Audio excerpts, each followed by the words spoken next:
Welcome to new audiobook. Don't forget to like and subscribe the channel. Let's start the video. Book name: Will. Author: Will Smith. Introduction. I was 11 years old. My father decided he needed a new wall on the front of his shop. It would be a big wall, roughly 12 feet high by 20 feet long. The old wall was crumbling, and he was sick o' looking at it. But rather than hire a contractor or construction company, he thought it would be a good project for my younger brother, Harry, and me. Dio did the demolition. I remember looking at that gaping hole in excruciating disbelief. I was utterly certain that there would never be a wall there ever again. Every day for nearly a year, my brother and I would go to my father's shop after school to work on that wall. We did everything ourselves. We dug the footing, mixed the mortar, and carried the buckets. I still remember the formula: 2 parts cement, 1 part sand, 1 part lime. Harry was in charge of the hose. We'd mix the pile with shovels out on the sidewalk and then fill 2-gallon buckets and lay our separate bricks. We did it without any rebar or wood forms, just one of those levels with the water bubble in the middle. If you know anything about construction, you know this is a loony-ass way to do this. If we can keep it real, this is chain gang kinda labor. Today we would just call Child Protective Services. This is a job so tedious and unnecessarily long that what ended up taking 2 kids most of a year would have only taken a team of grown men a couple of days, at most. My brother and I worked weekends, holidays, vacations. We worked through the summer that year. It didn't matter. My father never took a day off, so neither could we. There were so many times I remember looking at that hole, totally discouraged. I couldn't see how this was ever going to end. The dimensions became unfathomably large in my mind. It seemed like we were building the Great Wall of West Philly, billions of red bricks stretching infinitely into some distant nowhere. I was certain that I would grow old and die still mixing concrete and carrying those buckets. I just knew it. But Dio wouldn't let us stop. Every day, we had to be there, mixing concrete, carrying buckets, laying bricks. It didn't matter if it was raining, if it was hot as hell, if I was mad, if I was sad, if I was sick, if I had a test the next day. There were no excuses. My brother and I tried to complain and protest, but it made no difference to Dio. We were trapped. This wall was a constant, it was permanence. Seasons changed, friends came and went, teachers retired, but the wall remained. Always, the wall remained. One day, Harry and I were in a particularly stank mood. We were dragging our feet and grumbling, impossible this and ridiculous that. Why'd we have to build a wall for, anyway? This is impossible. It's never gonna get done. Dio overheard us, threw down his tools, and marched over to where we were yapping. He snatched a brick out of my hand and held it up in front of us. "Stop thinking about the damn wall," he said. "There is no wall. There are only bricks. Your job is to lay this brick perfectly. Then move on to the next brick. Then lay that brick perfectly. Then the next one. Don't be worrying about no wall. Your only concern is one brick." He walked back into the shop. Harry and I looked at each other, shook our heads. This dude's a kook, and went back to mixing. Some of the most impactful lessons I've ever received, I've had to learn in spite of myself. I resisted them, I denied them, but ultimately the weight of their truth became unavoidable. My father's brick wall was one of those lessons. The days dragged on, and as much as I hated to admit it, I started to see what he was talking about. When I focused on the wall, the job felt impossible. Never ending. But when I focused on one brick, everything got easy. I knew I could lay one damn brick well. As the weeks passed, the bricks mounted, and the hole got just a little bit smaller. I started to see that the difference between a task that feels impossible and a task that feels doable is merely a matter of perspective. Are you paying attention to the wall? Or are you paying attention to the brick? Whether it was acing the tests to get accepted into college, hitting it big as one of the first global hip-hop artists, or constructing one of the most successful careers in Hollywood history, in all cases, what appeared to be impossibly large goals could be broken down into individually manageable tasks, insurmountable walls comprised of a series of conceivably layable bricks. For my entire career, I have been absolutely relentless. I've been committed to a work ethic of uncompromising intensity. And the secret to my success is as boring as it is unsurprising: you show up and you lay another brick. Pissed off? Lay another brick. Bad opening weekend? Lay another brick. Album sales dropping? Get up and lay another brick. Marriage failing? Lay another brick. Over the past 30 years, like all of us, I have dealt with failure, loss, humiliation, divorce, and death. I've had my life threatened, my money taken away, my privacy invaded, my family disintegrated, and every single day, still, I got up, mixed concrete, and laid another brick. No matter what you're going through, there is always another brick sitting right there in front of you, waiting to be laid. The only question is, are you going to get up and lay it? I've heard people say that a child's personality is influenced by the meaning of their name. Well, my father gave me my name, he gave me his name, and he gave me my greatest advantage in life, my ability to weather adversity. He gave me will. It was a cold, overcast day, nearly a year after my brother and I had begun. By that time, the wall had become such a fixture in my life that thoughts of finishing it felt like delusions. Like, if we ever did finish, there would tragically be another hole, right behind it, that immediately needed to be filled. But on that frigid September morning, we mixed the final pile, filled the final bucket, and laid the final brick. Dio had been standing there watching the last few bricks being set into place. Cigarette in hand, he stood quietly admiring our work. Harry and I set and leveled the final brick, then silence. Harry kinda shrugged. What now? Do we jump? Do we cheer? Do we celebrate? We gingerly stepped back and stood on each side of Dio. The three of us surveyed our family's new wall.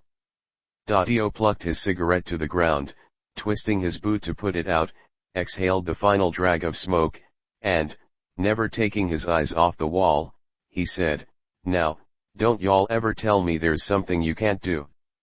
Then he walked into the shop and got back to work. Fear. I've always thought of myself as a coward. Most of my memories of my childhood involve me being afraid in some way, afraid of other kids, afraid of being hurt or embarrassed, afraid of being seen as weak. But mostly, I was afraid of my father. When I was 9 years old, I watched my father punch my mother in the side of her head so hard that she collapsed. I saw her spit blood. That moment in that bedroom, probably more than any other moment in my life, has defined who I am today.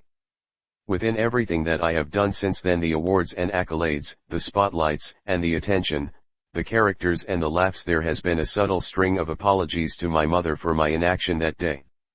For failing her in that moment. For failing to stand up to my father. For being a coward. What you have come to understand as Will Smith, the alien annihilating MC, the bigger-than-life movie star, is largely a construction, a carefully crafted and honed character designed to protect myself.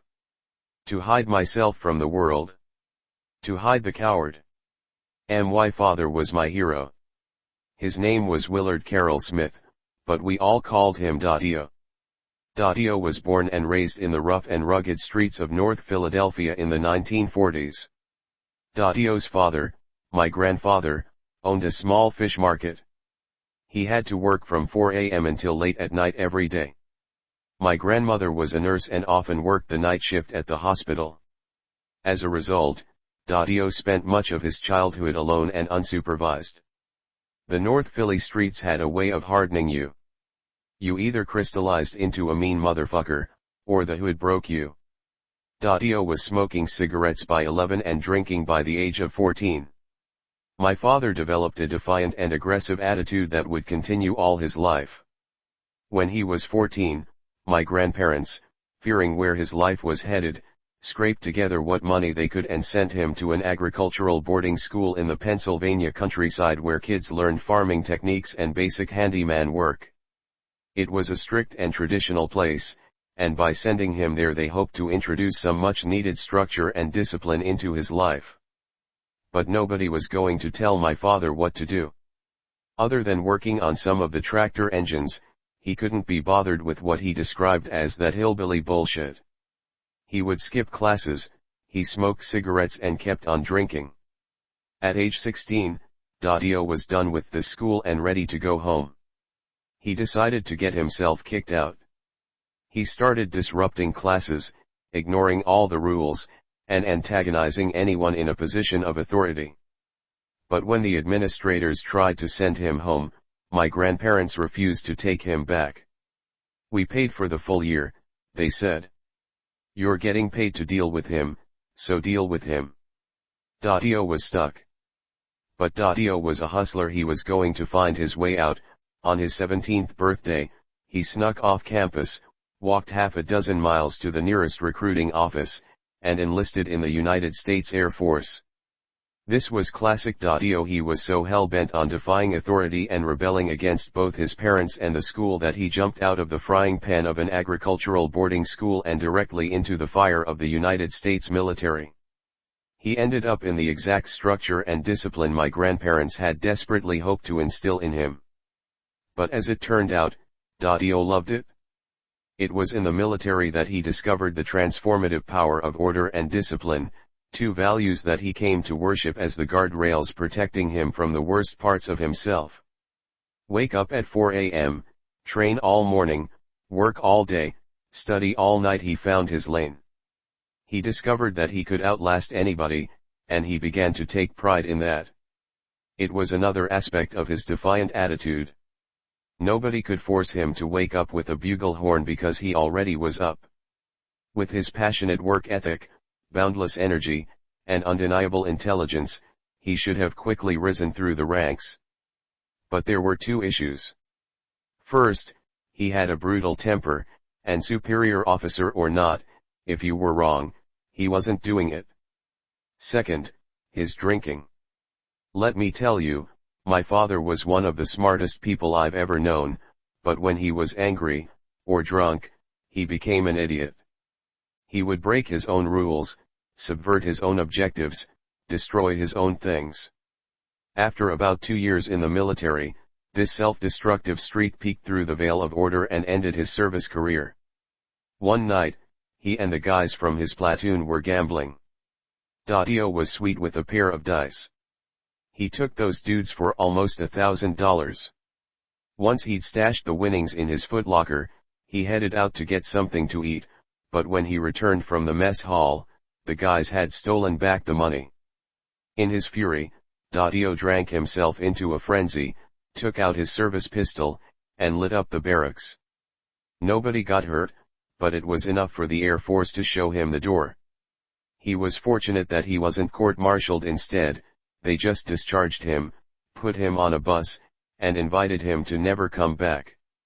This was a tension that ripped through my father's entire life. He demanded such rigid perfection from himself and the people around him, yet after too many drinks, or if he snapped, he would burn everything to the ground. Daddio moved back to Philly. Undaunted, he took a job in a steel mill while putting himself through night school. He studied engineering and showed a real aptitude for both electricity and the science of refrigeration. One day, after being passed over for a promotion at the steel mill for the third or fourth time because of his race, he simply walked out the door and never went back. He knew refrigeration, so he decided he'd start his own business. Daddio was brilliant. Like many sons, I worshipped my father, but he also terrified me. He was one of the greatest blessings of my life, and also one of my greatest sources of pain. My mom was born Carolyn Elaine Bright. She's a Pittsburgh girl, born and raised in Homewood, a predominantly black neighborhood on the east side of the city. My mother, aka Mom, is eloquent and sophisticated. She has a petite frame, with long, elegant, piano player's fingers, perfectly sized to deliver a gorgeous rendition of Für Elise. She had been a standout student at Westinghouse High School and was one of the first black women to ever study at Carnegie Mellon University. Mom would often say that knowledge was the only thing that the world couldn't take away from you. And she only cared about three things: education, education, and education. She loved business, banking, finance, sales, contracts.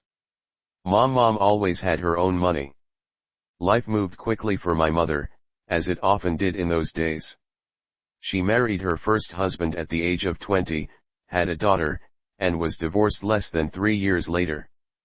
By 25, as a struggling single mom, she was probably one of the most educated African American women in all of Pittsburgh, yet she was still working jobs beneath the level of her true potential. Feeling trapped and craving bigger opportunities, she packed up the baby and moved to live with her mother, my grandmother Gigi, in Philadelphia. My parents met in the summer of 1964. Mom was working as a notary in the Fidelity Bank in Philly. She was rolling out with some girlfriends to a party, and one of them told her she just had to meet this man. His name was Will Smith. In many ways, Mom is the total opposite of my father. Whereas Daddio was the boisterous, charismatic center of attention, Mom is quiet and reserved, not because she's shy or intimidated, but because she only speaks when it improves on silence. She loves words and always chooses them carefully. She speaks with an academic sophistication. Daddio, on the other hand, was loud, spewing the lingo of a 1950s North Philly hood rat. He loved the poetry of his profanity. I once heard him call a man a dirty rat, coxsackin, low-down, mangy pigfucker. Mom doesn't use profanity.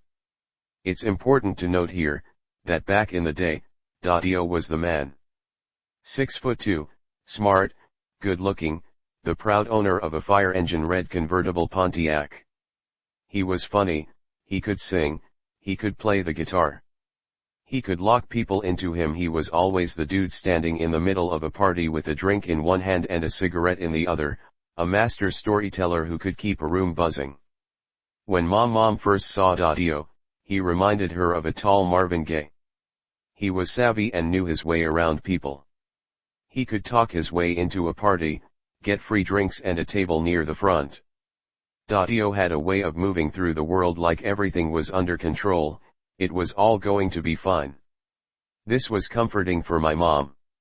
My mother's memory of their first days together is just a blurred montage of restaurants and clubs, strung together by a stream of jokes and laughter. Mom couldn't get over how funny he was, but most important to her, he was ambitious. He had his own business. He had employees. He wanted to work in white neighborhoods, with white people working for him. Daddio was going places. My father wasn't used to interacting with women of my mother's educational accomplishments. Man, this bird's smart as a motherfucker, he thought. Daddio was the street smarts to Mom's book smarts. My parents had a lot in common, too. They both had a passion for music. They loved jazz, blues, and, later, funk and R&B. They lived through the glorious Motown days and spent much of it dancing together in musty basement parties and jazz clubs. But there were strange commonalities, as well, the stuff that startles you and makes you think, this must be God's plan. Both of my parents had mothers who were nurses who worked night shifts. One was Helen, one was Ellen. Both of my parents had short-lived marriages in their early 20s, and they both had daughters. And in perhaps the strangest coincidence, they had both named their daughters Pam. My parents got married in a small ceremony at Niagara Falls in 1966. Soon after, Daddio moved into my grandmother Gigi's house, on North 54th Street in West Philadelphia. It wasn't long before they combined their very different strengths and talents into an effective team. Mom ran Daddio's office, payroll, contracts, taxes, accounting, permits. And Daddio got to do what he did best, work hard and make money. Both of my parents would later speak fondly of those early years. They were young, in love, ambitious, and they were moving on up. My full name is Willard Carroll Smith II not Jr. Dio would always correct people, hey. He ain't no motherfucking junior. He felt like calling me junior diminished both of us. I was born on September 25, 1968. My mom says that from the moment I showed up, I was a talker. Always smiling, yapping, and babbling away, content to just be making noise. Gigi worked the graveyard shift at Jefferson Hospital in Center City, Philadelphia, so she'd take care of me in the mornings while my parents were at work. Her house had a huge porch, which served as my front row seat to the drama of North 54th Street, and a stage on which I could join in the theatrics. She'd prop me up on that porch and watch me jibber-jabber with anybody and everybody who walked by. Even at that age, I loved having an audience. My twin brother and sister, Harry and Ellen, were born on May 5, 1971. And counting Mom's daughter Pam, just like that there would now be 6 of us under one roof. Fortunately, the North Philly entrepreneur in Dio was alive and well. He had gone from repairing refrigerators to installing and maintaining refrigerator and freezer cases in major supermarkets. Business was taking off. He was expanding beyond Philly into the surrounding suburbs. He started to build a fleet of trucks and hire a crew of refrigeration and electrical technicians. He also rented a small building to use as his base of operations.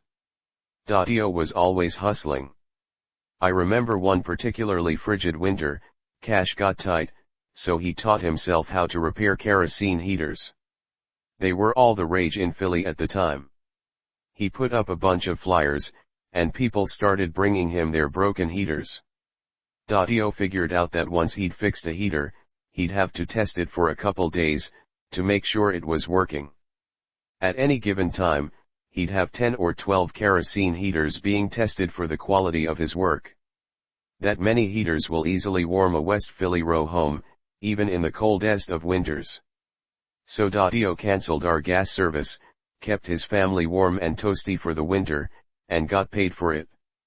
By the time that I was 2 years old, Dio had established his business firmly enough to buy a house about a mile away from Gigi in a middle-class neighborhood of West Philly called Winfield. I grew up at 5943 Woodcrest Avenue on a tree-lined street of 30 grayish-red brick row homes, all connected. The physical proximity of the houses cultivated a strong sense of community. It also meant that if your neighbor had roaches, you had roaches, too. Everybody knew everybody. For a young black family in the 1970s, this was as American dream as you could get. Across the street was Bieber Middle School and its majestic concrete playground. Basketball, baseball, girls jumpin' double dutch. The OL had slap boxing. And the second the summer hit, pop goes the water plug. Our neighborhood was thick with kids, and we were always outside playing. Living within 100 yards of my house, there were almost 40 kids my age. Stacy, David, Reese, Cherie, Michael, Teddy, Sean, Omer, and on, and that's not even counting their siblings, or the kids on the next blocks. Stacy Brooks is my oldest friend in the world. We met the day my family moved to Woodcrest. I was 2, she was 3. Our mothers pushed our strollers up to each other and introduced us. I was in love with her by the time I was 7. But she was in love with David Brandon. He was 9. Times were good, and people were clearly having sex a lot. My middle-class upbringing contributed to the constant criticism I took early in my rap career. I was not a gangster, and I wasn't selling drugs. I grew up on a nice street in a 2-parent household. I went to a Catholic school with mostly white kids until I was 14. My mom was college educated. And for all of his faults, my father always put food on the table and would die before he abandoned his kids. My story was very different from the ones being told by the young black men who were launching the global phenomenon that would later become hip-hop. In their minds, I was somehow an illegitimate artist. They would call me soft, whack, corny, a bubblegum rapper, criticisms that violently infuriated me. Looking back, I realize I may have been projecting a little, but the reason I hated it so much was that they were unknowingly poking at the thing I most hated about myself, my sense that I was a coward. Daddio saw the world in terms of commanders and missions, a military mindset that informed every aspect of his life. He would come to run our family as though we were a platoon on a battlefield and the Woodcrest house was our barracks. He didn't ask us to clean our rooms or to make our beds. He commanded, "Police your area." In his world, there was no such thing as a small thing. Doing your homework was a mission. Cleaning the bathroom was a mission. Getting groceries from the supermarket was a mission. And scrubbing a floor? It was never just about scrubbing a floor, it was about your ability to follow orders, to exhibit self-discipline, and to complete a task with the utmost perfection. 99% is the same as 0 was one of his favorite sayings. If a soldier failed his or her mission, it had to be repeated until perfected.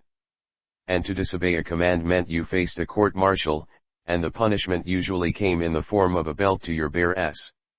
He'd say, "Take 'em off, I ain't gon' beat my clothes." In Daddio's mind, everything was life or death. He was preparing his children to thrive in a harsh world, a world that he saw as chaotic and brutal.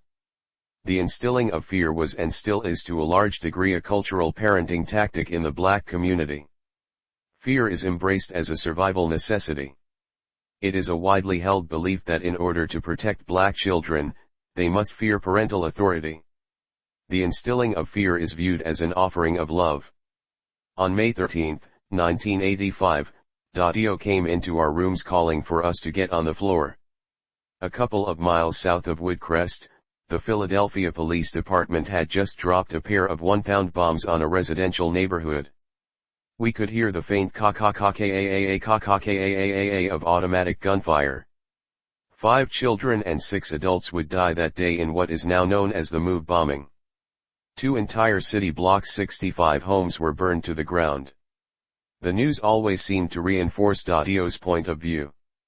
Daddio's ideology was centered on training us mentally and physically to handle life's inevitable adversities, but what he unwittingly created was an environment of constant tension and anxiety. I remember one Sunday afternoon, Daddio was taking a rare day off and sitting in the living room watching TV. He called me over, "EY, Will." Popping straight to attention, I said, "Yes, Daddy." "Run up to Mr. Bryant's and grab my Territon 100S. "Yes, sir." He handed me $5, and I was off to the corner store. I was maybe 10 years old at the time, but this was the 1970s, back when parents could send their kid to buy cigarettes. I ran down the street directly to Mr. Bryant's without stopping. Totally out of breath, a perfect soldier. "Hi, Mr. Bryant, my dad sent me to pick up his cigarettes." "How you doin', Will?" Mr. Bryant said. "They didn't come in today. Tell Daddio they should be here tomorrow. I'll hold a carton for him." "Okay, thank you, Mr. Bryant. I'll tell him." Still a good soldier, I headed home. On my way back, I ran into David and Danny Brandon, who had just gotten this weird new thing called a Nerf football. It was a football, but it was soft. Any soldier would have stopped. This thing was amazing. I got lost in the ingenuity of this extraordinary object. You could throw it in the winter, but it wouldn't hurt your fingers if you caught it. You could miss it, it could hit you in the face, and you'd be fine. 1 minute turned into 5, and then 5 became 10, 10 became 20. Suddenly, David and Danny freeze. Their eyes lock over my shoulder. I turn, and my stomach drops. Daddio, bare-chested, striding up the middle of the street right at me. "What the hell are you doing?" David and Danny evaporated. I quickly try to explain. "Daddy, Mr. Bryant said the cigarettes didn't come in, and what did I tell you to do?" "I know, Daddy, but who's in charge?" "Whadda you mean who's in charge? You? Or me?" My heart pounding out of my chest, My voice quivers. You are, Daddy, because if two people are in charge, everybody dies. So, if you're in charge, let me know because I will defer to your leadership. His nostrils flaring, the vein in his left temple pulsing madly, his eyes burning through my fragile, 10-year-old innocence. When I send you on a mission, there are two possibilities. 1, you complete the mission. Or 2, you are dead. Do you understand me? Yes, Daddy. Daddio grabbed me by the back of the neck and dragged me home. I didn't think I deserved a whooping for that. Most of the times I got hit during my childhood, I didn't think I'd earned it. It felt like an injustice. I wasn't the kind of kid you needed to spank. I already wanted to please you. David Brandon needed a beating. Matt Brown needed a beating. If I got in trouble, it was usually because I was distracted. I would forget something or my mind would drift. I think the corporal punishment of my childhood just convinced me I was bad. Constant fear during my childhood honed my sensitivity to every detail in my environment. From a very young age, I developed a razor-sharp intuition, an ability to attune to every emotion around me. I learned to sense anger, predict joy, and understand sadness on far deeper levels than most other kids. Recognizing these emotions was crucial and critical for my personal safety. A tone in Daddio's voice, a pointed question from my mother, a twitch of my sister's eye. I processed these things quickly and profoundly. A missed glance or misinterpreted word could quickly deteriorate into a belt on my ass or a fist in my mother's face. Daddio had a black leather key pouch hooked on his utility belt that held about 30 keys, which for me served as an alarm system. The second he'd walk through the door, you could hear his keys jingling as he placed them back into their case and reset them at his hip. I became so in tune that I could discern his mood from the rhythm and the intensity with which he handled his keys. My bedroom was at the top of the stairs, directly facing down to the front door. If he was in a good mood, they would jingle effortlessly, as though they were lighter than usual. If he was pissed, I could hear the jolt of pressure as he reattached them to his hip. And if he was drunk, the keys didn't matter. This emotional awareness has stayed with me throughout my life. Paradoxically, it has served me well as an actor and performer. I could easily recognize, comprehend, and emulate complex emotions long before I knew that people would pay me for it. My father was born on the heels of the Great Depression. He was a poor black kid living on the streets of North Philly in the 1940s. He basically had a 10th grade education. Yet, over the course of his life, he built a business with 12 employees and 7 trucks, selling 30,000 pounds of ice per day to grocery stores and supermarkets in 3 states. He went weeks without taking a day off, decades without taking a vacation. My mother has memories of Daddio coming home in the middle of the night from the shop, dumping thousands of dollars in cash onto the bed, saying, "Count that," and then immediately heading out into the night to get back to work. My father tormented me. And he was also one of the greatest men I've ever known. My father was violent, but he was also at every game, play, and recital. He was an alcoholic, but he was sober at every premiere of every one of my movies. He listened to every record. He visited every studio. The same intense perfectionism that terrorized his family put food on the table every night of my life. So many of my friends grew up either not knowing their fathers or not having their fathers around. But Daddio had my back and never abandoned his post, not even once. And while he never learned to overcome his own demons, he would cultivate in me the tools to confront my own. As much as we all suffered under Daddio's militaristic views of love and family, nobody suffered more than my mother. If two people being in charge meant everybody dies, then that meant my mother could never be in charge. The problem was that my mother wasn't the type of woman to be commanded. She was educated, proud, and stubborn, and as much as we begged her to please be quiet, she refused. Once, when Daddio slapped her, she egged him on. "Oh, you're such a man. You think that hitting a woman makes you a man, huh?" He hit her again, knocking her to the ground. She stood right back up, looked him in the eye, and calmly said, "Hit me all you want, but you can never hurt me." I have never forgotten that. The idea that he could hit her body but somehow she was in control of what hurt her? I wanted to be strong like that. Everybody in my house could fight. Except me. My older sister Pam was strong like our mother. She was 6 years older than me, and she was kinda my childhood bodyguard. She would stand up to anybody at any time.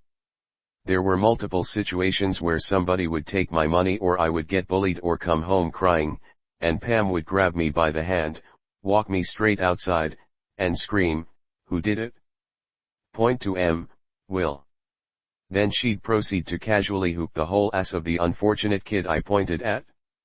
It was a sad day when she left for college. Harry turned out to be strong, too. While I took extra special care to please my father every chance I got, Harry mimicked my mother's behavior. Starting at a young age, he preferred to just stand up and take the beatings. He once yelled at my father, "You can hit me, but you can't make me cry." Smack. "I'm not crying." Smack. "I'm not crying." Eventually, realizing he couldn't break him, Daddio laid off Harry altogether.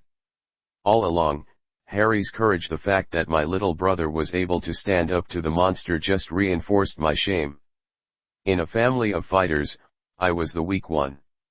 I was the coward. In acting, understanding a character's fears is a critical part of understanding his or her psyche. The fears create desires and the desires precipitate actions. These repetitive actions and predictable responses are the building blocks of great cinematic characters. It's pretty much the same in real life. Something bad happens to us, and we decide we're never going to let that happen again. But in order to prevent it, we have to be a certain way. We choose the behaviors that we believe will deliver safety, stability, and love. And we repeat them, over and over again. In the movies, we call it a character. In real life, we call it personality. How we decide to respond to our fears, that is the person we become. I decided to be funny. Each of my siblings remembers that night in that bedroom with our mother. Each of us was incredibly scared, but each of us responded differently, in ways that would go on to define who we were for much of our lives. Harry, despite being only 6 years old, tried to intervene and protect our mother. He would do so many times over the coming years, sometimes successfully. But that night, Daddio just shoved him away. My brother intuitively got my mother's lesson about pain. Harry had discovered that untouchable place within himself, that place where you could hit him as much as you wanted, but you could never hurt him. I remember him once yelling at my father, "You'll have to kill me to make me stop." That same night, my sister Ellen responded by running to her bedroom, curling up on the bed, covering her ears, and crying. Later, she would recall Daddio walking by her room and, hearing her sobbing, coldly asking, "Now what the fuck you crying about?" Ellen withdrew. Not only from Daddio but from the rest of the family. Years later, her withdrawal would result in outright rebellion. She'd stay out all night drinking and smoking and wouldn't even bother to call to say where she was. If Harry was fight, Ellen was flight, and I became a pleaser. Throughout our childhood, my siblings and I judged one another harshly for our different reactions, and those judgments hardened into resentment. Ellen felt like Harry and I didn't support her. Harry felt that, as the older brother, I should have been stronger, I should have done something. And I felt like their responses only inflamed the situations and made it worse for all of us. I wanted everybody to just shut the fuck up and do it my way. I wanted to please and placate him, because as long as Daddio was laughing and smiling, I believed, we would be safe. I was the entertainer in the family. I wanted to keep everything light and fun and joyful. And while this psychological response would later bear artistic and financial fruits, it also meant that my little 9-year-old brain processed Daddio's abusive episodes as somehow being my fault. I should have been able to keep my father satisfied. I should have been able to protect my mother. I should have been able to make the family stable and happy. I should have been able to make everything all right. And it's in this compulsive desire to constantly please others, to keep them laughing and smiling at all times, to redirect all the attention in the room away from the ugly and uncomfortable, toward the joyful and the beautiful. It's there that a true entertainer is born. But that night, in that bedroom, with me standing there in the doorway, watching my father's fists collide with the woman I loved most in this world, watching as she collapsed on the ground, helpless, I just stood there. Frozen. I had been scared my whole childhood, but this was the first time I had been aware of my own inaction. I was my mom's oldest son. I was less than 10 yards away. I was the only chance she had for help. Yet, I did nothing. It was then that my young identity congealed in my mind. It became encased in a hard sediment, an unshakable feeling that no matter what I have done, and no matter how successful I have become, no matter how much money I've made or how many #1 hits I've had or how many box office records I've broken, there is that subtle and silent feeling always pulsating in the back of my mind, that I am a coward, that I have failed, that I am sorry, Mom, so sorry. Do you know what happens when two people are in charge? When two people are in charge, everybody dies. That night, in that bedroom, at only 9 years old, watching the destruction of my family as my mother collapsed to the floor in that moment, I decided. I made a silent promise. To my mother, to my family, to myself, one day, I would be in charge. And this would never, ever happen again. Fa and ta syn now, I know y'all were thinking I was going to start this book off with, Thuria in West Philadelphia, born and raised, not with stories of domestic abuse and violence. I was tempted, I mean, how could I not be? I'm a make-believer. And not just any ol make-believer, I'm a legendary, bad boy, man in black kind of make-believer, I'm a movie star. My first impulse is always to clean up the truth in my mind. To make it better. To shine it up a little bit so it doesn't hurt as much. I redesign it and replace it with whatever suits me. Or really, whatever suits you. I'm a crowd pleaser. It's my actual job. The truth is whatever I decide to make you believe, and I will make you believe it, that's what I do. I'm a master storyteller. I thought about showing you the pretty me, a flawless diamond, a swaggy, unbreakable winner. A fantasy image of a successful human being. I'm always tempted to make believe. I live in an ongoing war with reality. Of course, there's the red carpet walking, fly car driving, tight fade wearing, box office record breaking, hot chick marrying, I am legend, pull up doing, jiggy ass Will Smith. And then there's me. This book is about me. Thuria in West Philadelphia, born and raised on the playground is where I spent most of my days chilling out, maxing, relaxing all cool. I got my ass beat and bullied every day at ER school. That's how the song should have gone. Okay. I can admit I was a weird kid. Kinda skinny, sorta goofy, with a bizarre taste in clothes. I was also the unfortunate owner of a prominent set of ears that made David Brandon once say that I looked like a trophy. As I think back, I probably would have made fun of me, too. It didn't help that I liked math and science, they were my favorite subjects in school. I think I like math because it's exact, I like when things add up.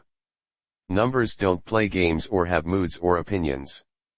And I talked a lot, probably too much. But, most important, I had a wild and vivid imagination, a fantasy life that was much broader and lasted way longer than most children. Whereas when most kids just played around with plastic army men, Nerf balls, and toy guns, I would construct elaborate fantasy scenarios and then get lost in them. When I was about 8 or 9, Mom sent me and Pam to Sayre Morris Day Camp in Southwest Philadelphia. It was the usual, bargain basement thing, rec room, swimming pool, arts and crafts. I came home after the first day and ran into the kitchen, where my mom was sitting with our next door neighbor, Miss Frida. Hey, baby, how was camp? Mom asked. Ah, Mom, I loved it. They had this big jazz band with trumpets and violins and singers and drums, and they had one of those horn things that do like this. I mimicked the back and forth movement of a trombone. And then we had a dance battle, and like 50 people were doing choreographed moves together. Miss Frida looked at my mom. A full jazz band? 50 choreographed dancers. At a children's summer camp?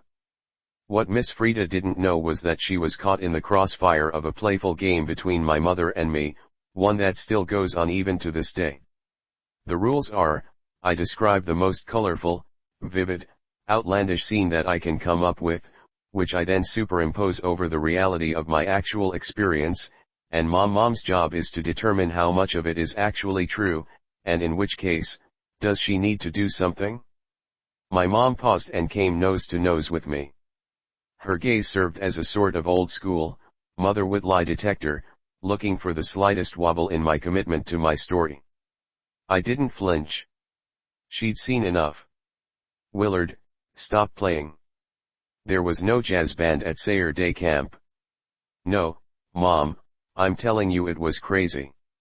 Miss Frida, confused, said, but, Carolyn, he didn't even know the word for a trombone. He had to have seen it, right? No. He does this mess all the time.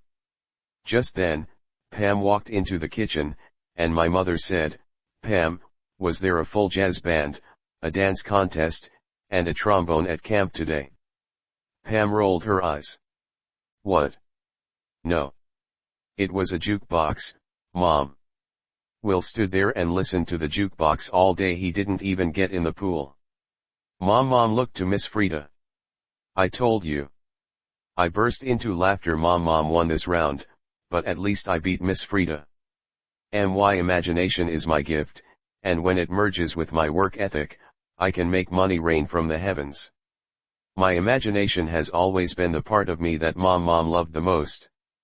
Well, that and when I got good grades. It's a weird mix of love that she has for me. She loves my silly side, but she needs me to be smart. At some point in her life, she decided that she was only allowed to talk about important stuff, educational reform, generational wealth, the new misleading national health guidelines. She doesn't entertain foolishness. Her and Dadio debated everything. Integration is the worst thing that ever happened to black folks, Dadio said emphatically. You don't believe that, Will? You're just saying it to pluck my nerves, Mom said dismissively. Listen to me, Carlin. Before integration, we had our own. Black businesses were thriving because niggas had to patronize niggas. The cleaners, the restaurant, the hardware store, everybody needed everybody. As soon as black folks was allowed to eat at McDonald's, our entire economic infrastructure collapsed. So are you suggesting that you'd prefer to be raising these children in slavery, or in Jim Crow? Mom said. I'm suggesting that if there was a nigga water fountain, niggas would be getting hired to fix it.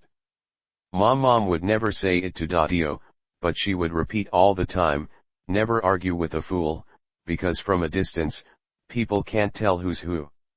So when she would stop arguing with you, you knew what she thought of your position. When I say silly stuff, it makes the world lighter for her. But she needs me to say smart stuff, too. That makes her feel safe. She thinks that the only way I'll be able to survive is if I'm intelligent. She likes about a 60-40 ratio of smart to silly. She's the best audience I've ever had.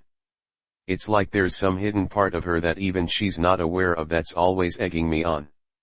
Come on, Will, sillier, smarter, sillier, smarter. I like to hit her with stuff that, on the surface, is super silly, and I hide the smart under it to see if she can find it. I like the look on her face when she thinks something is just stupid, and then the smart part sneaks up on her. That's my favorite, too. Comedy is an extension of intelligence. It's hard to be really funny if you're not really smart. And laughter is mom's medicine. In a way, I'm her little doctor, and the more she laughs, the more silly, smart, spectacular shit I make up. As a child, I would disappear into my imagination. I could daydream endlessly. There was nothing more entertaining to me than my fantasy worlds. There was a jazz band at camp, I heard the trumpets, I saw the trombone, the zoot suits, the big dance scene. The worlds that my mind created and inhabited were as real to me as real life, sometimes even more so. This constant stream of images and colors and ideas and silliness became my safe place. And then, to be able to share that space, to be able to transport someone, became the ultimate bliss. I love the ecstasy of a person's rapt attention, taking them on a roller coaster ride of their emotions locked in harmony with my fantasy creation. For me, the border between fantasy and reality has always been thin and transparent, and I've been able to step in and out of each effortlessly. The problem is one man's fantasy is another man's lie. I developed a reputation in the neighborhood as a compulsive liar. My friends felt like they could never trust what I said. This is a strange quirk about me and even continues to this day. It's a running joke among my friends and family that you have to dial back my stories 2 or 3 notches to know what actually happened. Sometimes I'll tell a story and then a friend will look at Jada and say, "Okay, so what really happened?"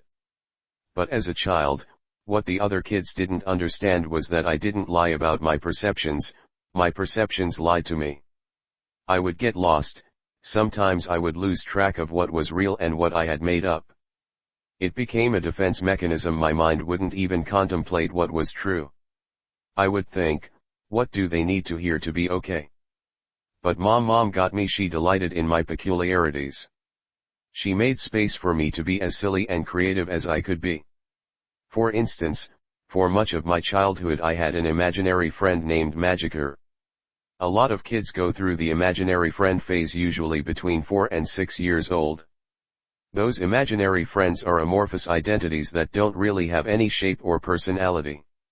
The imaginary friend wants whatever the child wants, hates what the child hates, and so on. It's made up to affirm the child's thoughts and feelings. But Magiker was different. Even as I write this book, the memory of Magiker is as vivid and resonant as any of the actual experiences of my childhood. He was a full-blown person.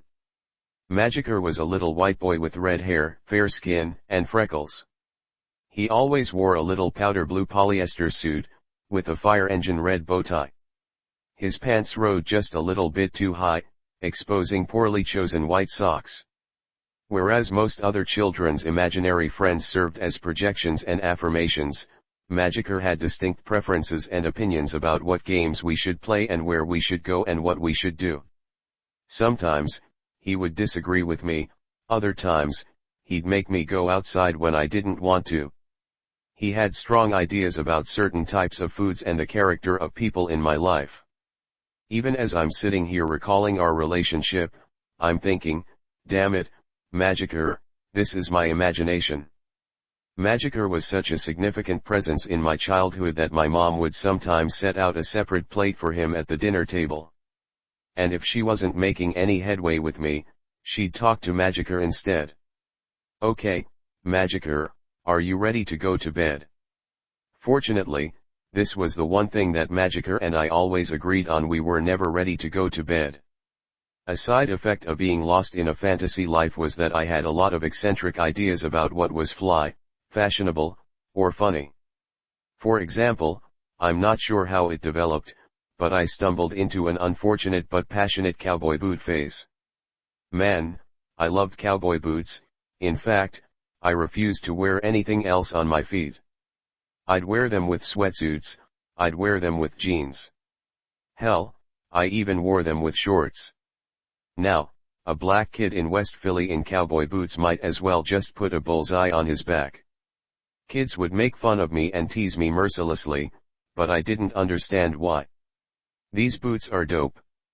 And the more they laughed, the deeper my commitment to cowboy boots grew. I was always a bit of an oddball.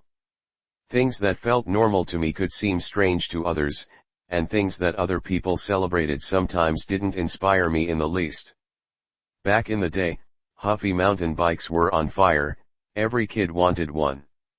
And one Christmas, all my friends on my block got together and we agreed to ask our parents for Huffy bikes that year. The plan was we would all ride our matching bikes to Marion Park, a small park just far enough outside our neighborhood to feel like we were on an adventure.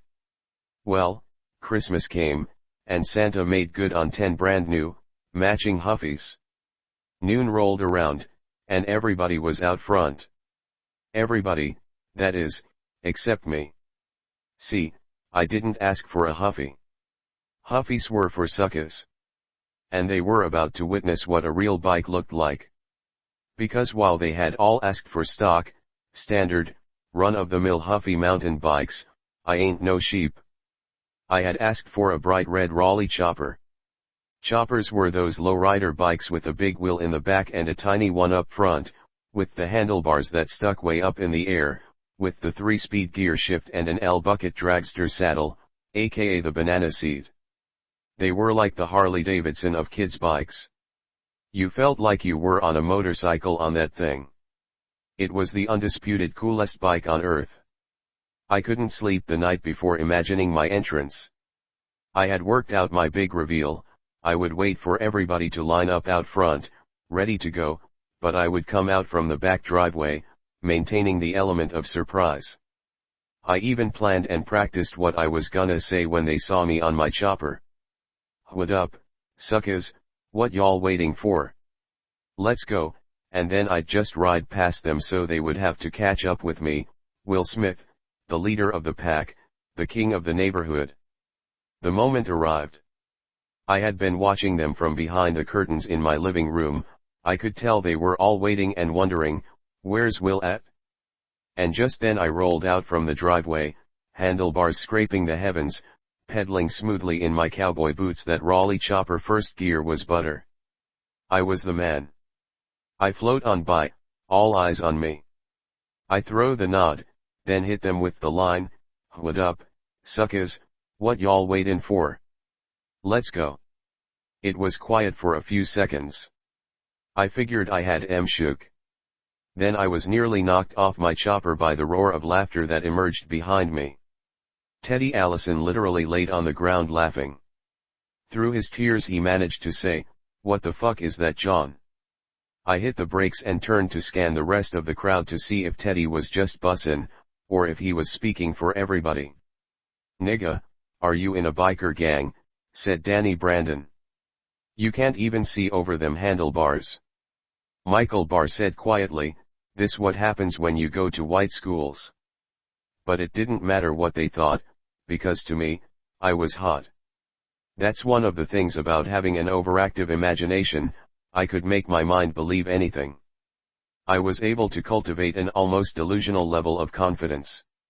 And while this somewhat skewed perception of myself would often end in ridicule or getting my ass kicked when I was young, on many occasions throughout my life it served as a superpower.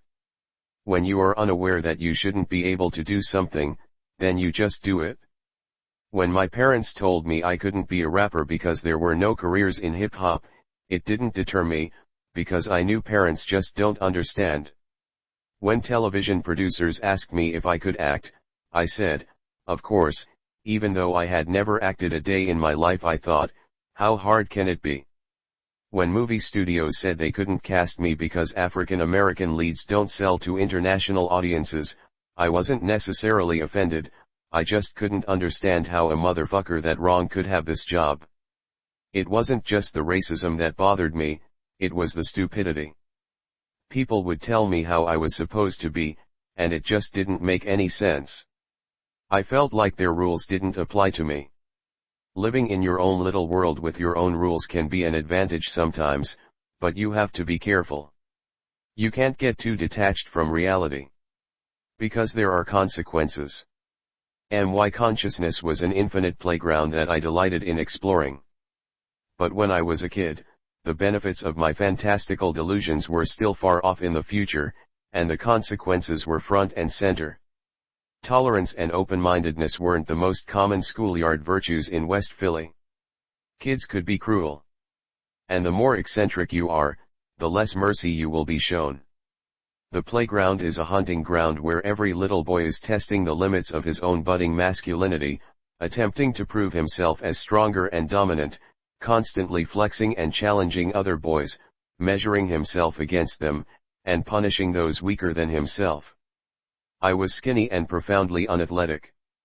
My limbs and my torso had a sadly dysfunctional relationship. In addition, I had an overactive imagination and, from what the other kids could tell, I lied incessantly. All this meant that I was singled out by the other boys as an easy and justifiable target on which to prove their dominance. I got pushed around, picked last for games, hit, and spit on, you name it, I got it. One day, when I was probably 12 or 13 years old, a bunch of us were playing basketball in the schoolyard. I was fresh to death in my bright green shorts and my favorite cowboy boots. In my mind, I was Magic Johnson, but on the actual court I was more like a figure skater. Cowboy boots don't necessarily provide the requisite grip or ankle support you might otherwise find in a standard basketball shoe. Basically, I was stumbling all over the place. At some point, the universal basketball bragging began, everybody trying to demonstrate how they could replicate the moves of their favorite players. One guy shouted out Kareem, as he slung up a skyhook. Another screamed out Bird, throwing up a three. But this was Philadelphia in the early 80s. How dare they disrespect these Philly streets? There's only one name to yell out on these courts, Dr. J, Julius Erving. So, I said, watch out. Here comes the doc. Move, y'all, I'm about to dunk. Matt Brown bust out laughing. Nigga, you can't dunk.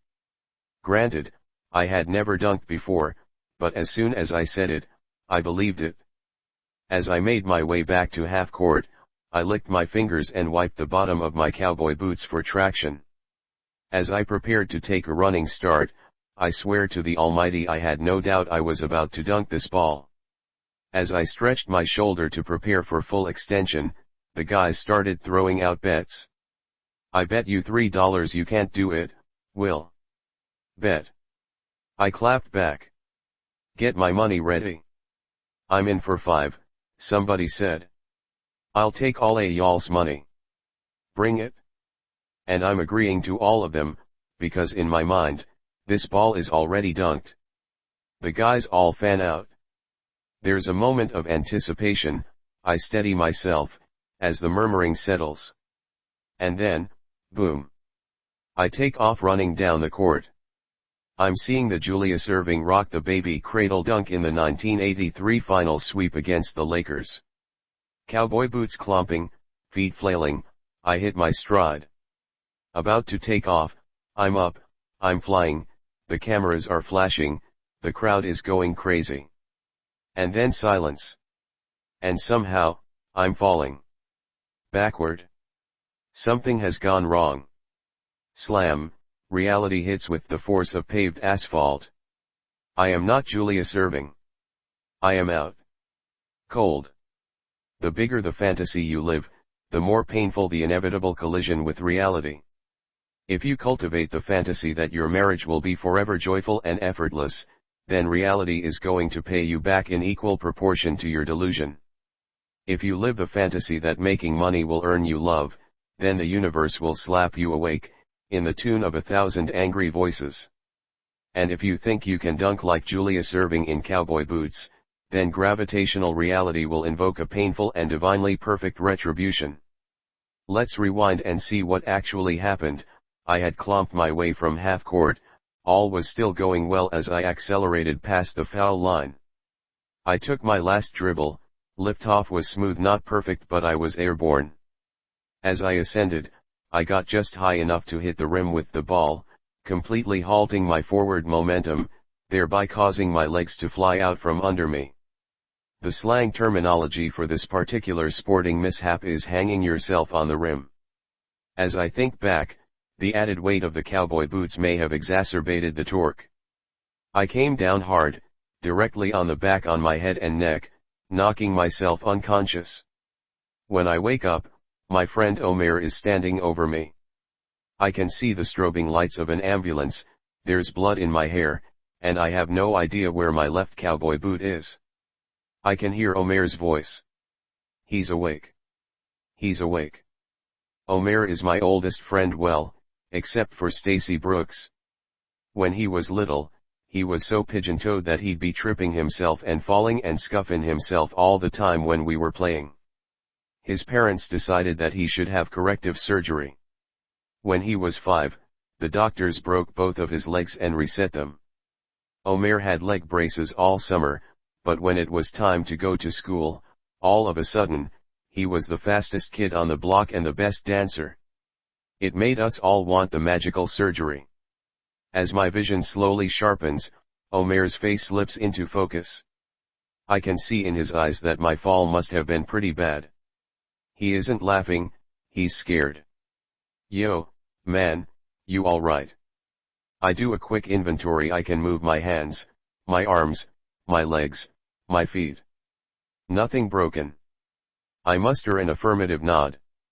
As they strap me to the stretcher and slide me into the ambulance, I catch a final glimpse of Omer. Yo, oh. It went in, right. Make-believe is a normal part of psychological development. But as we grow up, we start to let go of our fantasy life simply because we discover that living in the real world is more valuable to us than clinging to our fantasies. We have to learn how to deal with others, how to succeed at school and at work, how to survive in the material world. And it's hard to do that if you're unable to perceive reality accurately. As such, we all have to learn to make a distinction between what is real and what is not. In fact, some people make the distinction so well that, as adults, they unfortunately lose the ability to embrace anything other than concrete, material reality. But, for some reason, I didn't go through this process. Or, perhaps, I refused to go through this process. That's because my fantasy life is what protected me from the world. Offered the choice between the infinite playground of my imagination and a reality filled with constant threat, my mind chose fantasy. We all delude ourselves a little bit around the things that scare us. We're afraid of not being accepted by people at work, or at school, or on Twitter, so we convince ourselves that they're stuck up or ignorant or cruel. We concoct entire narratives about other people's lives when in fact we have no clue what they're thinking or feeling or struggling with. We invent these stories to protect ourselves. We imagine all sorts of things to be true about ourselves or the world, not because we've seen evidence for it, but because it's the only thing that keeps us from collapsing back into fear. Sometimes we'd rather blindfold ourselves than take a cold, hard look at the world exactly as it is.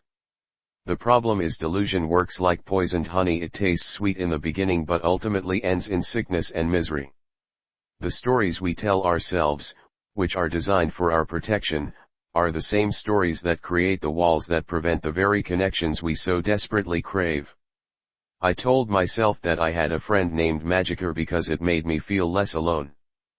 But that fantasy was also a part of why I was disconnected from the other kids in the neighborhood. Later in my life, I would invent the fantasy that becoming rich and famous would solve all of the other problems in my life.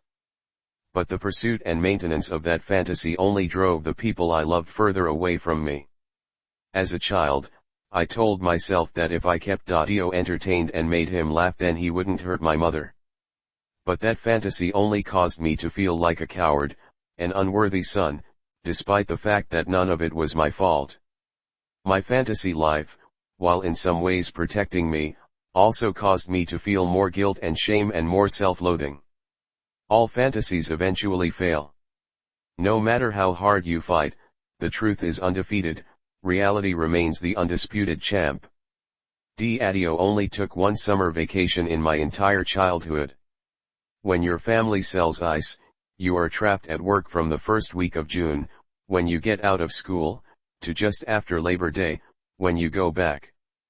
But in the summer of 1976, Daddio decided to take off 2 months, rent a camper, and drive the family cross-country. There was a family reunion from Gigi's side in Los Angeles. We took the northern route out to LA, and the southern route back to Philly. I have seen every nook and cranny of the United States of America. We left Philly and headed west to Pittsburgh to see Mom's childhood home. Her father, we called him Pap, still lived there. He seemed like a really old version of Dio. Legend had it that Pap would get so angry sometimes that his nose would bleed, and that could be just watching the Steelers. Next stop, Cleveland, to see Aunt Tootie and Uncle Walt. Then Chicago to the Great Lakes, then on to Minneapolis and the Dakotas. We saw prairie dogs, but I don't know why they call them that. They look like tall hamsters that stand upright. Think Timon from The Lion King. Harry got a handmade drum from a Sioux tribal leader in South Dakota. He banged that thing all the way through Mount Rushmore, the Devil's Tower, and into Yellowstone National Park. We saw Old Faithful. I couldn't believe they could tell you down to the second exactly when it was going to erupt. The ranger would point and then abracadabra. Huge jets of boiling water shooting up out of the ground. The smell was nasty. Dio said it was sulfur. I was glad to find that out because for a second, I thought it was Ellen. Mom woke us up at sunrise on the top of a mountain in Wyoming. We were above the clouds. This is what heaven must feel like. But then we got stuck for an hour because a black bear walked out into the middle of the road and headed straight for our camper. It was a park rule that you had to turn off your vehicle if there was a bear within 50 feet of you. Dio slammed the window closed with both hands. It's the only memory I have of him ever being scared of anything. After about 2 weeks, Dio started commenting that this was the longest period in his life that he'd gone without seeing any black people. Apart from us, of course we're black.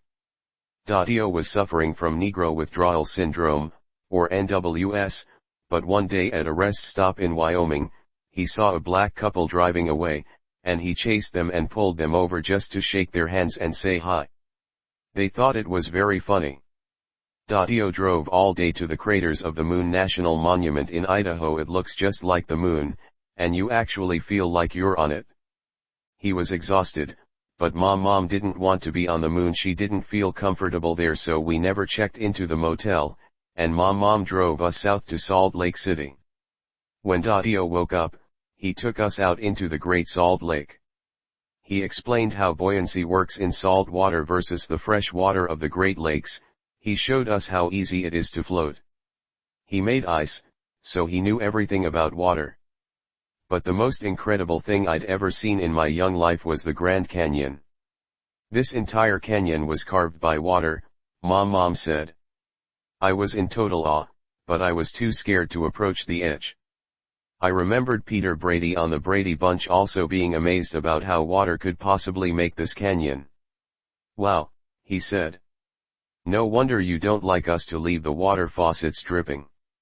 And just when I thought the day couldn't get any better, Harry accidentally dropped his drum into the canyon. It seemed like it fell for about 3 days. I was so sick of hearing him bang that thing it felt like the heavens had answered my prayers. This trip expanded and detonated my imagination.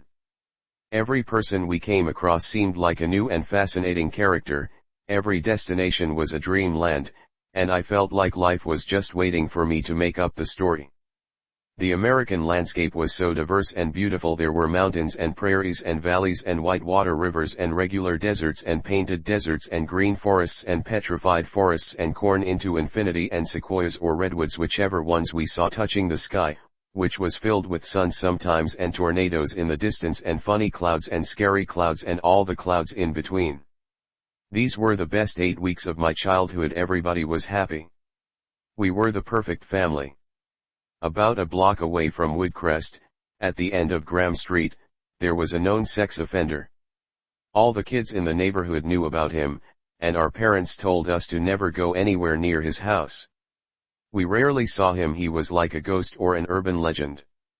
One day, I saw a little girl going up the front steps to his house. He was standing in the open doorway, inviting her in. My heart started pounding in my chest. I thought about calling out to her, but I froze. She was too far away, and I could see him. I was terrified. I ran home, up the steps to my bedroom, and slammed the door. Nobody was supposed to go into that house. That was the bad man's house. Did he see me? Is he coming to get me? Needing to get as far away as possible, I hid in the closet, shaking. I could feel Magiker with me. You have to tell an adult, Will. But I can't. What if the man found out it was me? What if he tries to hurt me for telling on him? Will, go tell your parents right now. I can't. Will. Go. Right now. But all I could do was curl up on the floor of the closet and cry. Will. Get up. You have to go tell your parents. Magiker was angry now. He never got angry. You have to tell someone. You have to get up, now. I closed my eyes and buried my head in my hands. I can't. Just like I couldn't face my father. Just like I couldn't face the neighborhood bullies. I couldn't even tell someone that somebody else was potentially being hurt. What was wrong with me? Why was I always so afraid? Why was I such a coward? I just lay there, trembling. Ashamed. Weak. Moments passed. I took my hands away from my eyes. Magiker was gone. There's a moment when your fantasies recede and you realize that you are still you. Imaginary friends or dunking basketballs won't make the fear go away. They may help you forget for a moment, but reality remains undefeated. Fortunately, someone else had seen the girl enter the house and had intervened. But what if they hadn't? I never saw Magiker again. Performance Sunday morning at Resurrection Baptist Church, and the monotone voice of Reverend Claudius Amaker echoed across old rickety wooden ceilings, raining down the infallible word of God upon us. My grandmother Gigi, pronounced ZZ, always dressed up for church. To her, the Sunday presentation of yourself was an intentional act of devotion to the Lord. She wore one of those pristine, floral, church lady dresses, perfectly accessorized with the church pearls and the church hat with the giant satin flower pinned to it. During the sermons, she'd fan herself, eyes closed, shaking her head in agreement, chiming in, preach, pastor, say it again, or just a simple mm. Every once in a while, she would glance down at me, checking to make sure I was paying attention. But I was just 9 years old. People clapped and swayed and cried and prayed, all the while my 9-year-old mind couldn't help but wonder if the service was ever going to end. Except every third Sunday when the visiting Reverend Ronald West would take the pulpit. Reverend Amaker was our home pastor, and he would talk about the power of God, but all I could hear was the voice of the adults in Charlie Brown wah, wah, wah, wah. Reverend West, though, would show you God's power. He wore stylish red Cazal glasses with a matching 3-piece suit, punctuated with the standard bleached white Baptist pocket hanky. He was 6'3", 210 pounds of God's glory. And do not let him near your piano, because after Reverend West played it, you could just wheel that thing out to the trash. Reverend West led the choir. He always started off seated, playing the piano with his left hand, directing the choir with his right, calmly leaning into some slow, Mahalia Jackson style ballad to warm up the elders. This was just the calm before the storm. Slowly, he would transform, allowing the music to carry him into a trance. Tears would fill his eyes, sweat building on his brow, as he rummaged for his hanky to clear the fog from his glasses. The drums, the bass, the voices, all rising at his command, as if imploring the Holy Spirit to show itself. And then, like clockwork, an ecstatic crescendo, and boom! The Holy Ghost fills the room.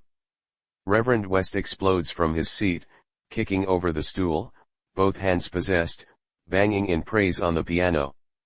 Then, with a guttural roar, he blazes across the stage to the 3-tiered electric organ, demanding that it do what God intended it to do, swirling massive orchestral Baptist chords, all the while sweat flying, the congregation erupting, singing, dancing, old women passing out in the aisles, weeping, Reverend West pointing, directing, never once losing control of the choir and the band until his body would collapse in surrender and gratitude for the merciful bliss of God's love.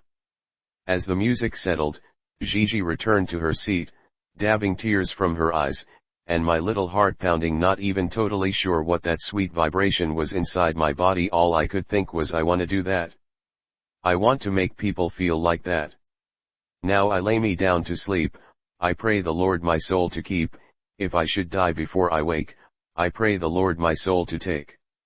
It's always been funny to me that the first prayer my grandmother taught me was actually a rap.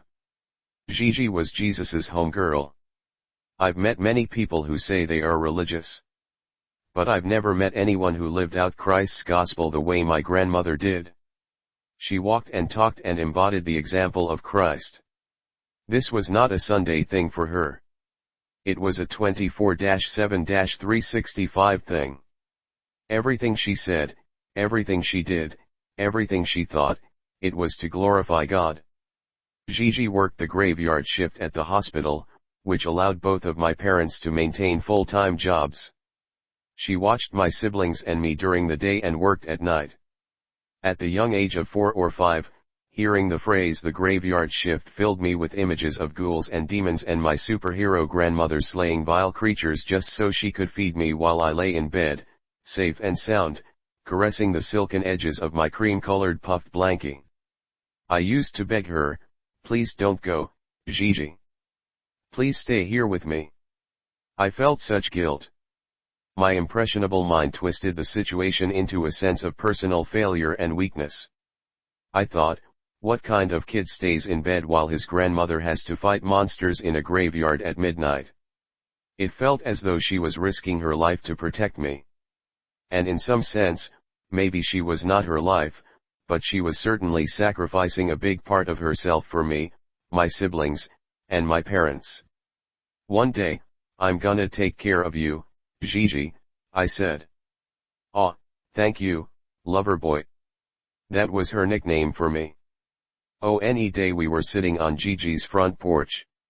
She was crocheting a sweater which at some point I was going to be forced to wear when a homeless woman walked by. Her clothes were filthy, her face was darkened and haggard, a mix of dirt and sunburn. Her front teeth were missing. And even though she was down on the street, I could smell the pungent reek of urine. I'd never seen a homeless person before. She looked like a witch to me, and I prayed she'd just walk on by. But Gigi stopped her. "Excuse me, miss, what's your name?" I was horrified. I thought, "Gigi, what are you doing? Just let her go." This woman was clearly not used to being asked her name, or at least not recently. She seemed to almost have to remember it. After a long pause, as she sized up my grandmother, she said, "Clara." "Will, this is Miss Clara," Gigi said, as though they were old friends. With that, Gigi walked down off the porch and put her arm around Clara. "I'm Helen," Gigi said, and invited her into the house. My mind was furiously flip-flopping between disgust and terror. But it was about to get way worse. First, they went to the kitchen. Gigi didn't give Miss Clara food that was already prepared in the refrigerator, she cooked her a fresh meal, from scratch. While Clara ate, Gigi handed her a robe, took all of her clothes, and washed and folded them. "Will," Gigi called out. What could she possibly want with me? I thought. Yes, Gigi. Go run Miss Clara a bath. As I think back, this may be the moment where one of my most famous movie catchphrases was born, "Oh hell nah," I thought. I ran the bath. Gigi then took Miss Clara upstairs, bathed her with her bare hands, brushed her teeth, and washed her hair. I wanted to scream, "Gigi! Stop touching that dirty lady. She's gonna stank up our bathtub." But I knew better than to say that. They were both about the same size, so Gigi took Clara to her closet and began holding up clothes in front of her in the mirror to see which ones would fit. Miss Clara was gasping with gratitude. Through tears, she kept saying, "This is too much, Helen, way too much." Please stop. I don't deserve this.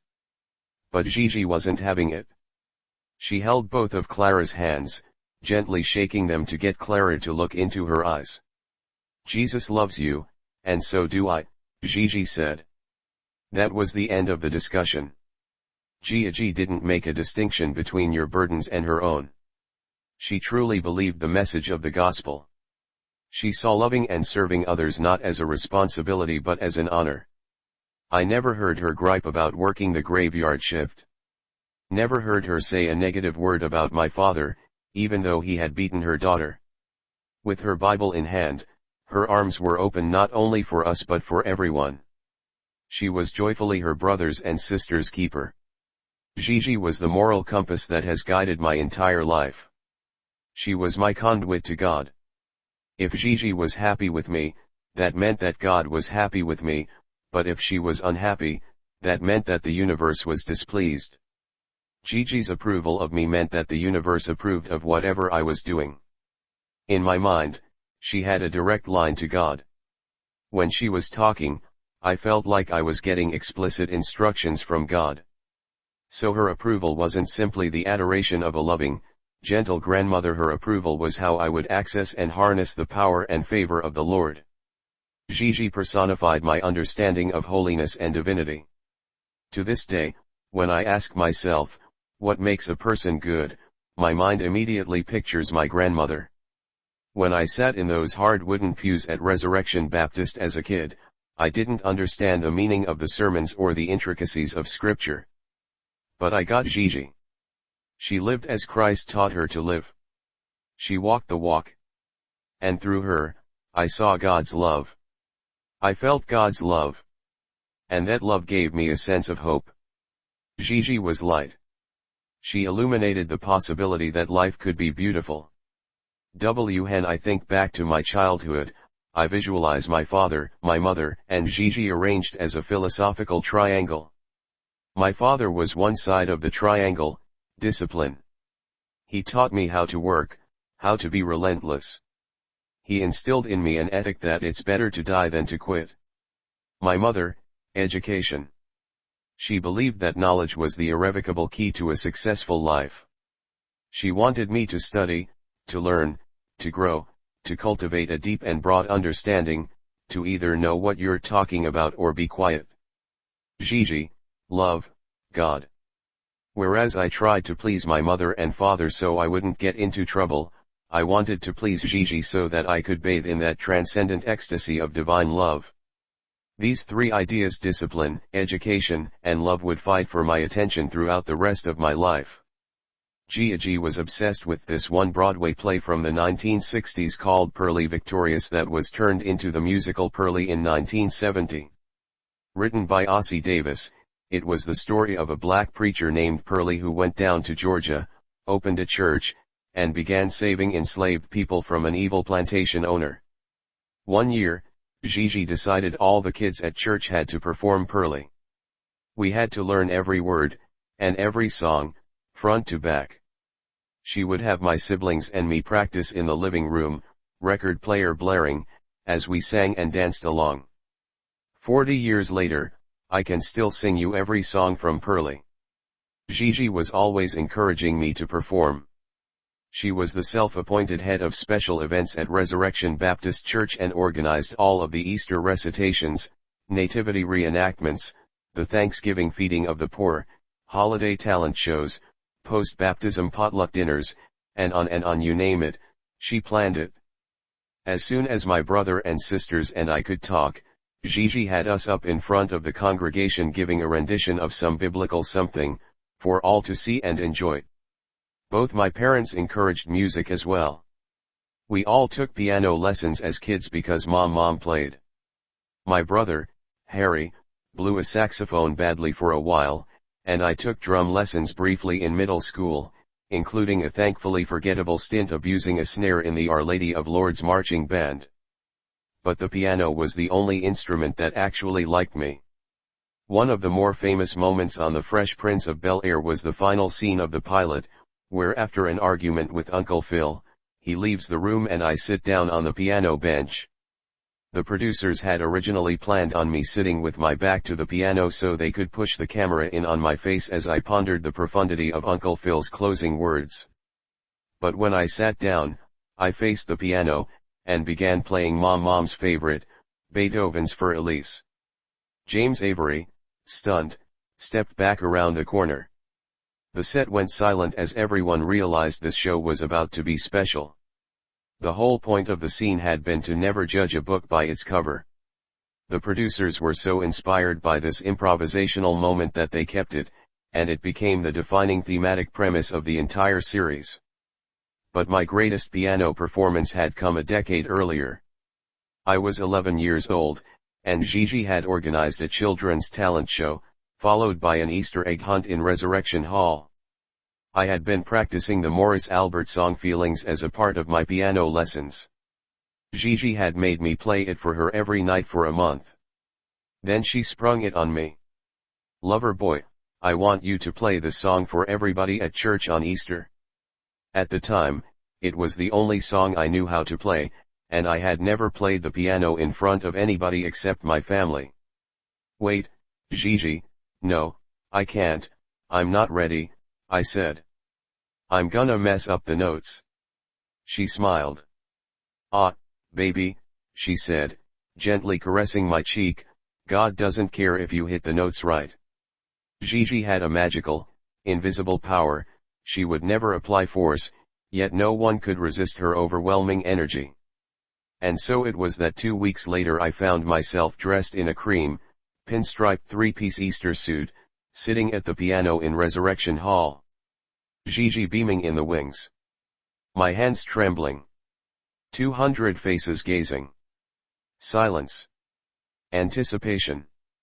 My heart pounding out of my chest. It felt like it wanted to leave whether I decided to or not.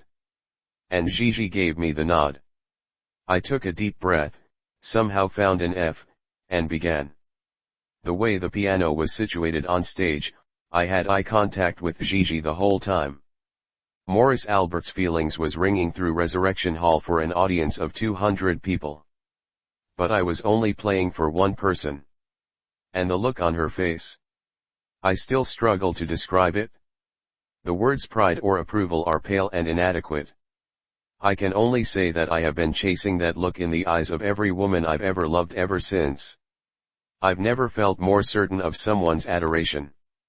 All my career, my performances, my albums, everything has been a relentless, unbroken quest to relieve the delicious purity I felt when I played Feelings at Resurrection Hall for my Gigi.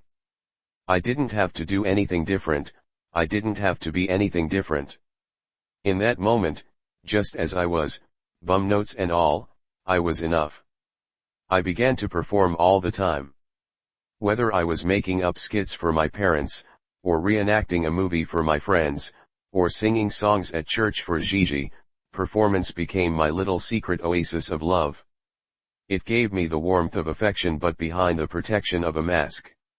It was perfect, I could hide myself and be loved at the same time, mitigating the risk of vulnerability but gaining everything.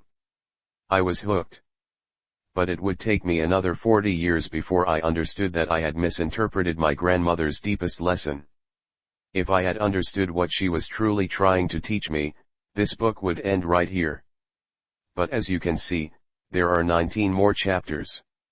One year, during Christmas Eve services, Resurrection Hall decorated from entry to altar, adorned to a level that even Jesus may have thought was a bit too much. Gigi was peacefully swaying to the choir's soothing rendition of Blessed Assurance. I watched her rock and hum, and I found myself becoming hypnotized by her tranquility. She was not quite smiling, but the soft rise in the corners of her mouth betrayed an invincible serenity. I would later come to recognize this look as the look that people have when they know things that the rest of us don't. She caught me staring. "Yes, lover boy. Gigi, why you so happy all the time?" I whispered. Now she was fully smiling. She paused, like a gardener preparing to sow essential seeds. She leaned over and whispered in my ear, "I trust God. And I am so thankful for His grace in my life. I know that every single breath I take is a gift. and it's impossible to be unhappy when you're grateful. He put the sun in the sky, and the moon. He gave me you. And our whole family. And for all of that, he only gave me one job. What's your job, Gigi? To love and care for all his children, she said. So everywhere I go, I try to make everything I touch better. Then she reached out and touched the end of my nose. Boop. See. I've been called nigger to my face 5 or 6 times in my life, twice by police officers, a couple of times by random strangers, once by a white friend, but never by anyone who I thought was smart or strong. I once heard some of the white kids at school joke about Catch a Nigger, Kill a Nigger Day, an apparently well-known holiday in their neighborhoods. Back in the early 1900s, some of Philly's white community members would pick a specific day to assault any black person they saw walking around their neighborhood. 70 years later, some of my Catholic school classmates still thought it was funny to joke about it. But every encounter I've ever had with overt racism was with people I estimated to be weak enemies at best. They always seemed unintelligent, angry, and to me, easily circumvented or defeated. So, consequently, overt racism, although dangerous and ever-present as an external threat, never made me feel inferior. I was raised to believe that I am inherently equipped to handle any problems that may arise in my life, racism included. Some combination of hard work, education, and God would topple any and all obstacles and enemies.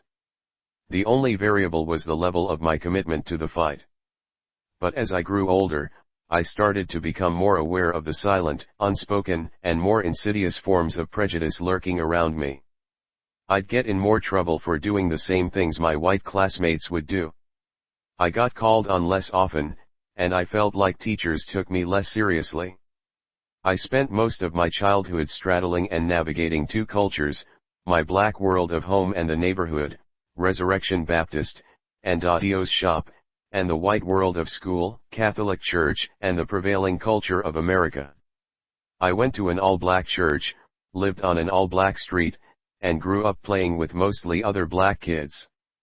But at the same time, I was one of only 3 black children attending Our Lady of Lourdes, the local Catholic K-8. At school, it was impossible to not feel like an outcast. I didn't dress like the white kids. I didn't listen to Led Zeppelin or AC/DC, and I never got my head around lacrosse. I simply didn't fit in. But back in the neighborhood, I didn't quite fit in, either. I didn't talk like the other kids or use the slang they did. My mother didn't even allow us to say ain't at home. Mom worked for the school board of Philadelphia, and she was a stickler for words. One day, she heard me yell out to my friends, "Hey, where y'all gon' be at?"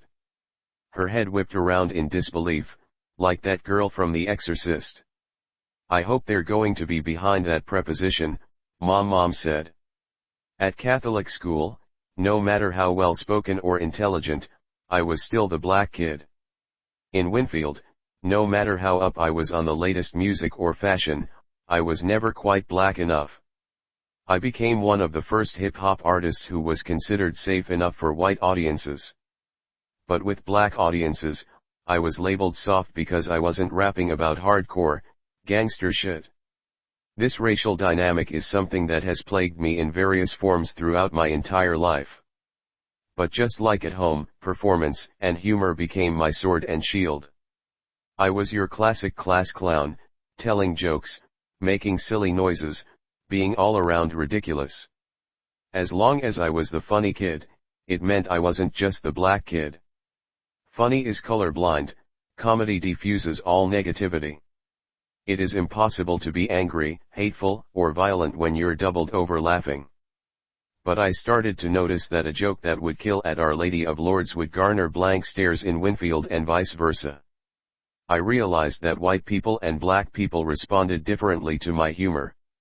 My white friends tended to lean into my bigger, broader moments, when I was light and silly and displayed a cartoon-like physicality. One of the white boys in Lourdes once tried to light his fart in the bathroom. I thought that was a little far to get a laugh, but it worked. They also liked puns and wordplay, witty sarcasm, and they demanded a happy ending. Everyone had to come out okay. My black friends preferred their jokes more real and raw and demanded a gritty slice of truth at the core of the comedy.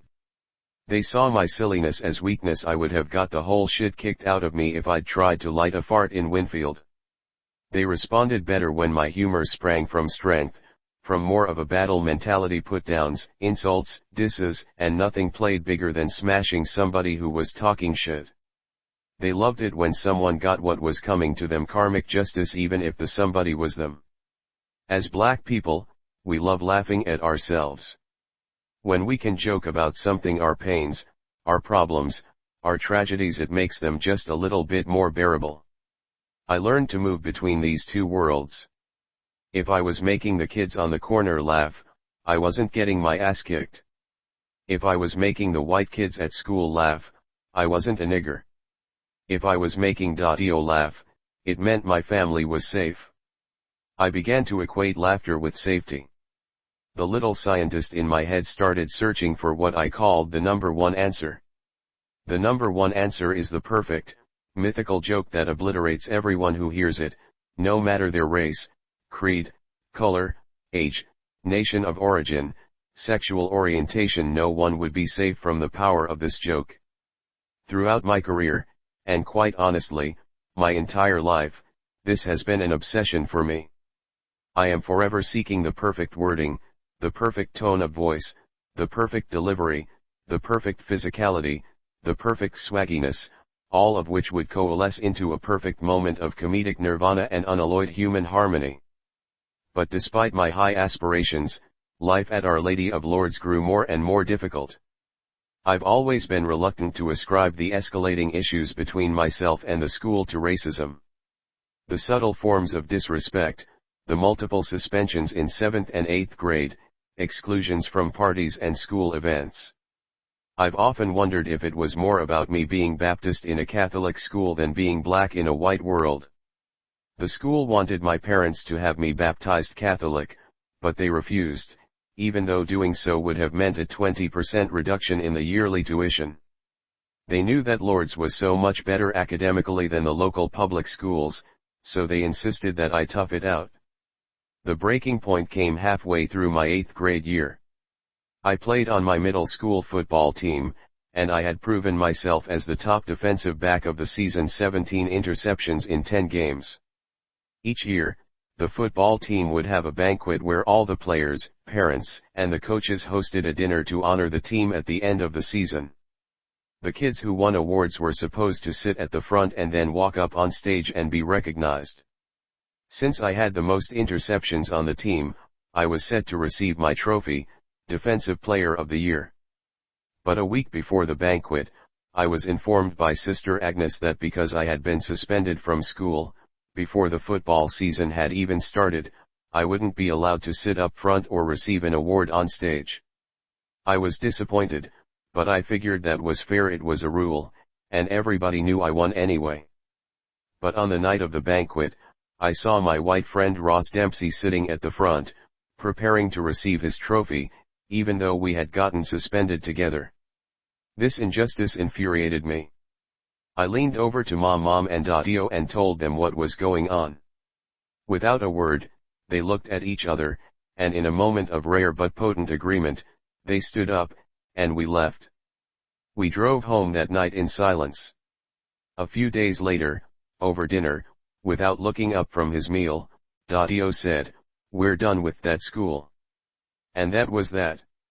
T-hat summer was hot. Business was booming and cash was flowing, so Dio treated himself to a Kodak Super 8 home movie camera and projector. This was dope as hell. It had one of those big rubber eyepieces and a little leather strap for your wrists so you didn't drop your whole summer's worth of money off your back patio. Had Dio grown up in a different time or place, he definitely would have been an artist. When he was a teenager, one of his school teachers loaned him a camera and he fell in love with photography. He ran all over North Philly snapping photos and later learned to develop film in a darkroom. But when it started to consume all of his time and attention, his parents and teachers reminded him that he needed to work and make money. Photography was an expensive hobby. So when he was sent to boarding school, they made him give the camera back. His heart was broken, but Daddio never lost his love for photography. His new Super 8 camera turned him into one of those dads, the kind who, at birthday parties and barbecues, would follow all the kids around filming everything they did, making us smile, do tricks, or be funny. Because the camera didn't have sound, he encouraged us to wildly over-exaggerate our movements, Charlie Chaplin style, to communicate his narrative without words. Daddio let go behind the camera. When there was work to be done, he was all about order and discipline. But when his camera was rolling, he wanted to see me jumping around and being silly. I ate up the attention. You could not keep me out of his picture frame, even when he was not trying to shoot me. I invented photobombing. After we would shoot, Daddio would rush down into the basement, throw a sheet up on the wall, and carefully feed the delicate reels of film into the projector. Following a series of frustrating snags and misfires, the sheet would suddenly light up with us. A road trip here, a birthday party there. These were our family's highlights. Daddio would sometimes play the guitar, too. Glass of Chivas Regal on the side table, a Tarraton 100 dangling out of his mouth, his eyes squinting from the dancing smoke, he'd pick the chords to Andy Williams's The Shadow of Your Smile, or attempt some intricate jazz riff that his working man's hands were just too battered to perfect. He'd pluck, strum, and even sing. It was always something romantic. Love songs seemed to put him in a good mood. My mom, too. The music and home movies brought peace to the house. I think our home movies depicted Daddio's dream of a perfect, happy family. And by a strange alchemy, what was true on the screen became true in the basement as we all watched together. In every image we were all smiling, laughing, having fun. There was no fear, no tension, no violence. For those brief moments, Daddio's life imitated his art, as we all smiled and laughed and sang along. Peace psychologists have written about how our relationship with our parents in childhood and early adolescence creates our map for understanding love in adulthood. When we interact with our parents as children, some behaviors and attitudes win us attention and affection, and other behaviors and attitudes cause us to feel abandoned, unsafe, and unloved. The behaviors and attitudes that win us affection often come to define what we understand as love. Daddio appreciated when I worked hard and performed his directed orders with intensity and precision. He applauded when I was disciplined in laying a perfect brick toward the construction of a perfect wall. Mom loved when I used my brain. She applauded the thinker within me, when my wit and intellect were most on display. My mom is my prototype, patient, brilliant, formidable, nurturing. She'd prefer to do things together, but she's going to be fine with or without you. Mom can carry it all for a while if you need to take a break. With Gigi, there was something majestic and empowering about how she loved me. Whenever I performed for her, I felt like I was plugged into the force, like I couldn't lose. She was like the sun to me. If I could just make the world see me the way Gigi saw me when I played Feelings, then that was it. That was the mountaintop. The concepts of love and performance became fused in my mind. Love became something earned by saying and doing the right things. In my mind, great performances got you love, bad performances left you abandoned and alone. An exquisite performance secured affection. But if you sucked by your damn self. I performed to placate my father, to quell his fouler moods. I performed to distract my family from the growing tension and resentment that was consuming our home. I performed to get the kids in my neighborhood to like me. As such, I began to see happiness for myself and my loved ones as a function of my ability to perform. If I performed well, we would all be safe and happy. If my performance faltered, we were in trouble. Daddio was at his most loving either behind a camera or projector. Therefore, I always wanted to be in front of his camera, and he always wanted me in front of it. It was one of the few times in my childhood where he and I were perfectly aligned. I loved being in my father's home movies. It brought me closer to him. And that deep craving for his love and approval undoubtedly played a role in my desire to perform on film later on in life. Throughout my life, I have been haunted by an agonizing sense that I am failing the women I love. Over the years, in my romantic relationships, I would always do too much. Coddling, overprotecting, desperately trying to please them, even when they were totally fine. This insatiable desire to please manifested as an exhausting neediness. To me, love was a performance, so if you weren't clapping, I was failing. To succeed in love, the ones you care for must constantly applaud. Spoiler alert, this is not a way to have healthy relationships. When I was 13 years old, Io hit mom for the last time. She'd had enough. She went to work the next morning and didn't come home. She didn't go far, just a few blocks to Gigi's house, but the message was clear: she was done. This was the first of only 2 times in my life that I contemplated suicide.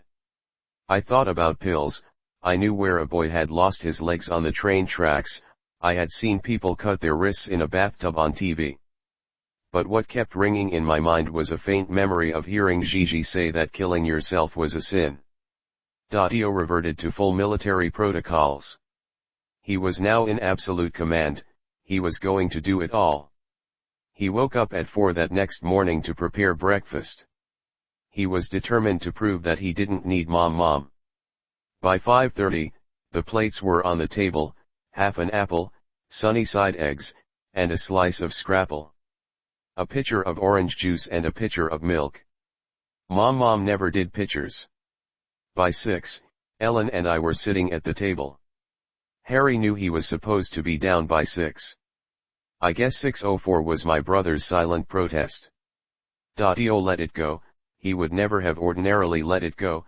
6:04 would usually have meant no breakfast for Harry. The food had been sitting out for 30 minutes, so the eggs were cold, and the half apple was turning brown. Ellen and I ate quietly. "The eggs are hard," Harry said. Io seemed to not even hear him, he was washing the dishes. Start clean, stay clean was one of Dio's maxims. He used it for cooking and at work.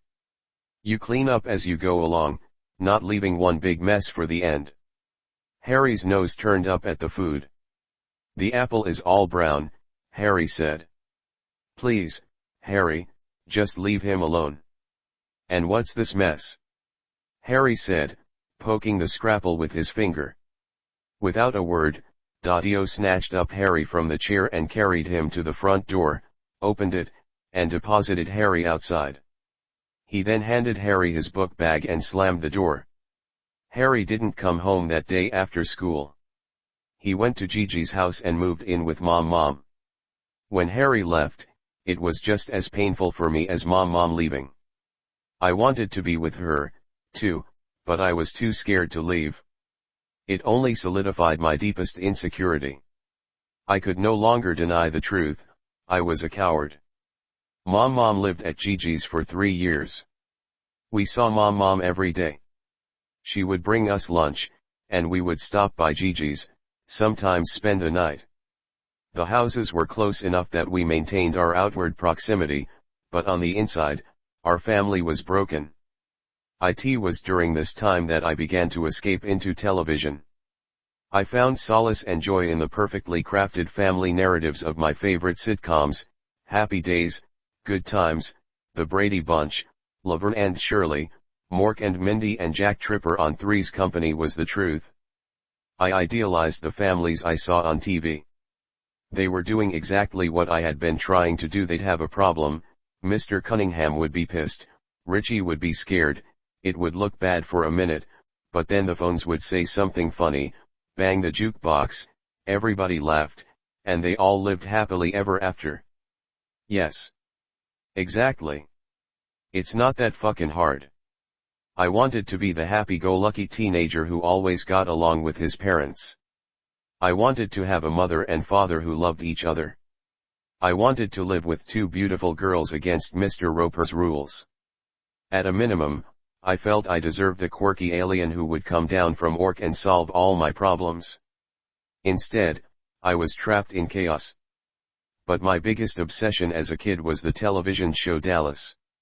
The Ewings were a large, wealthy Texas oil family, led by J.R., the iron-willed patriarch. He ruled the Ewing clan much like Dio ruled the Smiths. Except J.R. Ewing was hella rich.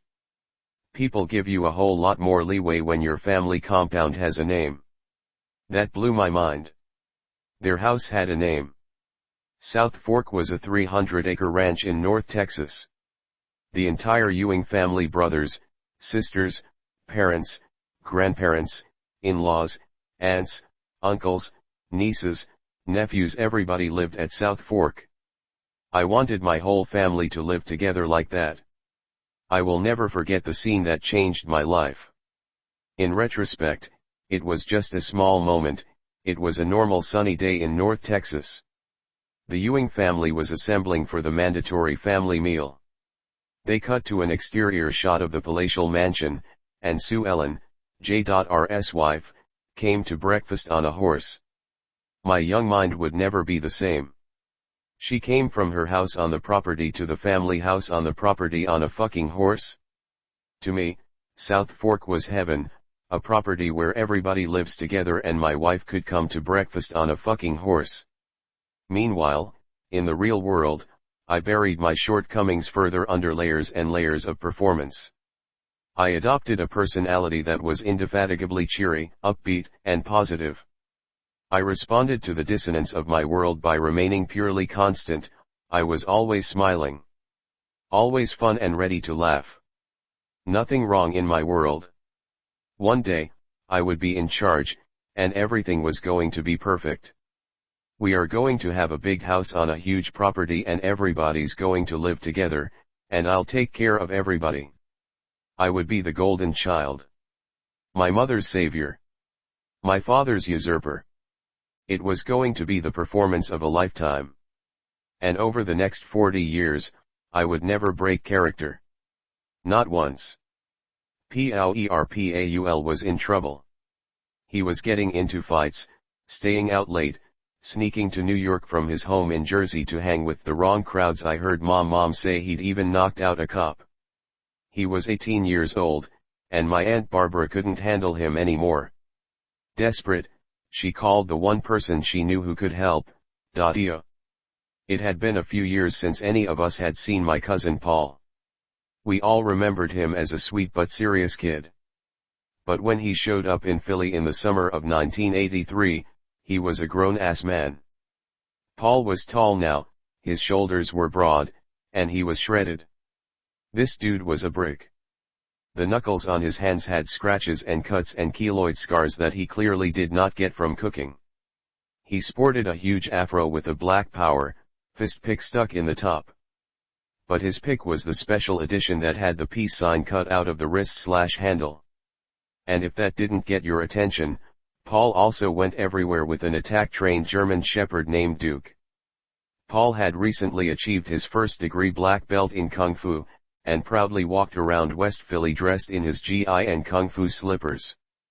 He was full on into his militant black power phase. He was like the no bullshit, real-life version of Bruce Leroy from the movie The Last Dragon. Paul never said much, but when he did speak, he was unfailingly polite. He would karate bow all the time and end every sentence with either a yes, sir, or no, ma'am. He stayed to himself, and he didn't bother anybody, but if you fucked with him, and he snapped 2 words, scorched earth. By this time, Dio's business, ACRAC, air conditioning, refrigeration, air compressors, was poppin'. It had expanded and morphed beyond just refrigeration repair. When he would sell his clients new refrigeration equipment, they would often pay him just to get the old ones out of their stores. His shop became a sort of graveyard for refrigerators and ice machines. But instead of sending them to the junkyard, Dio would work day and night to refurbish and rebuild them. Before he knew it, he had the capacity to produce thousands of pounds of ice each day from machines that had been thrown away as trash. And just like that, our family was now in the cubed ice business, manufacturing, packaging, and delivering bags of ice throughout Philadelphia, into Jersey, and even as far as Delaware. The problem was that bagging thousands of pounds of ice each day required labor. A lot of labor. And because ice is cheap, you need the labor to be cheap. It started with me and Harry and Ellen and both my sisters Pam, and then all of our friends. And then Dadio started recruiting extended family and all of their friends. Child labor laws were very different back in the day, so pretty soon, every kid in the neighborhood was bagging ice. Acrack was the way kids stayed off the street and made a little money for the summer. Dadio had become a kind of kid whisperer in Winfield. Because he was so military-minded, he was instilling structure and discipline to the level that most of these kids had never experienced. And he paid cash. If a kid was late, he sent them home. If someone cursed or fought, they were out. The kids' parents loved it. Their kids were earning cash money and learning respect and discipline. Dadio was in his lane. So, when Paul started getting in trouble, my Aunt Barbara shipped him to Philly hoping that the structure, and cash, of Dadio's ice house would change his life's trajectory. But it was my trajectory that would end up being forever changed. Paul moved in with us in late May, just in time for the summer ice rush. He had me walk him around the neighborhood. I showed him where Mr. Bryant's was, and I introduced him to my friends. I was showing off my cool-ass cousin. Paul loved hanging with me. He thought I was hilarious. He started showing me how to connect with Duke, and even shared the secret attack commands which were in German, a German shepherd, trained in German. I thought that was hot. And best of all, he was teaching me Kung Fu. That summer, he became a kind of big brother that I never had. Dadio ran Acrack the same way he ran our house, as a commander. He would yell and rant and curse, we'd all be terrified, walking on eggshells, hoping he wouldn't explode. But Paul was the first person I ever met who wasn't bothered in the least by Dadio's anger or outbursts. When Dadio would flip, Paul would get totally calm and still, never taking his eyes off Dadio. Paul's body language was very clear, you can say anything you want, old man, as long as you say it over there. But if you come over here, 2 words. Scorched earth. I was amazed Paul and Dadio got along perfectly. The idea that someone could be confronted by the Dadio ogre, stand in the storm of his rage and fury and disarm him with nothing more than a look and a laugh. I had never experienced that kind of power. Paul's martial arts training allowed him to submit to Dadio's authority. He respected him, but he was not afraid of him, because deep down inside, Paul knew that if he needed to, he could kill him. And Dadio knew that, too. For the first time in my childhood, Paul made me feel safe in my own home. He was powerful. If Paul was around, no one would mess with me. Not the neighborhood kids. Not the white boys from school. Not even Dadio. And just when I thought it was impossible for my cousin to get any cooler, he unlocked the world of hip-hop. Back then, hip-hop wasn't what it is now. There had been a couple of hits, but for the most part it was still underground.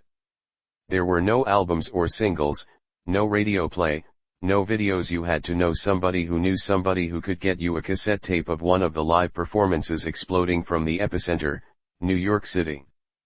People would literally go stand in the audience at a party and hold up a boom box over their heads to record the performers. That's how mixtapes were created. People physically going to a party and holding a big-ass radio up in the air for an hour, 2 hours, then making copies of the tape and giving them to their friends. People in New York would cut a tape of some of their favorite hip-hop artists, make a copy, then take it to their friend in Boston, mail one to their brother in LA, or play one for their little cousin in Philly. These tapes got traded, sold, copied, and traded again. This hand-to-hand exchange across the country was what drove the rocket-fueled expansion of hip-hop. It was grassroots. It was viral before anyone knew what going viral was. It was straight from the street to the heart. Back in the 1970s in New York City, black communities would throw block parties. They'd shut down their block, and a DJ short for disc jockey would bring out a turntable and a box of records and play on the street for everybody to dance. Given that this was the 1970s, most of what they played was funk and disco music. The songs in both funk and disco always featured instrumental sections somewhere in the middle. The song would be jammin' along, and then it would begin to rise, until it reached a soaring crescendo with every instrument at full blast, and then boom. Nothing but the drummer. This became known as the break. Breakbeats were designed to have a little extra splato to 'em. The break was the time for performers like James Brown to show off their dance moves, but as it turned out, the breaks became the hottest part of the song and always set the party on fire. Because everybody loved dancing to the breaks so much, one day at a block party in the Bronx, a guy named DJ Kool Herc came up with the idea to bring out two turntables and have two of the same record. That way, he could switch back and forth between them, playing only the break, and keeping it going indefinitely. Two turntables and a mixer also meant that he could blast between James Brown and the Winstons and back to Brown, then to Sly and the Family Stone, from break to break to break, only playing the favorite 10 seconds of everybody's favorite records. This created a frenzied, new-style dance party. And modern DJing was born. Because the DJ now had two turntables and a mixer, another innovation emerged: scratching. Scratching was done by moving a record back and forth, creating a wild new sound in music. One of the records could be scratched while the other played the break. The record being scratched would then be released, perfectly on beat, and then the process was flipped so that the break could continue for as long the people wanted to hear it. And the only thing that was missing from the equation to make it hip-hop was rapping. DJs now had two turntables and twice as many records. The demands of the craft consumed more and more of their attention, preventing them from being able to interact with the crowd as much as they used to. So they started bringing their brother or one of their friends along to be on the mic to engage with the crowd. These masters of ceremonies would talk to the audience, hype 'em up, brag about the DJ, and generally entertain the audience. Ladies, lemme hear yat. Who got $100 in they pocket? Where Brooklyn at? Eventually, the most creative MCs started to talk in rhymes to the rhythm of the breakbeats, a flavor imported from Jamaican immigrants known as rapping. The block parties began to blaze. Especially when the rhymes were clever, funny, poetic, or, best of all, when they shouted out your neighborhood. The equation was now complete: DJing plus MCing equals hip-hop. And the world was not ready. Paul's troublesome escapes to New York City had given him access to all the mixtapes. He knew people who were down with a crew called the Zulu Nation, an early collective of hardcore hip-hop enthusiasts based out of the New York/New Jersey area. He could get me any tape: Grandmaster Flash, Mel Mel and the Furious Five, the Treacherous Three, Kool Moe Dee battling Busy Bee Starsky, and my all-time favorite, Grandmaster Caz and the Cold Crush Brothers. Grandmaster Caz was single-handedly, undeniably, the greatest influence of my hip-hop life. He was the prototype for the Fresh Prince. He was one of hip-hop's first storytellers. Caz was witty, he was clever, his verses took you on a journey, you'd be on the edge of your seat listening to him rap, always wondering what was gonna happen next. And most of all, my dude knew how to land a punchline. I wanted to be just like Caz. In fact, my first hit single, Girls Ain't Nothing But Trouble, was inspired by influenced by. Okay, basically, I studied every single line of a Grandmaster Caz mixtape freestyle called Yvette and then wrote my own version of his story. I guess why I connected to him so much was that I had had a similar experience to what he describes in Yvette, but it never dawned on me to write a rhyme about it. In a way, Caz validated and unleashed a creative part of me that I never thought anybody would care about. He made it okay to be me. It was a long time ago, but I'll never forget I got caught in the bed with this girl named Yvette. I was scared like hell, but I got away. That's why I'm here talking to you today. I was outside of my school, shootin' up the rock. A crowd of people gathered round listening to my box. It was me, the L, the A, and the L, and then I slipped away to make a phone call, and to this very day it was a MOE. I regret, but I didn't know it then, so I called Yvette. There's probably no need to point out the similarities, but to gild the proverbial lily, I always loved that Kaz was on a basketball court when he makes the call to Yvette. So in the theme song for The Fresh Prince of Bel-Air, I put my character on a basketball court, to a quiet homage to the legend. I am not exactly sure when I became a rapper. Back then, hip-hop wasn't something we did, it was what we were. Hip-hop was not just our music, it was dance, it was fashion, street art, politics, social justice. It was everything, it was life, it was us. Outsiders didn't see it as a legitimate genre of music to pursue and perfect, but we weren't even thinking about it in those terms. It was something new, fresh, fun, and exciting that was growing around us and within us. None of us thought it was going to blow up and dominate the world like it does today, and if someone had asked, "Where do you think hip-hop will be in 40 years?" I probably wouldn't have said, "Oh, it'll be one of the most impactful forms of music in the history of humankind." We simply loved what we were doing, so we kept doing it. I still remember the first rhyme I ever wrote. I was 12 years old, at the age of 1, I had just begun, on my journey to the top. And at age 2, everybody knew, that I was a hella edha MC. At age 3, any sure shot could see, I was a bona de lo at heart. I got an IQ of 142 and, like my name, I'm a work of art. Fortunately, I got better. With Paul's tapes and encouragement, I became obsessed. I was already an incessant talker and performer.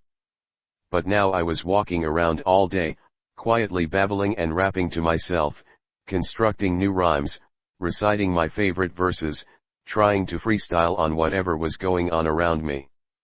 I went out and bought one of those black and white speckled composition notebooks and started writing down my rhymes and practicing them in my room in the mirror. My fantasy-driven mind would splash all over those pages, sometimes even surprising me by what came out. My creative river was raging. Rapping was the most natural thing in the world to me.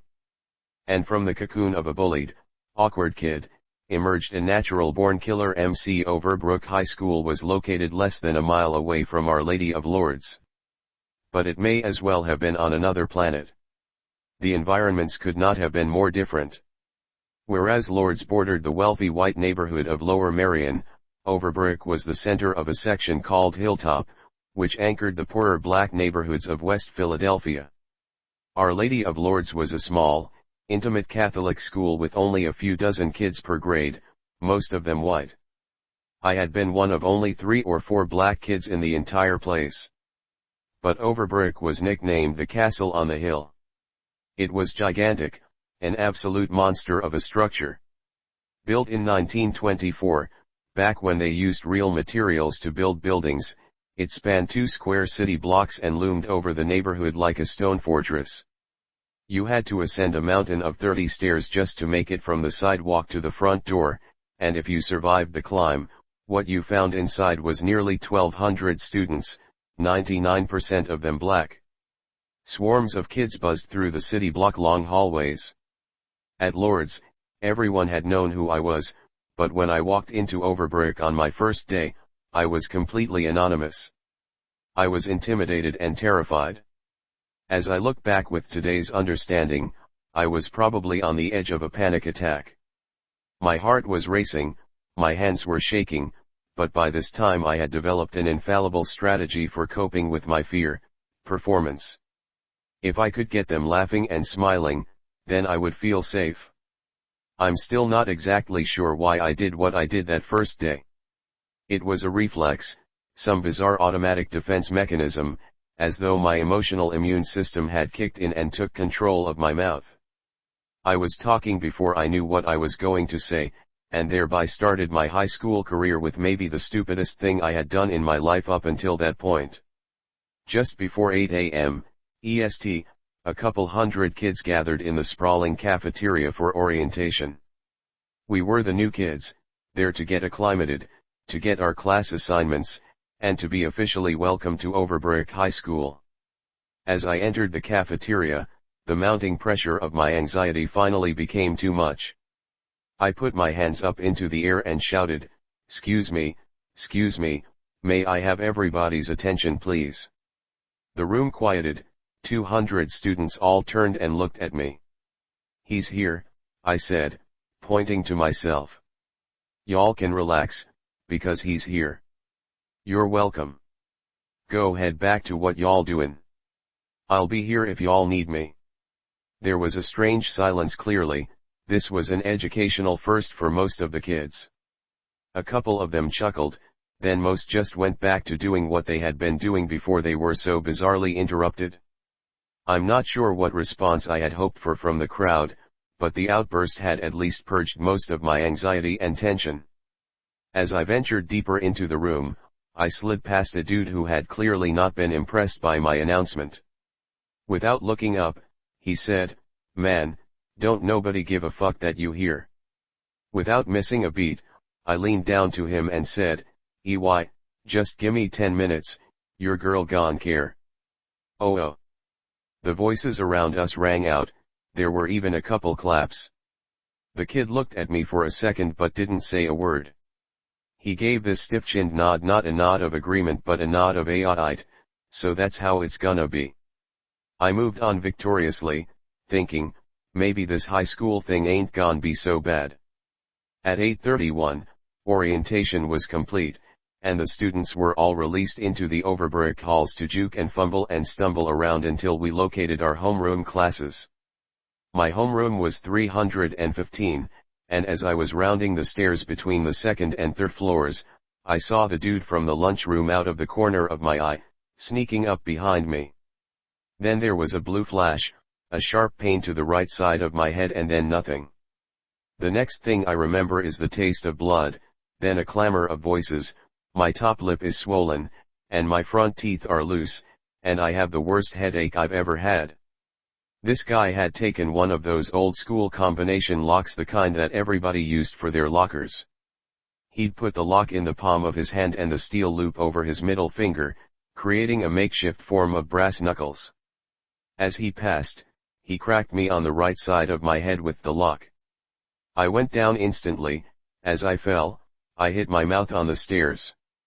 Blood everywhere, kids screaming, teachers running, everybody trying to figure out if I had died or not. The lights in the principal's office are killing my eyes. I'm holding a towel over my mouth as Dadio walks in. Pretty soon, the police are there, and I mumble through my recollection. Dadio is furious, the police are talking to the principal about pressing charges. In my haze, all I can think is wait, everybody slow down. This is all happening too fast. I just wanted to hit pause and then rewind. I wanted a do-over. I didn't want to be here, I didn't want any of this to be the truth. "Come on," Dadio says, "let's go." He stands me up. The hallways are empty now. Dadio feels like a lion that can't find anything to kill. We exit the side door. I'd only been at Overbrook for an hour and a half. It's weird to be out of school in the middle of the day. The Sugar Bowl convenience store is across the street. I wanted a water ice and a pretzel. It just seemed like Dadio wasn't in the mood, so I didn't ask. As we drove away, I saw the kid being led in handcuffs from his first day of high school and discarded into the back of a paddy wagon. He was later expelled, and I never even knew his name. The moonlight glints off my swollen, Vaseline-caked lips. The first moment of solace in a day of complete and utter insanity. As I lay in my bed, on my left side, I wonder, what the hell happened? How did I get here? Just then, Gigi came in to check on me. She changed out my ice pack, plumped up my pillow, and reset the bandage on my head. I gotta say, it's not too bad having a nurse for a grandmother. I told her the whole story. She didn't lecture or scold. She simply said, "You know, if you stopped talking so much, maybe you could see some of those hits coming." Then she kissed me and went on her way. I couldn't stop thinking about Gigi's words. She was right, I was always talking, always joking, I never shut up. I talked not because I had anything particularly important to say, but because I was afraid. It began to dawn on me that my overcompensation and fake bravado were really just another, more insidious, manifestation of the coward. My thoughts were swirling. My mind drifted to the time when Gigi found my first rap book. Like most young kids emulating their hip-hop idols, I had been writing verses full of curse words and slick, slangy vulgarities, and I had accidentally left my book out in the kitchen. Gigi found it and read it. She never said anything to me, but she wrote me a note on the inside front cover. Dear Willard, truly intelligent people do not have to use language like this to express themselves. God has blessed you with the gift of words. Be sure you are using your gifts to uplift others. Please show the world that you are as intelligent as we think you are. Love, Gigi. Lying in my bed, I was overcome with shame.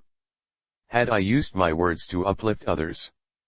I thought about this kid sitting in a jail cell somewhere. What is his grandmother doing right now?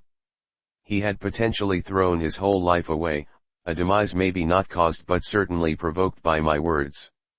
I knew for certain I didn't want to be that kind of person. But my shame slowly began to give way to a staggering realization of the power of words. I knew that I had unconsciously caused my whole day. I didn't know exactly how, but I knew for damn sure I had done it. I sensed for the first time that I wasn't weak, in fact, I was infinitely powerful. I just had no control over it. My imagination was running wild with the possibilities. God had indeed blessed me with the gift of words. And that night, I was getting my first glimpse of the power of those words to alter and shape my reality. And then I asked myself, if I have this much power, shouldn't I use it for good? Words can affect how people view themselves, how they treat each other, how they navigate the world. Words can build people up, or they can tear them down. I decided that night that I wanted to use my words to empower others, to help rather than hurt. I never cursed again in my rhymes. And I got criticized and smashed for years for that choice. But there was no peer pressure that even came close to overriding Gigi pressure. Tiho's first months of high school were a little rocky, but I was certainly no longer anonymous. And in the same way that the power of my words had almost destroyed me, I was now starting to see their power painting my dreams. By the middle of that school year, hip-hop had really started to bubble in Philly, and now everyone had their own cousin Paul, somebody they knew in New York who could get them mixtapes. The success of Rapper's Delight by the Sugar Hill Gang was putting major dents into mainstream barriers. Everybody was listening to that song all the time. Walking the halls of Overbrook that year was like walking through a hip-hop battleground.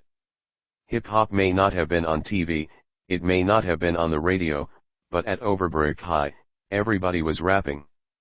Nobody knew it yet, but I had been writing rhymes every day for the past 8 months. I had pages and pages of different concepts and punchlines and stories. I started to keep a stash memorized and ready to go. I would walk up on groups of kids rapping and join in, and I slowly started to develop a reputation as a pretty good rapper. The new thing was freestyling. Somebody would beatbox with their mouth and then the rapper would improvise in the moment about whatever was around them. Some kid's funny shoes, the test you failed in math class, the girl you liked, whatever. This was always my biggest strength. I had been cracking jokes my entire life.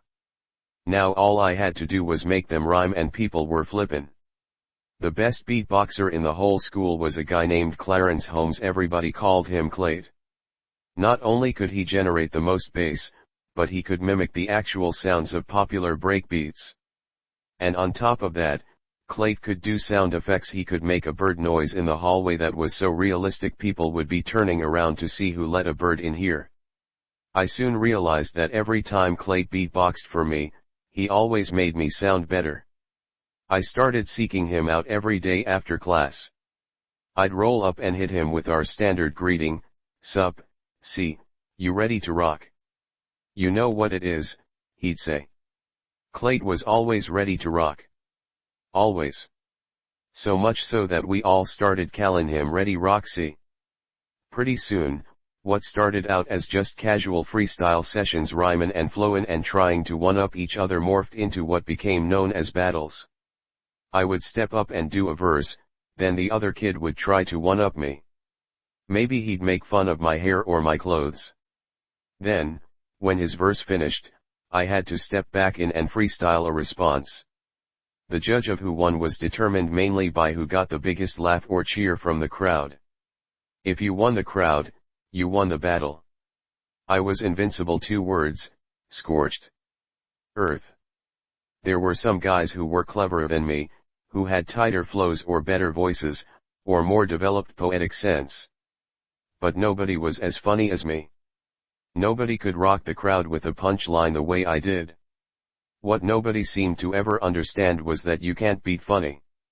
You can spit all the tough gangster shit you want, you can rip rhymes about all the money and women in the world, but if your pants are just a little bit too far above your shoes, and somebody says, "Look at you, homie," pretending you all why looks like your shoes went to a party and your pants got high and 40 people laugh, you're done. It's over. Rapping changed everything for me. For the first time in my life, I was popular. I was getting attention and respect. Ready Rock and I were from Winfield, but Overbrook was in Hilltop. Many times, in these battles, we'd be reppin' for Winfield. So a lot of the same neighborhood guys who used to pick on me and make fun of me were now getting hyped when I showed up. I was making new friends, girls were starting to feel me. Ready Rock and I became inseparable. The other reason I never lost a rap battle was because I had been raised in the house of Dio, molded and chiseled by his unrelenting work ethic. I practiced incessantly. Unlike the other kids, who were starting to smoke weed and cut class, I spent hours and hours filling notebooks with rhymes every day. I'd stand in the mirror and practice my verses, making sure my face and my body language were perfectly matched to reinforce and punctuate the punchlines. I was tightening my delivery and trying to deepen my tone. Every break between class, and before and after school, I was always looking for some sucker who was slippin'. I'd battle anybody in the lunchroom, in the parking lot, at the Tustin playground or the Bieber schoolyard. In class, I started having fun with my teachers, rhyming answers back when they called on me. I'd rhyme to my parents. I'd answer the phone in rhymes. A lot of adults pretended they hated it, but I knew they loved it. The combination of hip-hop and humor made me untouchable. I had found my voice. I was choosing my words poetically and comedically. And now, for the first time, I was experiencing a surge of power over my own life. My teachers loved me. I'd be late for a class or miss my homework or get caught being silly in the back of the room. They couldn't yell at me because they were laughing. I started noticing that I was never getting in trouble. One of my favorite teachers was Miss Brown. She taught Algebra 2, Elementary Functions, and Trig. She had flawless, chocolate skin and big, steady brown eyes. Her body was just under 5 feet tall, but she was 6'8" on the inside. She knew exactly what I was doing. By this point, I was at least a foot taller than her, and when I would do something that she needed to check me for, she'd walk right up into my chest and say, "Come down here so I can talk to you." Learning is really easy when you can feel that your teachers love you. Miss Brown began to jokingly call me Prince Charming. She'd sarcastically say things like, "Oh, look, Prince Charming has graced us with his homework this Monday morning. How kind of him." The kids would laugh, and I would eat it up. As long as everybody's laughing, I'm good. Back in the 80s, the word fresh was the new hip-hop slang. Everybody was saying it every other word, like fly in the 70s, or dope in the 90s.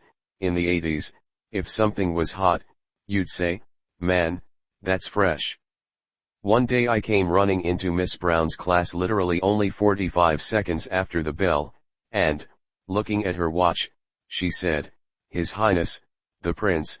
2 minutes late. I quickly corrected her. "Nah, Miss Brown, We both know I am barely 30 seconds late. And if you don't mind, thenceforth and hitherto do I demand to be known as the Fresh Prince. The classroom burst out laughing. The name stuck. In order to feel confident and secure, you need to have something to feel confident and secure about.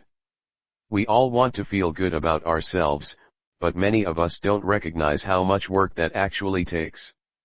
Internal power and confidence are born of insight and proficiency.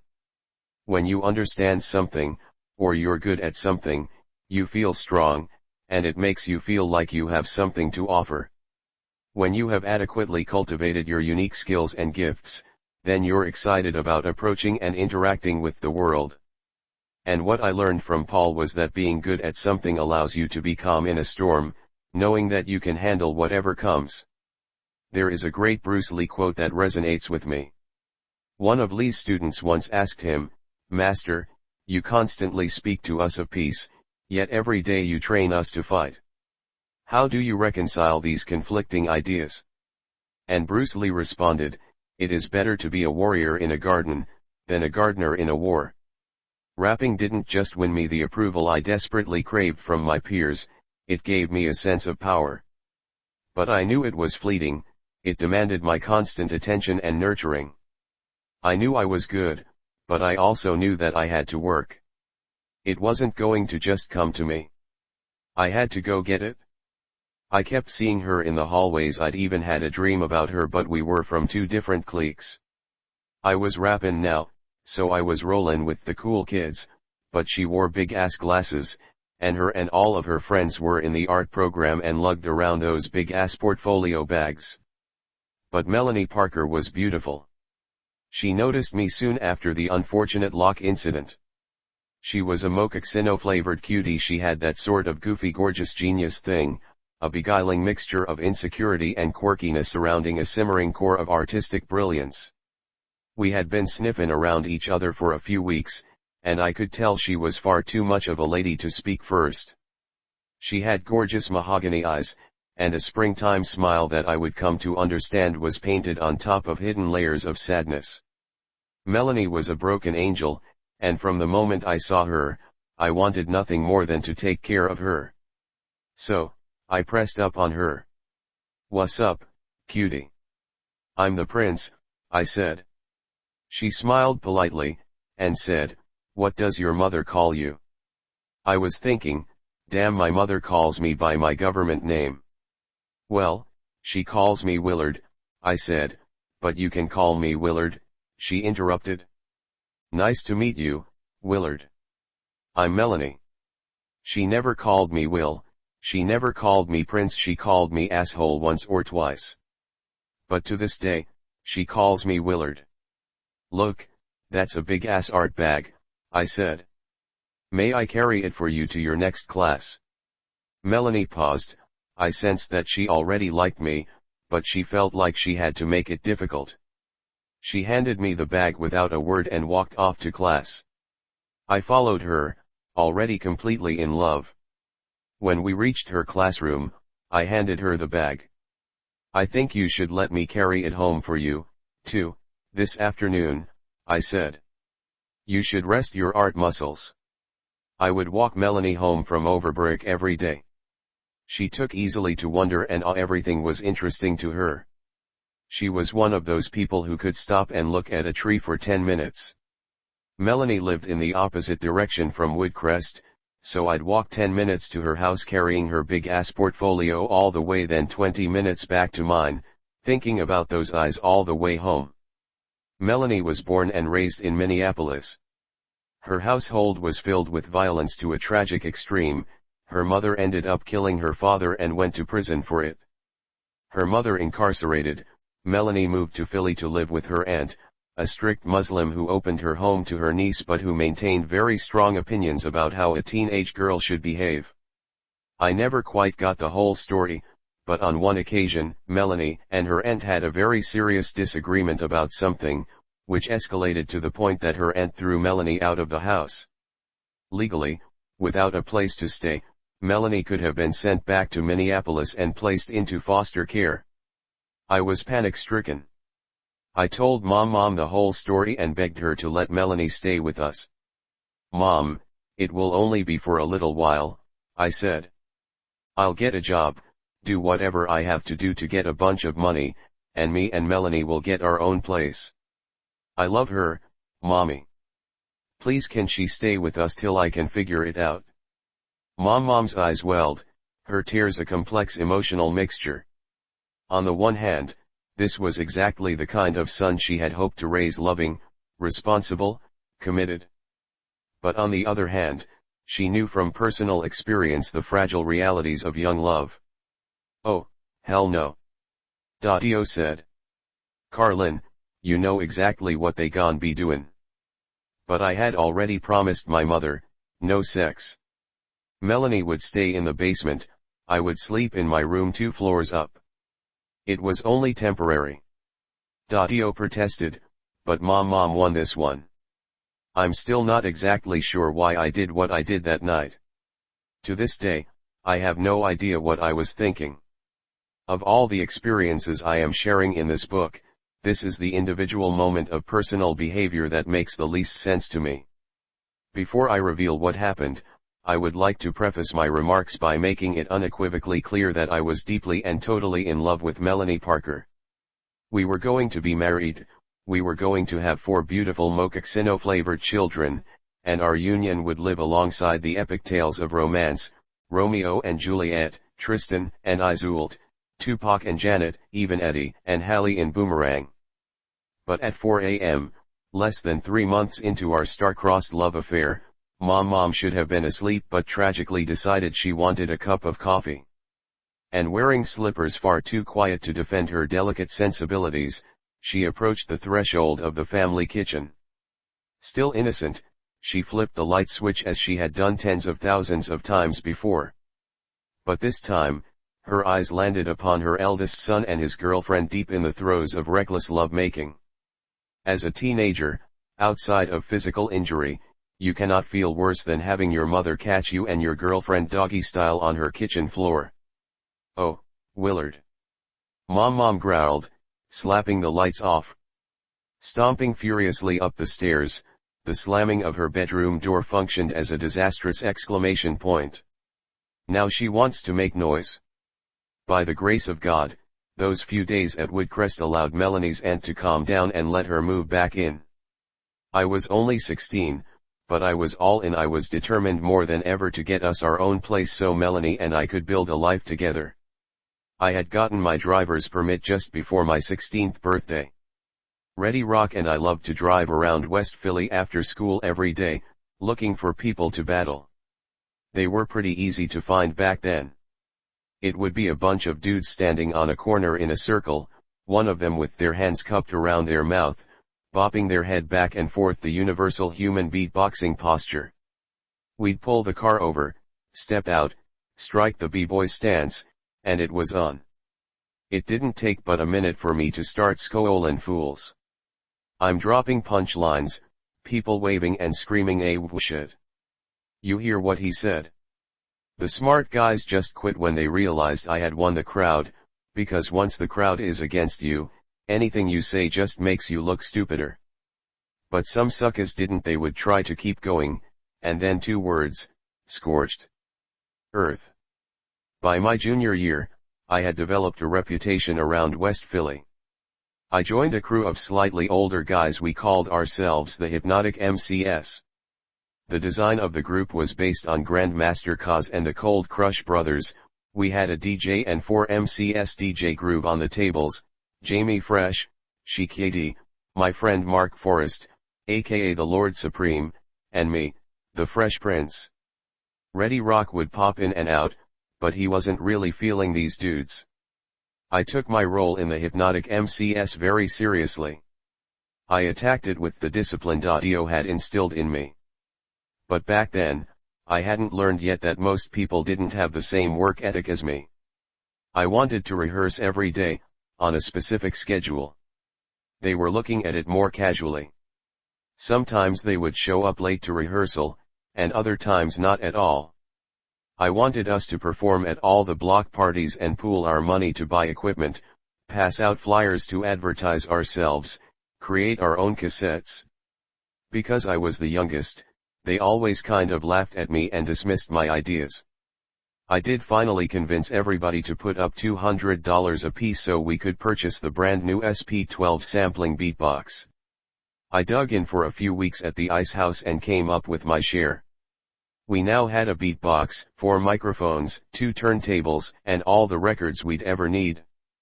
Because Groove was the DJ, we agreed to keep all the equipment at his house. We did a handful of pretty good shows together over about a 6-month period, but mostly the equipment just sat there in Groove's basement unused. I was getting frustrated, nobody wanted to grind and go get it. My work ethic and constant pushing slowly drove a wedge between me and the group. They resented me for always bugging them and ruining what to them was just supposed to be a fun hobby. I resented them for not putting the effort in to make this thing as good as it could possibly be. I remember being at rehearsals with them and finding myself barking out a D'Addario axiom, 99% is the same as 0. We started having arguments and fights over everything, over lines, over which breakbeats went best with what harmony, over who would take which verse. Every decision became a chore. Knowing what I know now, I can see that there was no way it could have worked, but back then, my mindset was that everything could be fixed. But finally, after months of no progress on recording anything, I went to Groove's house and told the guys that I was out. To them, I was the obnoxious kid who was killing everybody's vibe anyway. They sorta shrugged, shared a laugh between themselves, and threw me deuces. So I grabbed my mic and my headphones, and, in the honor of fairness, I offered to buy the SP12 back from them. "It's not for sale," Groove said. There was a new coldness in his voice. Man, y'all not even using that thing," I said. "My dad will help me with the cash." They just ignored me and kept talking among themselves. It wasn't about the SP12, it wasn't even about resentment. It was about power. They were disrespecting me because they could. They knew I couldn't do anything. "Aight, fine," I said. "Just give me my $200 and y'all can keep it." They all kinda smirked at one another and then Groove said, "Nope." No argument. Nobody raised their voice. Just no after no. Outwardly I stayed cool, but a fury was beginning to churn inside me. I had suffered bullying and abuse in my home and all through my childhood. And I was sick of that shit. "Okay," I said calmly. "I'll see y'all later."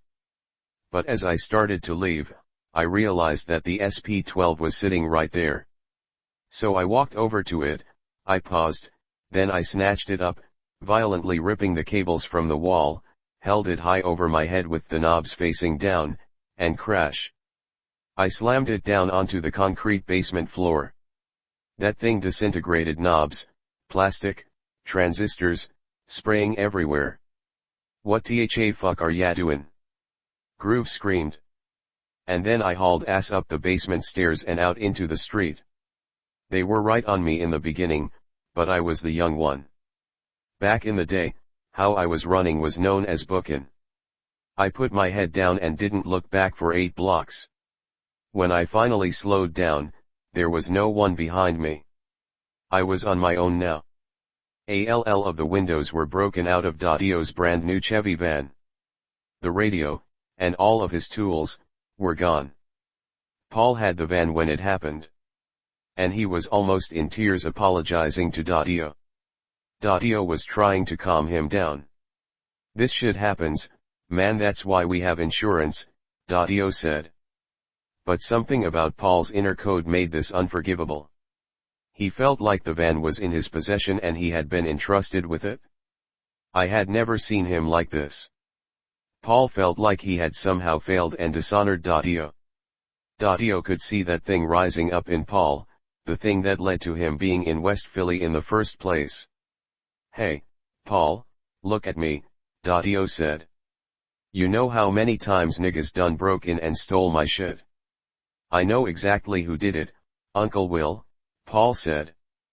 "Fuck them niggas, Paul," D'Addario said. "We got too much shit to do. Leave it alone." But Paul couldn't let it go. He was messing with a girl named Shelley who used to mess with this OL head named Black. Black ran Winfield. He was always on the corner in front of Mr. Bryant's store with 7 or 8 of his friends. Black was about 6'4" and always had his shirt off. He didn't give a fuck. He would smoke weed outside in the daytime. Paul walked straight into the middle of the crowd, right up to Black. "Did you touch my uncle's van?" Paul said. Everybody on the corner laughed. "Yeah, I did it, what you gon' do about it, bloop?" Within a couple of seconds, Black's nose was broken. But he didn't know yet. He wouldn't find out until later, when he regained consciousness. I'd never seen a fight like this except in the movies. Paul beat up everybody. Every dude on the corner either bleeding, running away, or asleep. Paul didn't come home that night. Or the next. He had disobeyed Dadio. I guess that was too much for him to bear. It would be 35 years before I saw him again. Hope Mom and Harry moved back into Woodcrest. My family wasn't one that talked about things. I was never privy to what she and Dadio had decided. I didn't ask, they didn't tell. But whatever it was, he never put his hands on her again. It was midway through my senior year. I had just gotten my SAT scores, low 1200s. This was far from a perfect score, but for a black kid from an inner-city school in Philadelphia, those numbers were more than good enough to get me really good options for college. Mom was ecstatic. She was dancing around the house, calling all her friends at Carnegie Mellon and MIT. You would have thought she was going back to college. My strong subjects were math and science. By 1986, more and more schools were beginning to offer computer science and engineering courses. Mom set up a war room. She had a map of the United States. She was cross-referencing engineering schools with cities and states where we had family members, cost of living with distance from Philadelphia. With that information at hand, she narrowed down my options to her top 5 or 6 schools, organized in order of most likely to least likely acceptance. She then filled out all of the applications, handled all of the housing logistics, and weighed all of the travel and financial aid issues. At the time she worked for the School Board of Philadelphia, so when it came to education, her organization and execution made even Dadio applaud. We had family friends in Wisconsin, and suddenly Mom decided we were going to take a quick family trip to see them. The patriarch, Walter McCallum, we called him Uncle Whatchamacallit, was tied with the admissions officer at the university's College of Engineering. She had already gotten my sister Pam into Hampton University, and I was up next. Her wildest dreams as a parent were coming true. All of her kids were going to college. Mom was the commander in charge of the "Will Getting Into College" mission. All of a sudden, she was very comfortable with the idea that if 2 people are in charge, everybody dies. It was a Friday night, and my girl Judy Stewart was having her birthday party up the block. I met up with Ready Rock after school. "Yo, you goin' to Judy's party tonight?" he said. "Nah, man, she played me.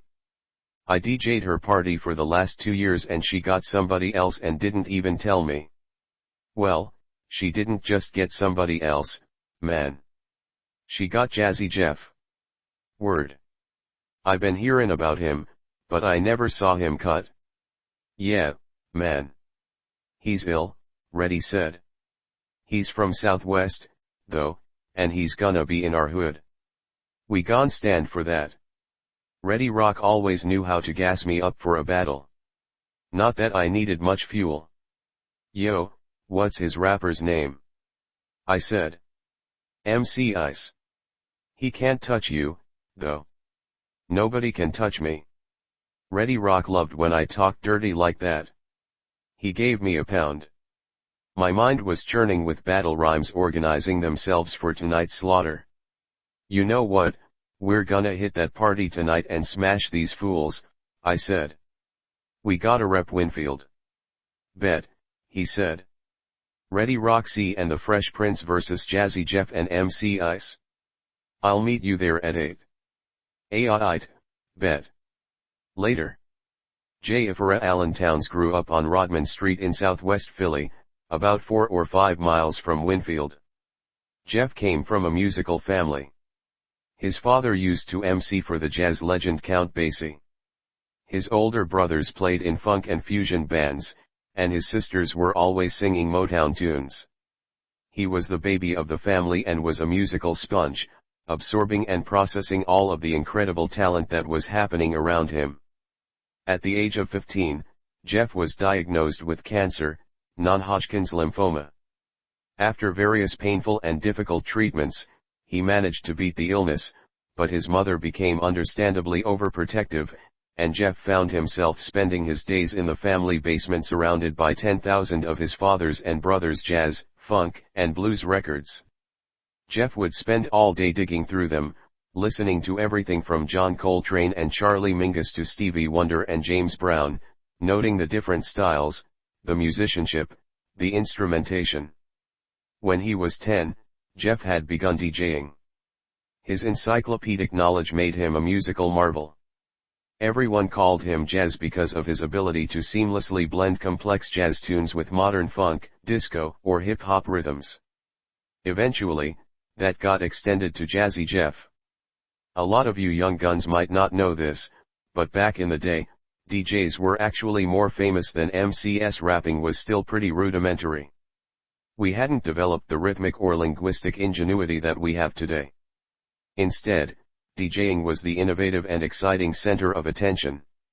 It's hard to explain to people who aren't familiar with old school cut-in, but Jeff's ability to scratch out rhythms and blend sounds was, and still is, for the most part, unparalleled. He pioneered techniques and styles in those Philly basement parties as a teenager that are still used by thousands of DJs all over the world today. He could manipulate records in ways that no one had seen or heard before. He could bend keys and time signatures and alter sounds, one of which I later named the Transformer Scratch, because it reminded me of the sound effect from the Transformers cartoon. He could make the vocal lines of two records talk back and forth to each other, creating conversations from two completely different songs. I could go on and on. But I'll stop and just say there's a reason why many, including myself, consider Jeff to be the GOAT of hip-hop DJing. Even today, over 30 years later, he's revered by DJing experts as one of the best in the world. The point is, I know I am the big famous movie guy, but back in the 80s, Jazzy Jeff was the star. It was me backing him up. T-hat night at Judy's, I showed up early. I made my entrance into her basement, two-tone Lee jeans, black on the back, white on the front, with Fresh Prince down the left leg in red letters and a matching two-tone Lee jacket. I had taken the Lee patch off the waistband of the pants and had attached it to a silver rope chain around my neck. I was almost too fly for this party. As I stepped into the room, my mind flashed to the last time I had been in Judy's basement. The harrowing events documented in my first single, Girls Ain't Nothing But Trouble, actually happened right here. I was with one of Judy's girlfriends in that basement one night when Judy's father woke up at around 2 a.m. to the unmistakable sounds of exquisite lovemaking, my sounds, not hers. From the top floor I heard him bellowing and tearing down the stairs. Who the fuck is in my house? I bolted up and scrambled naked through the narrow back hall, snatching open the door to the rear driveway, which to my horror had since disappeared under 12 inches of snow. It was 31 degrees, and I had a choice to make. Where is he? Where is he? Judy's father roared. Decision made. I ran a full city block, butt naked, back to my house, in the snow. I was outside for over 10 minutes making snowballs, trying to hit Harry's bedroom window. Finally, the window goes up, and Harry looks down. I had not heard my brother laugh harder before, or since. It also happens that Judy's basement was where I met Jeff for the first time. Whatever magic juju Judy had going on in her basement in the mid-80s, apparently Jeff and I owe our careers to it. Thanks, Judy. When I arrived, Jeff was still setting up. Judy introduced us. "What up, man, I'm Jazz," he said. "Prince," I said, pointing to my leg. I was thinking, this is Jazzy Jeff? He was wearing these big-ass glasses, and he didn't have his name on his clothes anywhere. How was anybody supposed to know he was Jazzy Jeff? There was a band-aid around the middle scratching finger on his left hand. Apparently, he had been scratching so much that the top knuckle of his finger now had a bend in it.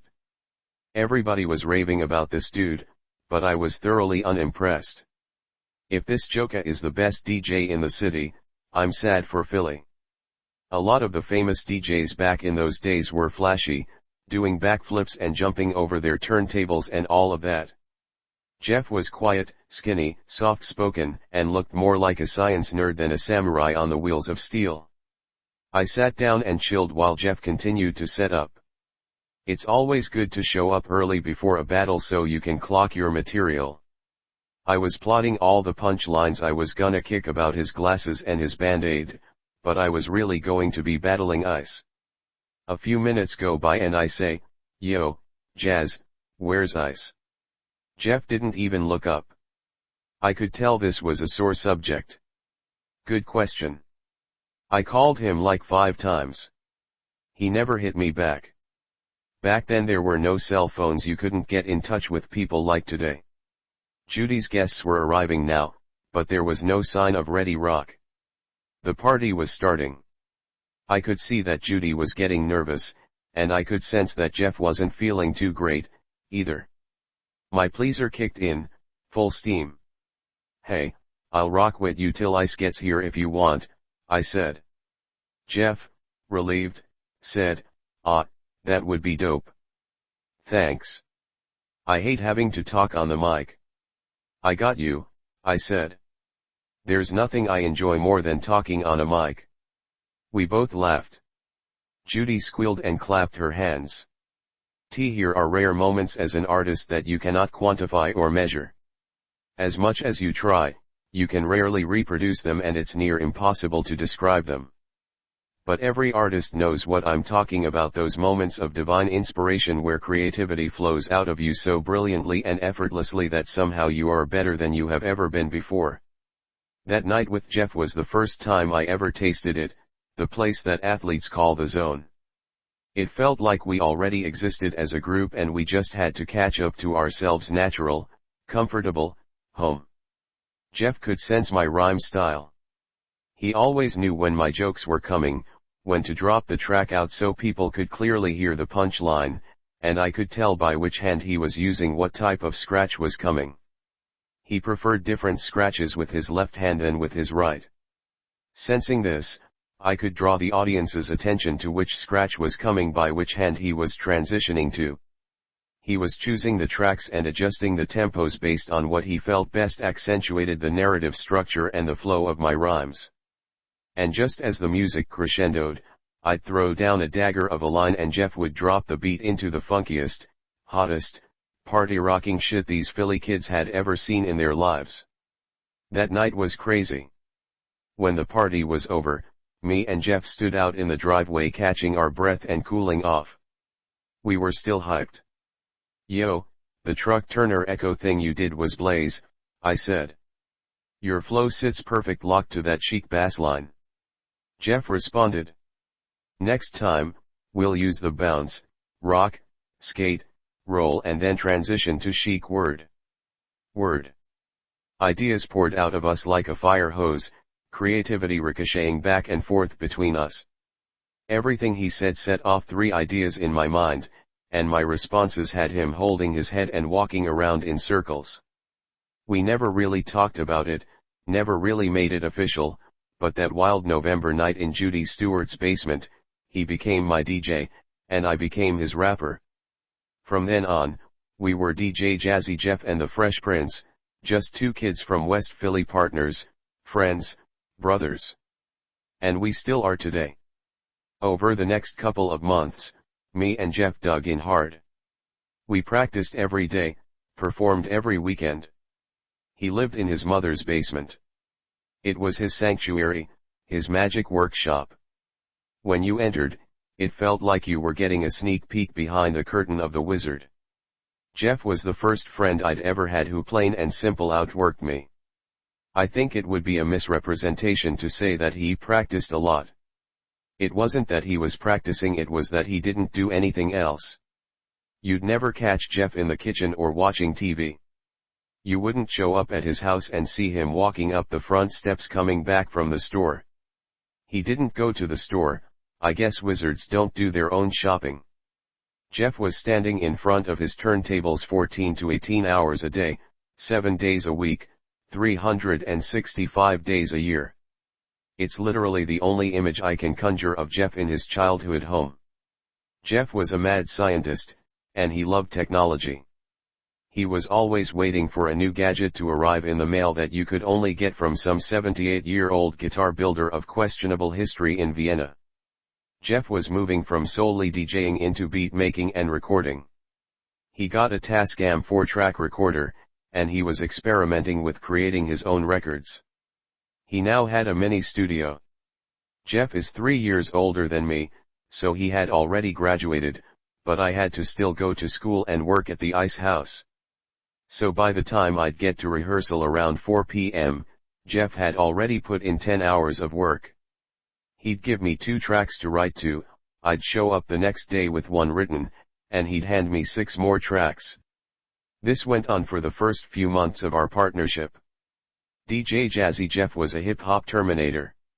He didn't eat, he didn't sleep, and he absolutely positively would not stop until you were dead. I tried to keep up. I would stay as late as I could, until Mom or Daddio would call asking me if I knew what time it was. Those early months in Jeff's basement were among the most creative times I've ever experienced. Everything was cutting edge, everything was hot, it was experimental and inspiring. I never wanted to leave. We were seeking our sound, but we found ourselves. Any night, we were rehearsing in Jeff's basement and some random dude wearing a Lacoste polo shirt, tan khakis with a razor crease, and Adidas shell toes crawled through the basement window. He calmly went and took a seat in what he clearly thought of as his corner. The music was playing, and Jeff and I were deeply engaged in our artistic banter, so I guess he didn't want to interrupt us.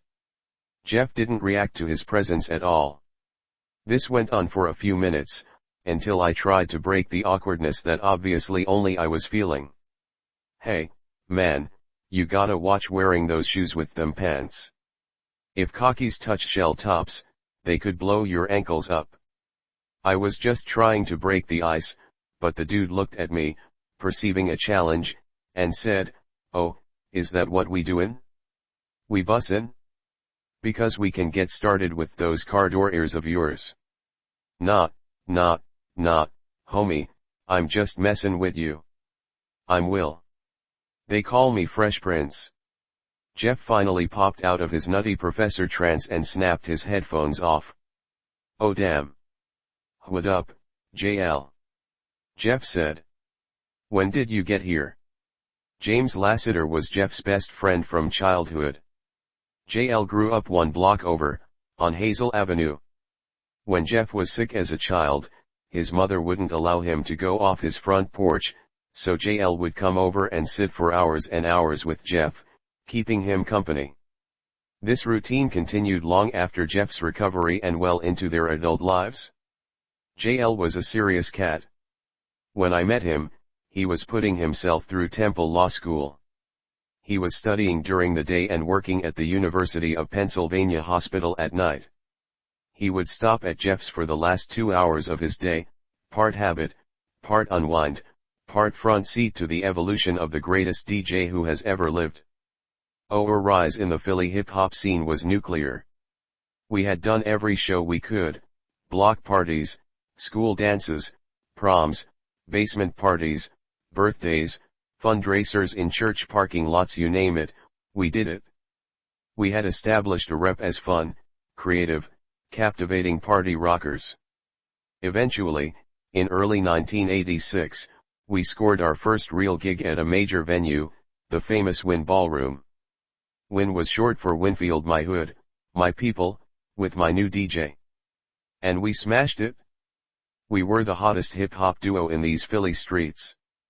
But our big break came in September 1986, when Jeff was invited to compete in the New Music Seminar Battle for World Supremacy.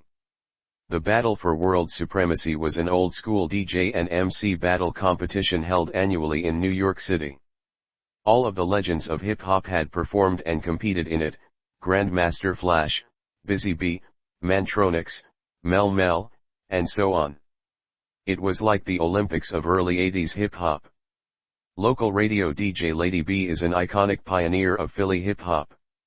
She was playing rap music before anybody in the city, back when it was only on What AM radio.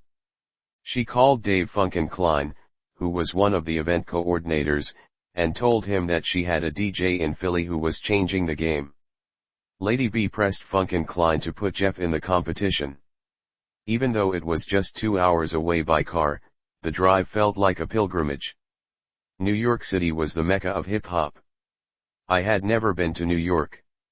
To me, the idea that music could be my passport to new worlds excited and inspired me. Here I was, right now, walking through New York City, headed to the coolest event on the planet. And all because of rap music. The battle was being held in the Grand Ballroom at the Marriott Marquis in Times Square. We rolled up, 10 deep, full swag. Red Phillies baseball caps filled the room. We were intimidated and in awe, but you couldn't tell it from all the noise we were making. Philly was now officially in the building. Jeff approached the sign-in table. I was standing behind him, arms crossed, chin high, B-boy stance on swole. Mel Mel walks by to my left, entering the ballroom. My B-boy stance got just a little less swole. And then Grandmaster Flash entered right behind him. For comfort, I put my arms by my side. And then I heard a sound over my shoulder, that outburst you hear when old friends haven't seen each other for a while. I vaguely recognized one of the voices. Where do I know that voice from? And then it hit me. I had never seen him in person before, but I knew it was him. He wasn't rocking a b-boy stance, no flashy clothes, no entourage, but the crowd still parted when he walked through. The undisputed favorite for the MC competition, Grandmaster Caz. As he passed, it took everything I had not to squeal, "I love you, Caz." Fortunately, he passed quickly, and I didn't play myself, but I'm not sure how much longer I could have held out. Jeff finished signing in, I put my hands in my pockets, and went quietly to find a seat. Here were two sections of the battle for world supremacy: the MC competition, and the DJ competition. 8 competitors in each, 3 elimination rounds, last man standing wins. The battle was set up so that each competitor had 3 30-second slots in each round to do their thing. They would go back and forth with their routines, and at the end, the judges would score them, partially based on their techniques and overall performance, but also on the reaction of the crowd. The MCs were up first, and it wasn't even a fair fight. Round after round, rapper after rapper fell to the wit and charisma of my idol. Grandmaster Caz was crowned the world's supreme MC, and I could hold out no longer. "I love you, Caz." The DJs were up next. Back in the day, this was the battle people really came to see. As the newcomer, in the first round, Jeff was paired against DJ Cheese, the previous year's champion. Most DJs had worked out 2 or 4 routines and repeated them throughout the competition. But Jeff had spent the previous week preparing 9 separate 30-second routines. He realized that if there were 3 rounds, each round having 3 slots, that he would be able to go through the whole tournament without ever repeating a single routine. But he took it even further. Each routine was timed perfectly to end in 30 seconds. So, whereas other DJs were looking sloppy getting cut off by the buzzer, or they had a 20-second intro and never really got their routines started, Jeff's perfectly timed routines had punchlines right at 29 seconds. The effect was that Jeff's buzzer became a signal to the crowd to erupt. The first round is set to begin. Jeff walks across the stage, maybe a little overeager, just a bit too happy to be there, and extends a hand of greeting to DJ Cheese. Cheese looks Jeff up and down and flags him, refused to shake his hand. As Jeff returns to his DJ setup, his cheerful demeanor is gone, and his eyes have turned icy. If Cheese would have known what was coming, he would have just shaken Jeff's hand, or better yet, tried to break it off. Cheese was up first, he came out strong. But Jeff fired back with one of Philly's favorites, a tricky rhythm scratch. People were looking at one another and murmuring, not quite sure what they had just seen. DJ Cheese is eyeballing Jeff, sensing that this is just the beginning. Nobody had ever seen cut-in like this. The crowd was inching up onto the edges of their seats. DJ Cheese unleashed his second routine and once again nailed it. The crowd cheers big scores from all the judges. Then the audience settles down to see what other artillery the Philly kid has brought with him. And with no announcement and no fanfare, Jeff introduces the world to his Transformer scratch. In 1986, that was the illest thing anybody had ever heard. And that was just the first 10 seconds. He finishes the routine slicing Pump Me Up by Grandmaster Flash and the Furious Five. There's a verse at the end of that song that goes, "I'm the bow-legged brother, there'll never be another. I bought a mansion for my mother." Jeff did a breakdown, cutting the last line into syllables, and I bought a mansion, for my, and then he held it, letting the clock run out, and at 29 seconds, right before the buzzer, he released the last word, mother. The buzzer sounded, and the crowd lost it. The judges were jumping up out of their seats and walking around with their hands on their heads.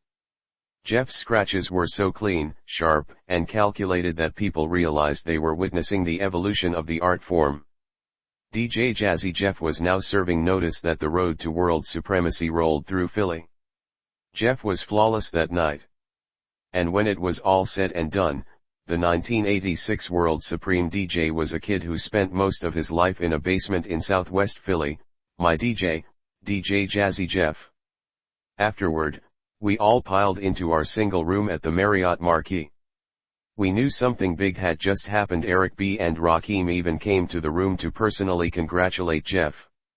We weren't quite sure where this was all going, but we had the sense that some important fuse had just been lit. We stayed up all night, laughing, dreaming, plotting, planning.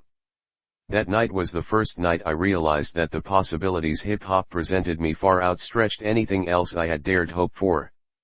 My whole life, my parents' hopes for me had been predicated on education and hard work. I was supposed to go to college. I was supposed to get a good job. I was supposed to move up in the world. And as the self-designated golden child, I had always committed to living up to my parents' hopes and dreams. I couldn't imagine it otherwise. But by the time we drove home the next morning, New York disappearing behind us, I was struck with an overwhelming conviction: I am not going to college. Anna Goodman had cash. He was about 5'6" and heavy-set, not fat, but thick in a way that he could hurt you if he had to. Approaching 40, he was a Winfield OL head. When you would see him standing on the corner, it was only briefly, because he was above those fools. He was doing real shit. Dana was the little brother of Lawrence Goodman, founder of Pop Art Records, one of the first New York-based hip-hop labels. Lawrence was from Philly, but he was killing them in NYC. Those first few months back in Philly, me and Jeff were on fire. Jeff was now spending 80% of his time making records and 20% DJing. We had finished 6 or 7 songs on Jeff's Tascam 4-track. He had mixed them as best he could, but Jeff was becoming increasingly frustrated that his equipment couldn't quite reproduce the sounds that were trapped in his head. I had recently purchased a Sharp 777, the original hip-hop boom box. It was one of the first times I noticed a major corporation responding to the demands of our burgeoning art form. The 777 was a loud-ass, heavy-ass radio. You had to be strong to carry that thing around, and you had to carry it, because for some reason, if you sat it on the ground, it drained your expensive 10D batteries way faster. Best of all, The 777 had dual, high-speed cassette replication capabilities, so I would take the cassettes that me and Jeff made home with me, and I would stay up all night high-speed dubbing our demos. This was the old days where you had to do one tape at a time. It was dull and monotonous, you know, like building a brick wall when you're fucking 9, but it needed to be done, so I did it. I then handed those tapes out to everybody. I didn't care if you even knew what hip-hop was. If you got 2 ears and a tape deck, then my name's the Fresh Prince, it says it right here on my pants, and I've got a tape you gotta hear. Overbrook High was situated in Hilltop, and Hilltop was run by about 30 dudes who called themselves the Hilltop Hustlers. One of the top rappers in that crew was Steady B, and Stead was Lawrence Goodman's nephew. The word on the street was that his uncle had just given him a deal and he had music coming out later that year. I wanted Stead to get my tape to Lawrence. The problem was, I was from across the bridge in Winfield, and if there was one thing that a Hilltop hustler would never do, it's help a nigga from Winfield. But then it hit me, Dana Goodman lives in Winfield. Maybe he'll pass our tape to Lawrence. Dana and Lawrence, like many brothers, had a bit of a sibling rivalry going on. Dana saw the money his brother was making with his record label, and he hoped to start a label of his own. He called up me and Jeff and said he wanted to meet. So we invited him over to Jeff's to hear us perform.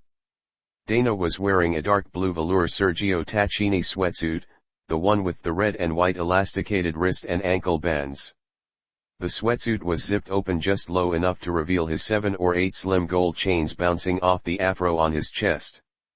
He was that older dude who almost got away with dressing like the kids, except he had dress socks on. Dana always wore sunglasses indoors, outdoors, noon, midnight, basketball court, church. You never caught Dana not rockin' his shades. That day, Dana pulled up in front of Jeff's house in a brand new, 4-door, steel blue Audi 4000 CS Quattro 5-speed, and for the first time in my life, I saw a phone in a car. It was the first car phone ever. It was a rotary dial, house phone that somehow worked in his car. Dana stepped out on Rodman Street. He was a boss. He was loud, he was a showman, and the sun was banging off his pinky ring. Me and Jeff were standing on his mom's porch. Dana saw us, threw his arms wide open, and in his low, weathered baritone voice, yelled out to the kids playing, and the neighbors passing, "Yo! There they go," pointing to me and Jeff. "That's them, y'all. You better get the autographs now. That's DJ Jazzy Jeff and the Fresh Prince. Them boys 'bout to do somethin'." He called me and Jeff down. "Come here, y'all. Gimme some love." Me and Jeff stepped down to the sidewalk, and Dana hugged us like a proud father. "Love what y'all did up in New York, holdin' it down for Philly." Me and Jeff smiled. "Well, you know, that's what we do," I said. Just then, one of Jeff's neighbors, a dude a few years older named Keith, called out, Dana. Dat you, man." "Oh, shit, it's Dana Goodman. What you slummin', man?" Keith and Dana shook hands, one of those long, elaborate handshakes with multiple steps from a previous generation, which also didn't go with Dana's sweatsuit. "What brings you round these parts?" Keith asked. "Oh, you know. I'm here to talk to these boys about a little business," Dana said. "Business?"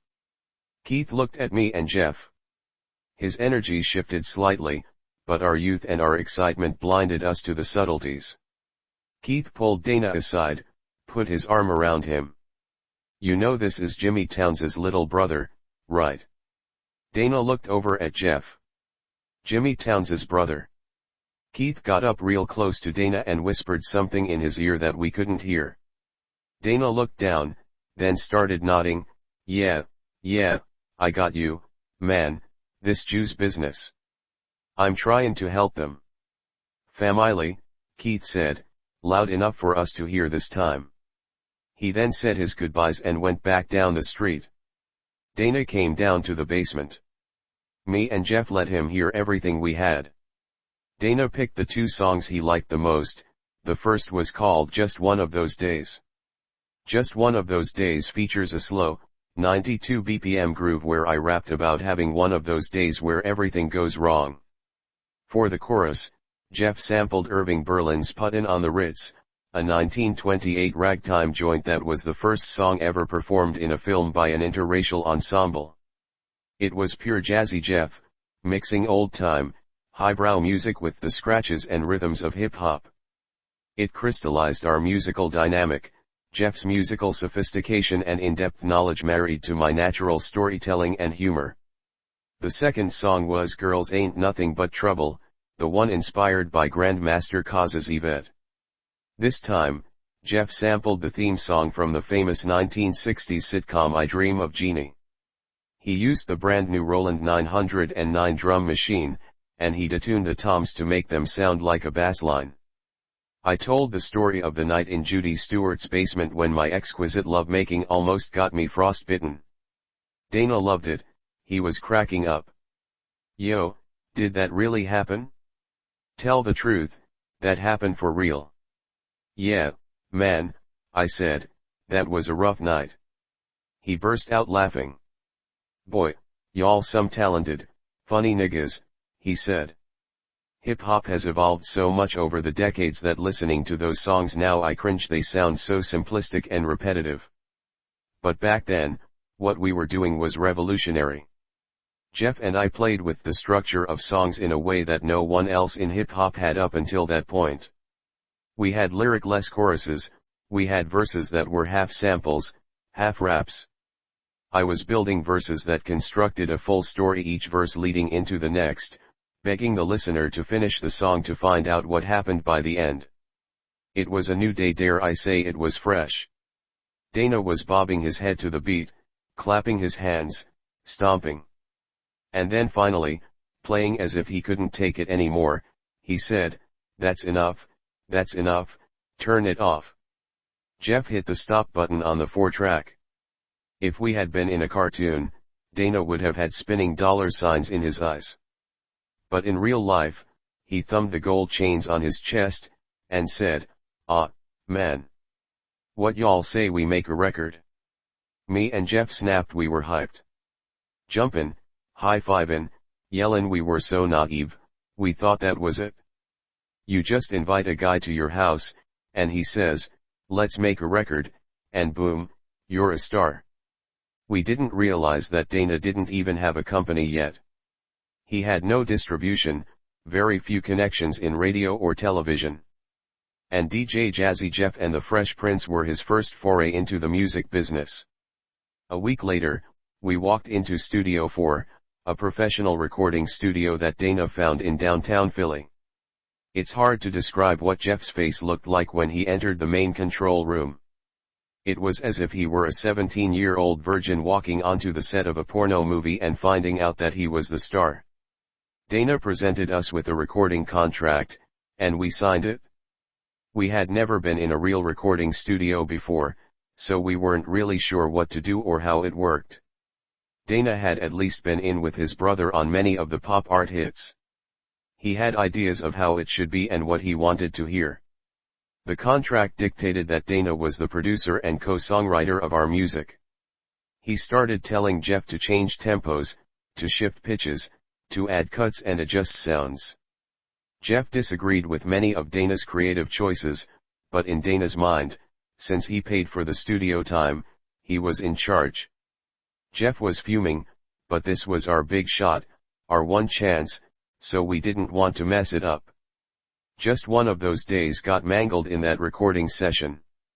The tempos between the verse and chorus were different. The song inexplicably changed keys. The mix was awful. Jeff still hates that track, even though we re-recorded it later. But Girls got through the recording sessions mostly unscathed and still held up as a song. Despite Jeff's grumblings, it was decided that Girls would be our first release as a single, and Just One of Those Days would be the B-side. We'd release them to build up some hype while we recorded our first full album. The Girls Ain't Nothing But Trouble single came out in March 1986, although nobody knew it, because it was on Dana's new record label, Word Up Records. No offices, no employees, no distribution. The single wasn't even in stores. Dana was selling the vinyl out of the trunk of his car. Nothing was happening. To his credit, he was doing everything he knew how to do. He was a hustler. He spent his own money, and he absolutely believed in DJ Jazzy Jeff and the Fresh Prince. Even though nobody knew we had a record out, Jeff's win at the battle for world supremacy meant that promoters started calling to put him on shows, and I came as a part of the package deal. We started hitting the nicer clubs around Philly. We played Delaware and Atlantic City. The shows were getting big enough that there were contracts, and on one occasion, we needed to sign and fax one back by 5 p.m. the same day or we'd lose the gig. Jeff and I were scrambling. Who the hell do we know with a fax machine? JL was sitting in JL's corner of Jeff's basement, in his own world, reading the back of an Ohio Players album cover, the one with the naked girl on the inside with the honey all over her. Jeff and I were getting more and more frantic, trying to prevent this $1,500 from evaporating as 5 p.m. approached. Neither of us had a fax machine. I figured Mom might have access to one at work, but it was already late on Friday. Dio didn't like that newfangled shit. And Word Up Records only had a rotary dial car phone in its mobile business office. JL sat there quietly, as Jeff and I became aggravated with each other. You got all of this computer shit down here but you don't have a damn fax machine. I said. You can get a sampling guitar pedal from a Nazi in Vienna and you don't have no way of faxing a damn contract. How is it my job? What do you do in the group? JL never looked up, and in a bored monotone voice, he said, as much to the Ohio Players girl as to me and Jeff, I have a fax machine. And that's how James Lassiter became our manager. Here's a great concept from Jim Rohn: look at the 5 people you spend the most time with because that's who you are. This is an idea I've always understood innately. Deep down inside, I knew that my dreams would be made or broken by the people I chose to surround myself with. Confucius had it right: it's nearly impossible for the quality of your life to be higher than the quality of your friends. And by the grace of God, there has never been a single moment in my life when I have looked to my left or to my right and not seen an extraordinary friend, someone who believed in me and was down for whatever. JL was in his final year of law school, and while it may have been a casual act of convenience for Jeff and me to hire him as our manager, we quickly realized that JL was not a casual kinda guy. He started making contact with all of our venues and concert promoters and began requesting documentation and financial information about record sales and studio costs from Dana. And when he wasn't satisfied with the responses, he hired a New York City attorney to oversee all of our business dealings. JL was one of those guys who didn't care about fame or money. He wasn't flashy, and he didn't want fancy clothes or sparkly jewels. He prided himself simply on defending the people he loved. JL read the recording contract we had signed with Dana. He had highlighted and circled and X'd out clauses, which didn't really matter because we had already signed it. Perched in JL's corner, with a perplexed look on his face, he asked, "Did you two read this contract?" Jeff and I kinda glanced at each other. "I didn't read it, did you?" I said. Jeff shook his head, and then to JL said, "Nah. What does it say?"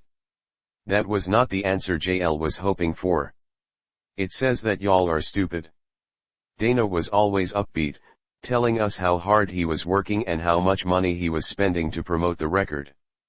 Jeff had heard it a couple of times on What around midnight, and a few friends and family members had caught it, but it was getting spotty airplay at best. You gotta bribe radio stations, you gotta wine and dine people. You know, it's competitive. They be trying to john me up. They playin' it, though, y'all just not catchin' it. Just give me some time, y'all gon' be huge. Since I had secretly decided that I wasn't going to college, I stopped doing homework, I didn't study for tests, and I didn't even show up for a lot of my classes. As far as Dio was concerned, if I was disciplined at the ice house, performed my tasks impeccably, and wasn't getting myself arrested or killed, he was cool. But Mom was friends with all of my teachers at Overbrook, and she snapped. Mom's supermost parenting mission was for me, and for all of her children, to go to college. For her, college was everything. It was what she had picked up and moved to Philly for. It was why she tolerated Dio's drinking and violence. It was a big part of why she moved back to Woodcrest. To her, a college education was the fundamental bedrock of a successful life. And without it, I was doomed. Hope sustains life. Hope is the elixir of survival during our darkest times. The ability to envision and imagine a brighter day gives meaning to our suffering and renders it bearable. When we lose hope, we lose our central source of strength and resilience. My mother's hopes for her kids had sustained her through the darkest years of her marriage. But now, I had developed hopes of my own. I had hip-hop hopes. I had hopes for albums and being on stage in front of 50,000 people shouting hoo-hoo when I told them to. These hopes were now empowering and sustaining me. I would have died if I had to give them up. I wouldn't. It came to a head one afternoon toward the end of my senior year. I hadn't come home after school, I had gone straight to Jeff's to rehearse. It was about 10 p.m. when I finally made it home. I could feel Mom before I even put my key in the front door. Sure enough, Mom was in the kitchen, waiting for me. "Hey, Mom," I said, mock joyfully. "Are you having a problem?" she said evenly. "Nah, I'm good, Mom." "No, apparently, you're having a big problem. Or, at least, you're about to." "What's up, Mom, what happened?" "I just talked to Mrs. Stubbs.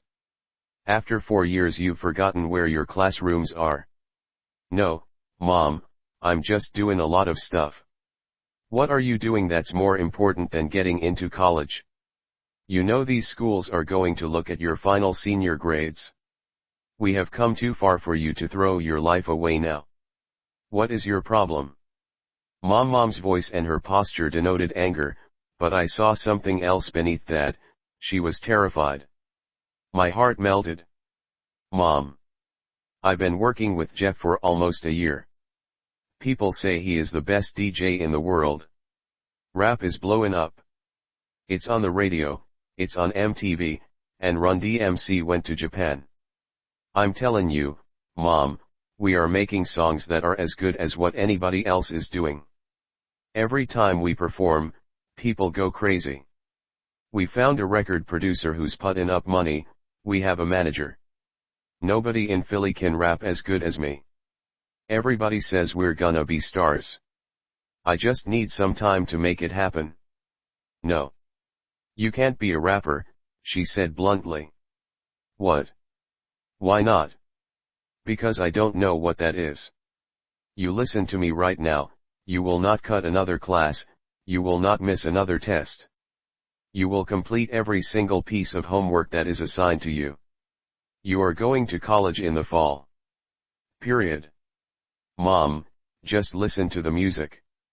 I've been hearing you hippity hopping around here your whole life. That is a hobby, that is not a career. Good night." She stood up from the kitchen table, turned to walk away, and I stopped her with probably the worst thing I ever said to my mother. "Mom, I'm not going to college.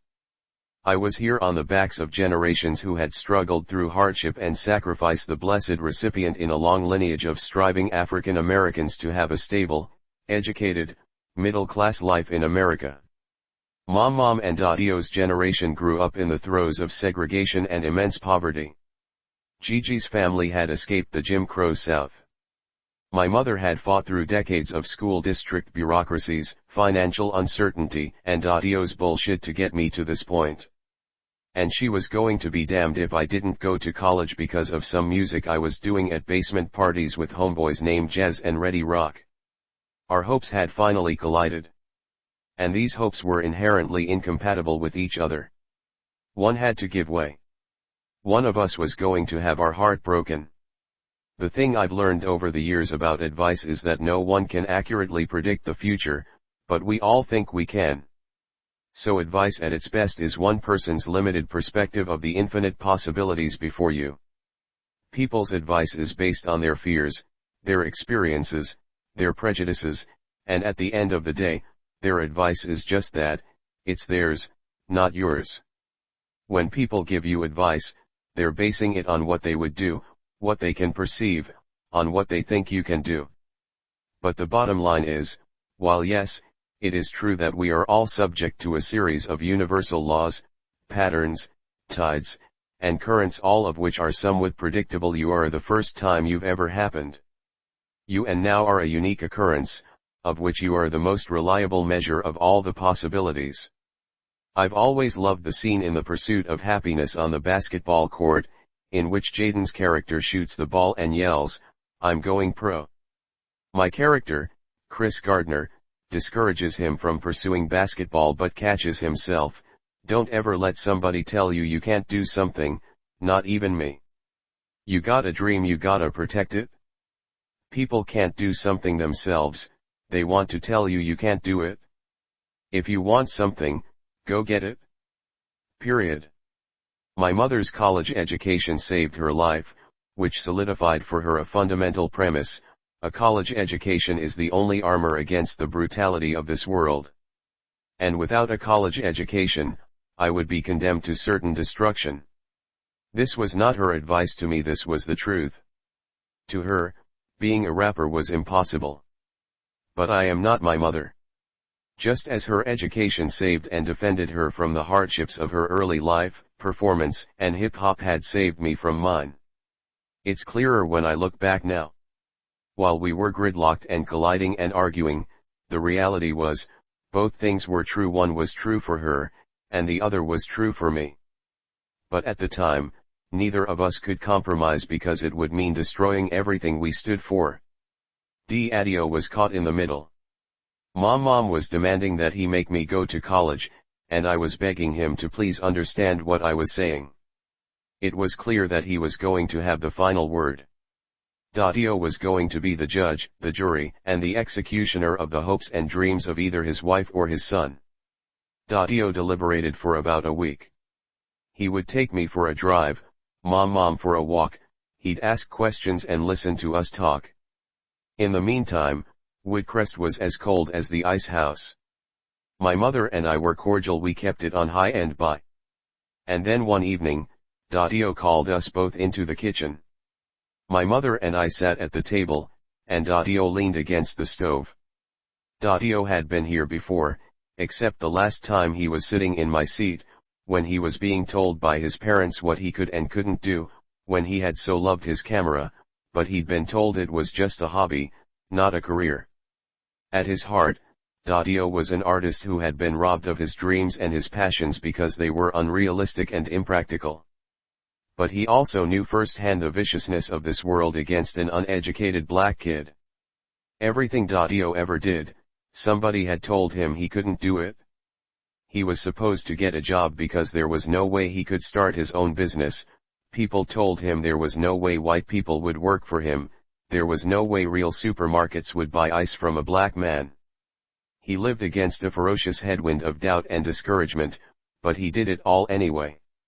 "So, here's what we gonna do," Daddy-o said. "You got 1 year.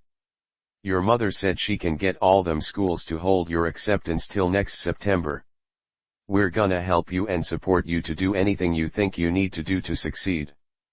But in 1 year, if it ain't happenin', you're going to go to whichever one of them schools your mother choose. That work for you?" In my mind a year was forever. I was ecstatic. He turned to Mom.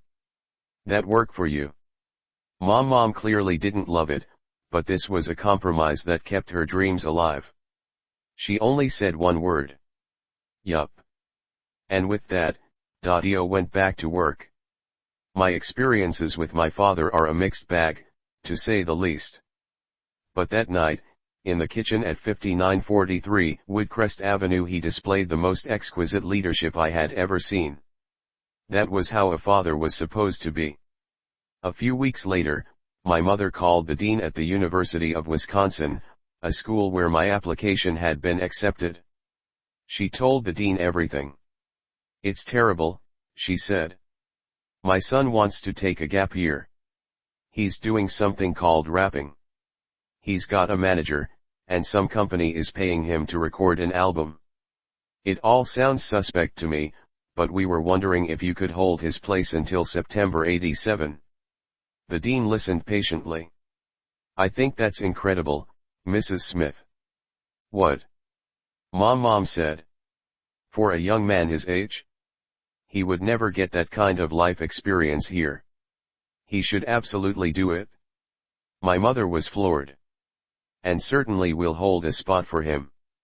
If his album doesn't work out, he can attend next year. That's no problem." A few weeks later, in early May, about a month before my graduation, I was bagging ice at Akrak. In case you were wondering, bagging ice is just as dull and monotonous as it sounds. And you always hurt your back.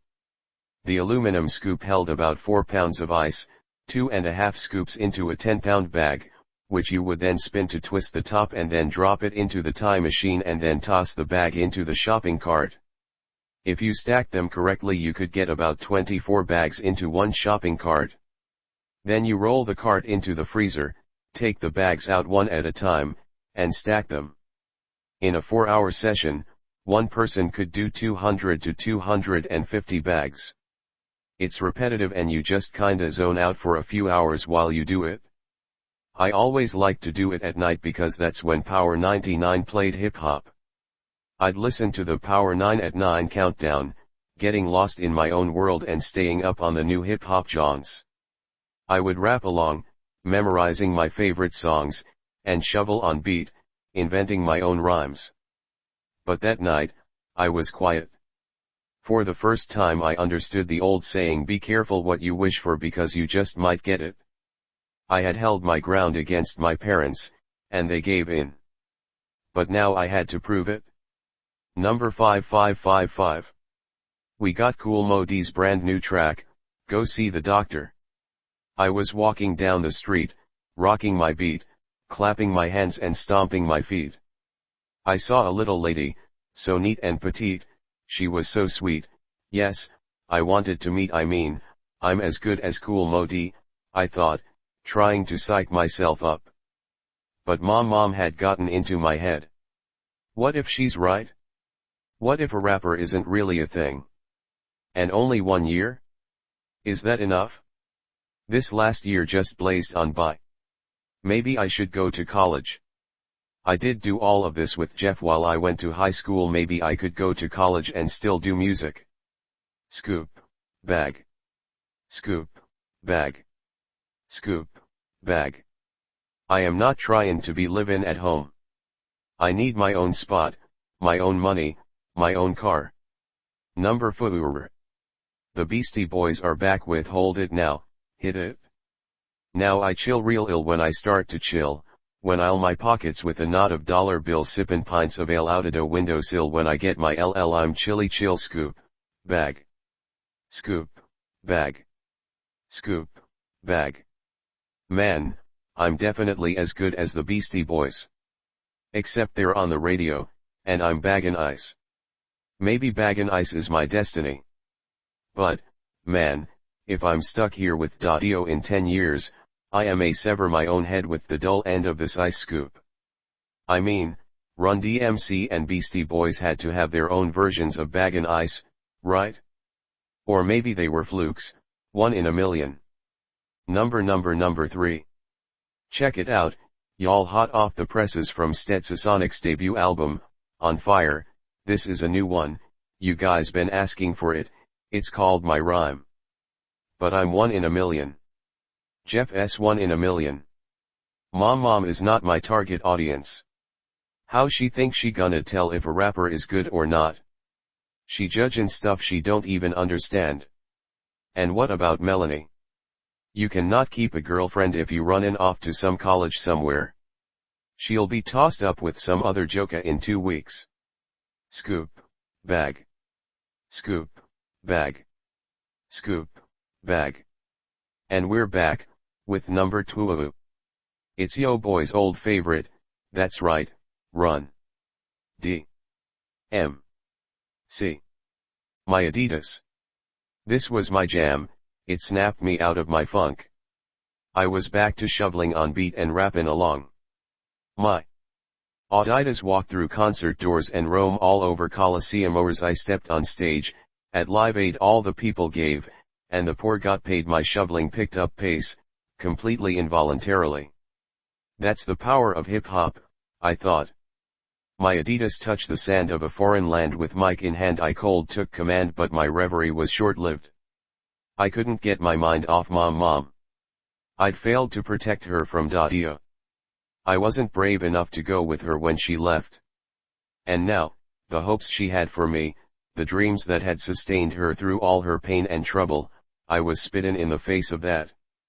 I couldn't shake the sense that I was failing her again. My Adidas finished playing, and Power 99 went to a commercial break. I realized I had missed the end of the song. Damn, I thought. Not even my Adidas could pull me out of this one. I rolled the final cart into the freezer.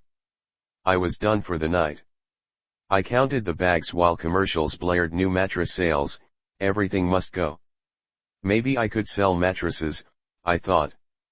That shit can't be hard. I could do hip-hop mattress raps. Get a good night's rest, good sleep routines, got twins and fulls, got kings and queens. I threw the shovel on the side, closed the machines up. And we're back, with the Power 9 at 9 countdown. Tonight, we have a newcomer to the countdown. Shutting off the lights, I realized I couldn't find my keys. I'd lost my keys a few times before, and Dadio had to come pick me up. I was dreading the thought of having to call him to come get me. Here I am, demanding my independence, about to have to call my daddy to pick me up because I can't find my damn keys. The phones have been off the hook all day from y'all wanting to hear these guys, so get ready for our hometown boys, Philly's very own, DJ Jazzy Jeff and the Fresh Prince. This is Girls Ain't Nothing But. I totally froze. My mouth was hanging open. For some reason my heart was pounding. I wanted to scream, I wanted to jump, but at the same time I didn't want to do anything to bump into the universe and knock my record off the radio. Then those words I knew so well and had repeated hundreds, maybe thousands, of times before, were coming out of the radio. Listen, homeboys, don't mean to bust your bubble, but girls of the world ain't nothing but trouble. It was my voice. That was me. On the radio. Me. My rhymes. My voice. I wanted to call people, but I didn't want to miss it. Just last week when I was walking down the street I observed this low-ely lady that I wanted to meet. I ran outside, I wanted to grab somebody, to tell somebody, that's me, y'all, that's me. But it was 10 o'clock, nobody was out there. I started giggling, a knee-jerk reaction that I still have to this day when I find myself in extreme emotional circumstances. I couldn't stop laughing. It was a joyous, blissful laughter. The pure joy of a child waking up on Christmas morning. The joy of discovery. Of renewed hope. Of a new life. The joy of being right about me. Ignorance we didn't know shit. The tour bus pulled up on Woodcrest. We'd all agreed we'd meet at my house because my street was the widest. My whole family assembled to see us off. Mom, Dadio, Gigi, Ellen, Harry, Pam was home now, too. But Melanie said she couldn't bear to see me drive away. We had said our goodbyes the night before. The neighborhood kids had never seen a tour bus before, so they buzzed around, checking the tires, peering into the luggage bays, and talking to the driver. Somehow, Dana had done it. Girls Ain't Nothing But Trouble lit up local radio in May 1986 finally. When it first came out in March it had stumbled, but by late May it caught fire. We were hearing that it was getting played in Delaware, New Jersey, and even New York City. I graduated from high school in June, which meant I had an entire month as a senior with a hit record on the radio. That's too much power for one 17-year-old to have. As I ran off stage in my cap and gown, waving my diploma, I ran to hug Mom.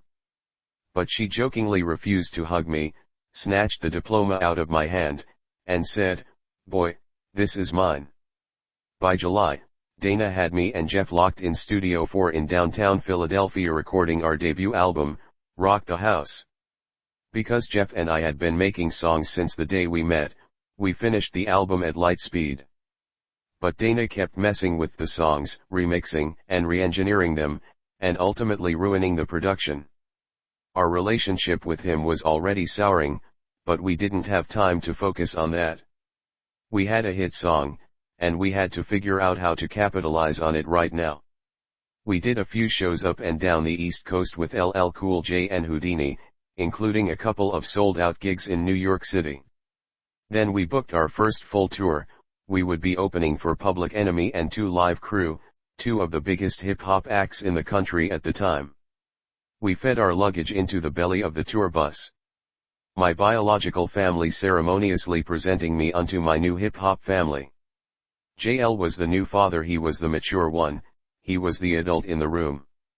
He gave Mom and Dio our itinerary, complete with bus routing, hotel names and phone numbers, venue addresses and dates, agents' names and contact info. JL was 21, going on 22. He was the oldest, and Mom and Dio were relieved he was in charge. Omer was the youngest, he was only 16, and even at that age his fashion sense was fire. He always had the hottest gear and was the only person I've ever known who traveled with an iron. Most groups had at least 2 dancers for the symmetry, but Omer's leg surgery had been so effective that we only needed him. He and I had grown up about 10 doors from each other. He had been a witness to most of the major events of my life so far. He had seen me through Raleigh choppers, cowboy boots, he'd bagged more than his share of ice, he'd even lied to me as I was being deposited into the back of an ambulance. "Oh yeah, man, definitely, you definitely dunked it." Omer wouldn't be graduating high school until next year, so JL had to walk up the street to his house to promise his mother that he would take responsibility for Omer getting his homework done and maintaining his honor roll status. Miss Brown, who had already played a key role in the naming of the Fresh Prince, had made this a condition of Omer being allowed to go on tour with us. "Mrs. Rambird, you don't have to be concerned," JL said to Omer's mom. "I graduated from Overbrook, Will graduated from Overbrook, and I give you my word, I will make sure that Omer graduates from Overbrook." Over the next year, JL helped Omer do his homework in hotel rooms, on tour buses, at rest stops, and they even missed our day at Six Flags Over Georgia because of Pythagoras. Ready Rock had stayed out partying the night before. He was exhausted. He threw his bags on the bus and was fast asleep in his bunk before we even pulled off. Jeff had just gotten brand new Anvil cases to transport his turntables, records, and beat boxes. At the time, because of my excitement, I didn't notice, but Jeff was quiet and to himself that day. In subsequent years he would confide in us that because of his sheltered childhood, every time we would have to leave Philly, he suffered extreme anxiety attacks and other physical reactions. He would have 30 to 40-minute vomiting spells, but for the longest time, he never said a word. We had all decided that if we were going to be traveling around to all of these strange towns and cities, it would be unwise to go without security. And in the early days of hip-hop, security was defined as your biggest and tallest friend who didn't smile. Ours was Charles Alston, aka Charlie Mack. Charlie Mack was raised in South Philly, one of the rougher sections of town. His parents were separated, and he lived with his mom. They moved a lot during his early childhood, until the chaos of his home life pushed him into the streets. Charlie started hustling on the corners when he was just 11 years old. Not too long after, he graduated to gun toting and more serious drug dealing. By the time we met him, he was 6'7", almost 300 pounds, and nobody messed with Charlie Mack. He showed up that day with a green trash bag full of ones and fives, clearly the previous evening's revenues from his purveying of neighborhood pharmaceuticals. He had the trash bag slung over his shoulder like a ghetto Santa Claus. "Charlie, you cannot walk around carrying a hefty bag full of cash," JL said. "What you mean, what you mean, what you sayin'? I'm not goin' nowhere without my money," Charlie grumbled. Charlie's voice is way too deep, and he speaks way too fast to be nearly 7 feet tall. And when he gets excited, he has no problem saying the same word or phrase as many times as necessary until you submit. "My man, my man, my man, my man," and again, "Hold up, hold up, hold up, hold up, hold up." This will stop anybody in their tracks. The timbre and speed of repetition are barely comprehensible but magically induce compliance on the part of the listener. So we let him calm down. Me, Jeff, and JL spoke to him later. We talked about our dreams and what we all hope to build together. We offered Charlie a choice: he could continue to be a drug dealer, or he could take this shot with us to build real lives. We couldn't pay him as much as he could make on the streets, but when we could, we promised we would. Charlie paused. I could tell he was weighing the whole of his life. He had dreams, too. And in some deep, hidden part of his soul, he knew he was living beneath himself. He had just needed someone to say it out loud. "I think I can fuck with y'all," he said. He ultimately devoted his life to DJ Jazzy Jeff and the Fresh Prince. It would prove to be a commitment that was not without twists and turns. But one thing was true from that day on: he never sold drugs again. Bags are finally loaded. Everyone has said their goodbyes. The posse is mounted. I hug my family and step into the tour bus doorwell. 3 dirty rubber stairs, the threshold into my new life, a stargate, the portal out of my childhood and into the infinitely unknowable on my own, where Dio could no longer hurt me, but he could no longer protect me, either. Away from the shame of failing my mother, away from the fear in her eyes that seemed to say, "He's ruining his life." As the doors began to close, I caught eyes with Gigi. She smiled that smile I'd seen in Resurrection Baptist Church every single Sunday of my life. "Jews remember, lover boy," she said, "be nice to everybody you pass on your way up, 'cause you just might have to pass them again on your way down." Sun was setting as our bus rattled across the Chesapeake Bay Bridge. Pennsylvania had turned into Delaware, Delaware had turned into Maryland, and the initial excitement had settled. The hum of the road lulled my heart into a reverie. The thought washed over me: I am in charge now. I had never been in love like I was with Melanie Parker. I wanted to build a life for us, to shield her from the chaos in the world. I wanted to do it right. From the time I was 5 years old, I always wanted to be married. I wanted my own family. Even my childhood games with my siblings, we used to play White Family. Ellen was Kathy, Harry was Dickie, and I was Junior. Later, my fantasies as a teenager never involved having multiple girlfriends or wild orgies. My fantasies always involved one woman. I wanted to ravish her with my complete, undivided devotion and affection. I wanted to be the best man she's ever known. I wanted to fulfill all of her dreams, solve all of her problems, take away all of her pain. I wanted her to adore me. I wanted to be so trustworthy and emotionally reliable that I would cleanse her impression of all men. And if I could have killed a dragon for her, climbed up her hair, entered the heavily guarded castle, and then have my kiss work as an antidote to the poison she'd ingested, that would have just been a little icing on my love cake. I was 18. From the day I met her, Melanie had been the center of my life. Healing the pain of her trauma became my constant preoccupation. The look in Melanie's eyes became the substitute for Gigi's approval. I've always needed a woman to achieve for. When I performed, I was now performing for Melanie. When I started making money rapping, in my mind, I was making money for her. I bound my self-esteem to the sliding scale of her happiness. If she was happy, that meant I was a good person. If she was unhappy, That meant I was a monster. We arrived in Tallahassee on the first leg of our southern run. The rest of the guys would go to the venue early to set up and sound check, and because all I had to do was rap, I could arrive 45 minutes before showtime. On that first night, I walked into the dressing room to find the whole squad sitting around with 6 or 7 girls. Jordache jeans and bamboo earrings everywhere. The dressing room smelled like the perfume section of a merry-go-round.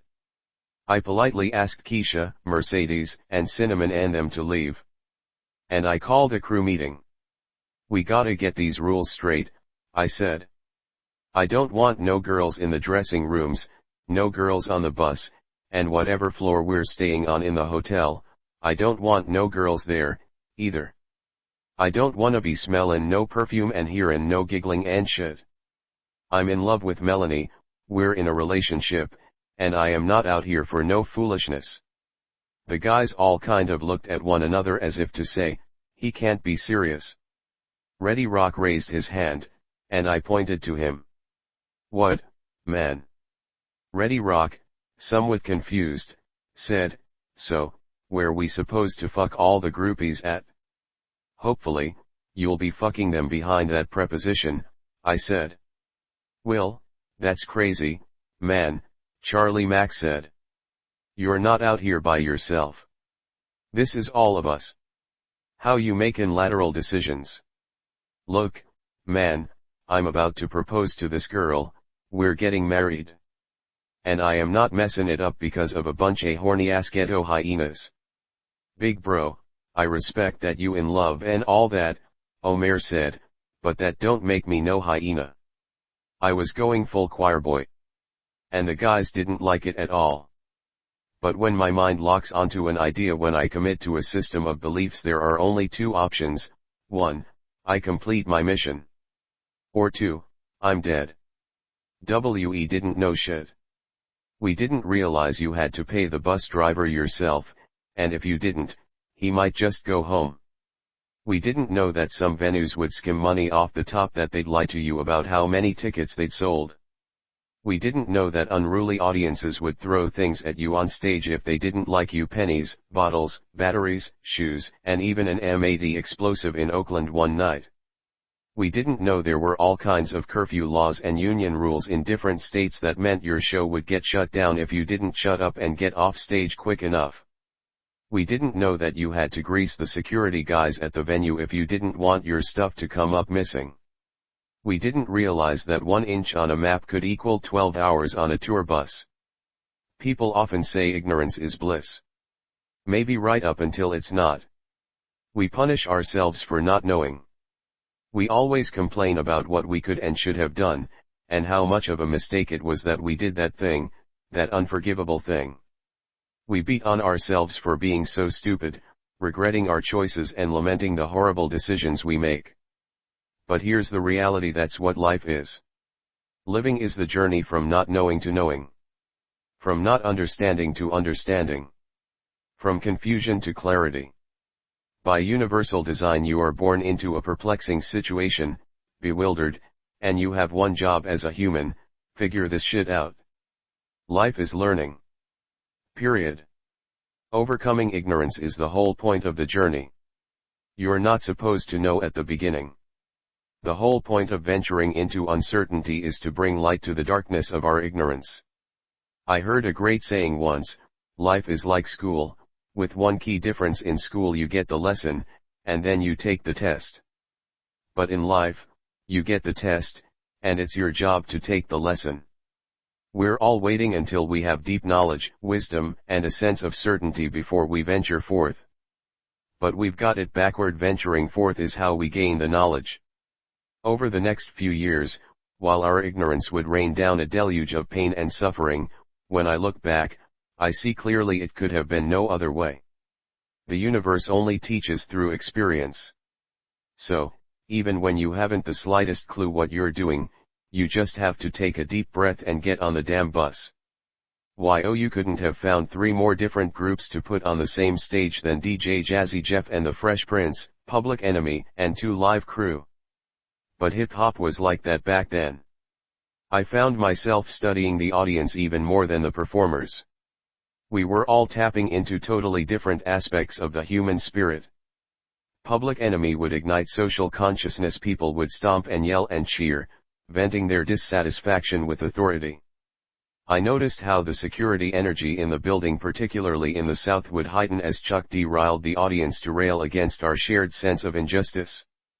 As part of their show, they had a stuntman dress up as a KKK member. They played out a scene in which he was sentenced for his crimes against humanity, and then in the most shocking moment of their entire show, they put a noose around his neck and hung him on stage. For 30 seconds his body jerking and convulsing in mid-air, while the crowd watched until his last shudder. And then silence, his lifeless body swinging above center stage, and then, yes, E-Rhythm, the rebel. Chuck D would drop into rebel without a pause, as chaos and pandemonium was unleashed. And while I have experienced other performers who have matched the level of intensity Public Enemy could conjure, I have never seen it surpassed. 2 Live Crew tapped into an entirely different kind of energy. Luther Campbell, aka Luke Skywalker or Uncle Luke, came out on stage and screamed to the crowd, "He-yi-yi-yi," and 15,000 people screamed, "We want some pussy," including the probably 8,000 women in attendance. I still haven't totally figured that one out. We had never heard of 2 Live Crew, yet in Florida they were the headliner. Their hit single was called "We Want Some Pussy." They were giving the crowd permission to unleash, at least verbally, their inner hyenas. This was further amplified by the simulated lewd sex acts they included in their shows. And if I can keep it real, some nights they just skipped the simulated part. But what really caught my attention was how smart everybody was. This was an era when authority, be it government, business, law enforcement, even many parents, was skeptical and fearful of the growing influence of hip-hop and hip-hop artists. Rap concerts were met with stringent scrutiny, particularly when we toured through southern states. When you're on tour with Public Enemy and 2 Live Crew in Georgia, South Carolina, Mississippi, and Alabama, rest assured your ass was gonna get stringently scrutinized. Before the concerts in the South, there were always meetings with local sheriffs and chiefs of police to inform us of the local laws and statutes that govern the behavior that would be tolerated on stage. We were informed that any infringement would lead to an immediate ending of the show, and we would be forcibly pulled off stage and arrested. Needless to say, both public fellatio and hanging Klansmen were frowned upon in Mississippi. Given the high stakes, these meetings would inevitably escalate into social debate and legal interpretation. Chuck D knew the law. He had local advocates, community leaders, and legal scholars arming him with the counterarguments and information necessary to defend his First Amendment rights.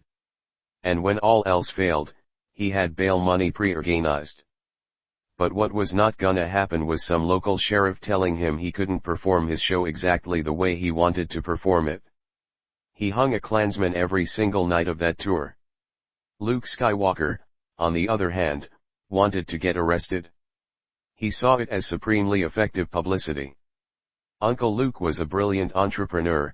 He owned his own record company, distributor, agency, and merchandising group, not to mention barbershops, supermarkets, and nightclubs.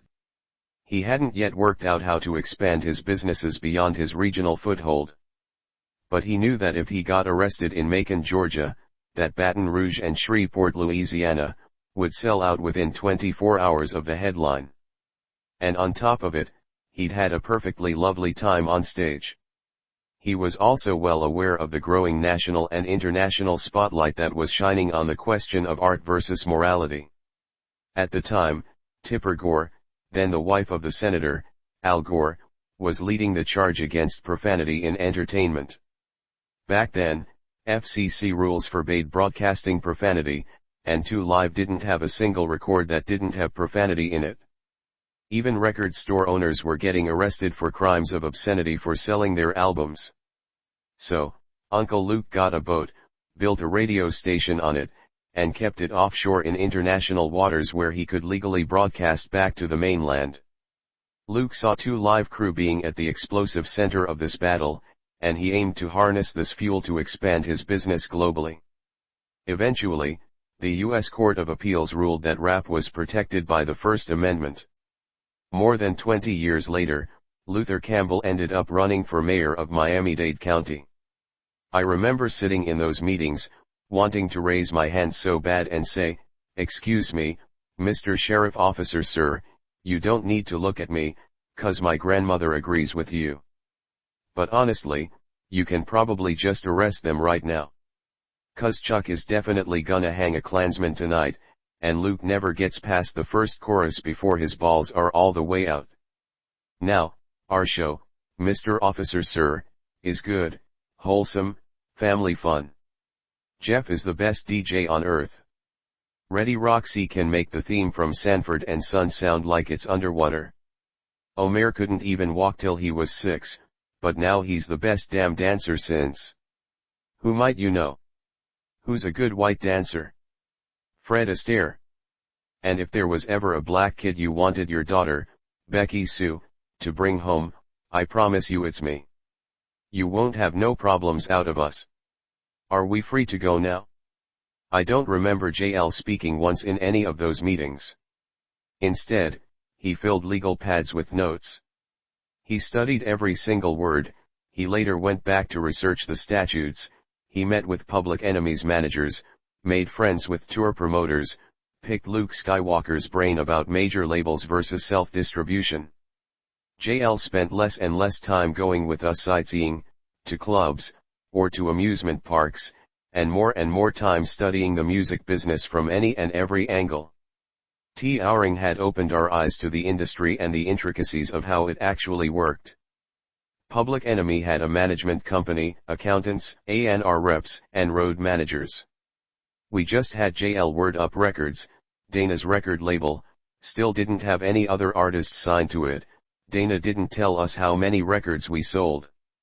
Our record still wasn't available in any stores outside of Philly. But the breaking point for me happened when we found out that Dana had not been returning calls from Russell Simmons. Back then, Russell was arguably the single most important person in the hip-hop world. He had been representing artists and producing records since 1977. He co-founded Def Jam Records, the biggest hip-hop label in the 80s. And he had groomed, managed, and produced all of the biggest acts, such as the Beastie Boys, Run DMC, LL Cool J, and Houdini. Apparently, Russell had been trying to contact us for months already, but none of his messages were getting to us because he was trying to reach us through Dana. We were pissed. Russell absolutely loved DJ Jazzy Jeff and the Fresh Prince. He was raving about the first line of Girls Ain't Nothing But Trouble where I say, my eye, man this guy just walked up to me and punched me in my eye, man / talking about how I was just trying to talk to his girl, man / I don't even know her, man. That's the illest shit I've ever heard, Russell said. What rapper admits they got punched in the eye? Russell recognized our honesty, vulnerability, and self-deprecating humor unheard of in hip-hop at the time as a passport to places rappers had never gone. Russell wanted to work with us, unfortunately, Dana refused to talk to him. I've always marveled at JL's and Dana's opposite reactions to Russell's enthusiasm. Whereas Dana was threatened by Russell's interest, JL saw us as a potential teacher and a gateway to new opportunities. And JL had a plan. Even though Dana controlled the recording of our music, JL controlled the management of our career. He agreed to turn over the management of DJ Jazzy Jeff and the Fresh Prince to Russell Simmons and Lear Cohen at Rush Management under 3 conditions. 1. They would put Jazzy Jeff and Fresh Prince on tour with their biggest artists. 2. They would hire JL to oversee our account. And 3. They would teach JL the business. Russell agreed. It is so painful when people I care about miss the opportunity to elevate. I've been in this kind of situation maybe 50 times in my career. I am trying to climb and fly as high as humanly possible, and I want to take the people I love with me. But invariably, at critical moments, when the necessity to level up presents itself, some people like JL rise to the occasion and others fold. Whether they don't see the grander vision, or can't take the heat of the fresh challenge, or they're trapped by some hidden, self-defeating narrative. Over and over I have suffered the pain of waving from the bow of the new ship as they're left behind, standing on the shore. You gotta get us out of this Dana deal, I said to JL. It doesn't work like that, JL said. So he can just hold us back and there's nothing we can do? Doesn't he have some legal responsibility? He has a contract, JL said. You just make the records. Let me figure this out. Hip-hop was now a global business, and DJ Jazzy Jeff and the Fresh Prince were primed to be packaged and sold to the world. We needed national and global distribution. Jive Records was based out of London. Jive would later become famous for masterminding the careers of Britney Spears, NSYNC, and Backstreet Boys, but back in the 80s, they were the biggest hip-hop label in Europe. With Dana controlling our record in the United States, JL orchestrated an international distribution deal with Jive to sell Rock the House overseas. Jive hired Dana's Word Up Records to be the official distributor of DJ Jazzy and Jeff and the Fresh Prince in the United States. On the surface, this appeared to be an easy win for Dana. He'd get to keep selling our records in the States while we'd gain a bigger profile worldwide and go into the studio on Jive's dime. Basically, Jive would cover all the costs, but Dana would still get a revenue stream at home. Dana couldn't wait to sign that contract. Dana got a big check and sold our international rights to Jive. Jive immediately remastered and re-released Rock the House, in March 1987, with a new cover and a new burst of energy, and it became a significant global hit. They were also able to sell this new version as an import in the United States. Dana realized that he had opted for a one-time payment instead of a royalty, and he could do nothing about the imports. So he demanded more money and threatened to refuse all cooperation with Jive. A legal battle ensued. And as soon as the lawyers started digging into our paperwork, they figured out that I had been 17 when I signed the contract with Dana. Under Pennsylvania law, anyone under the age of 18 cannot legally sign a contract without a parent or guardian present. I had signed mine in the lobby of a studio before a recording session, therefore, in legal terms, our contract with Dana never existed. Just like that, Dana Goodman was out of the DJ Jazzy Jeff and the Fresh Prince business. Dana was furious. At first, he blamed Jive and Russell Simmons. But lacking the lawyers and money to go after them, he decided to exact revenge on the next best thing, me. People in the neighborhood started pulling me up. Hey, man, Dana's really upset. Just watch your back. Then, one night, he pulled up outside our house, parked his car on the street, and just sat there. I was terrified, but Dio never flinched. Not saying a word, he opened the front door, walked up to Dana's car, and leaned down into the open passenger side window. Dio saw a gun on the dashboard. Can I help you? Dio said. Where's that motherfucker at? Dana gruffly responded.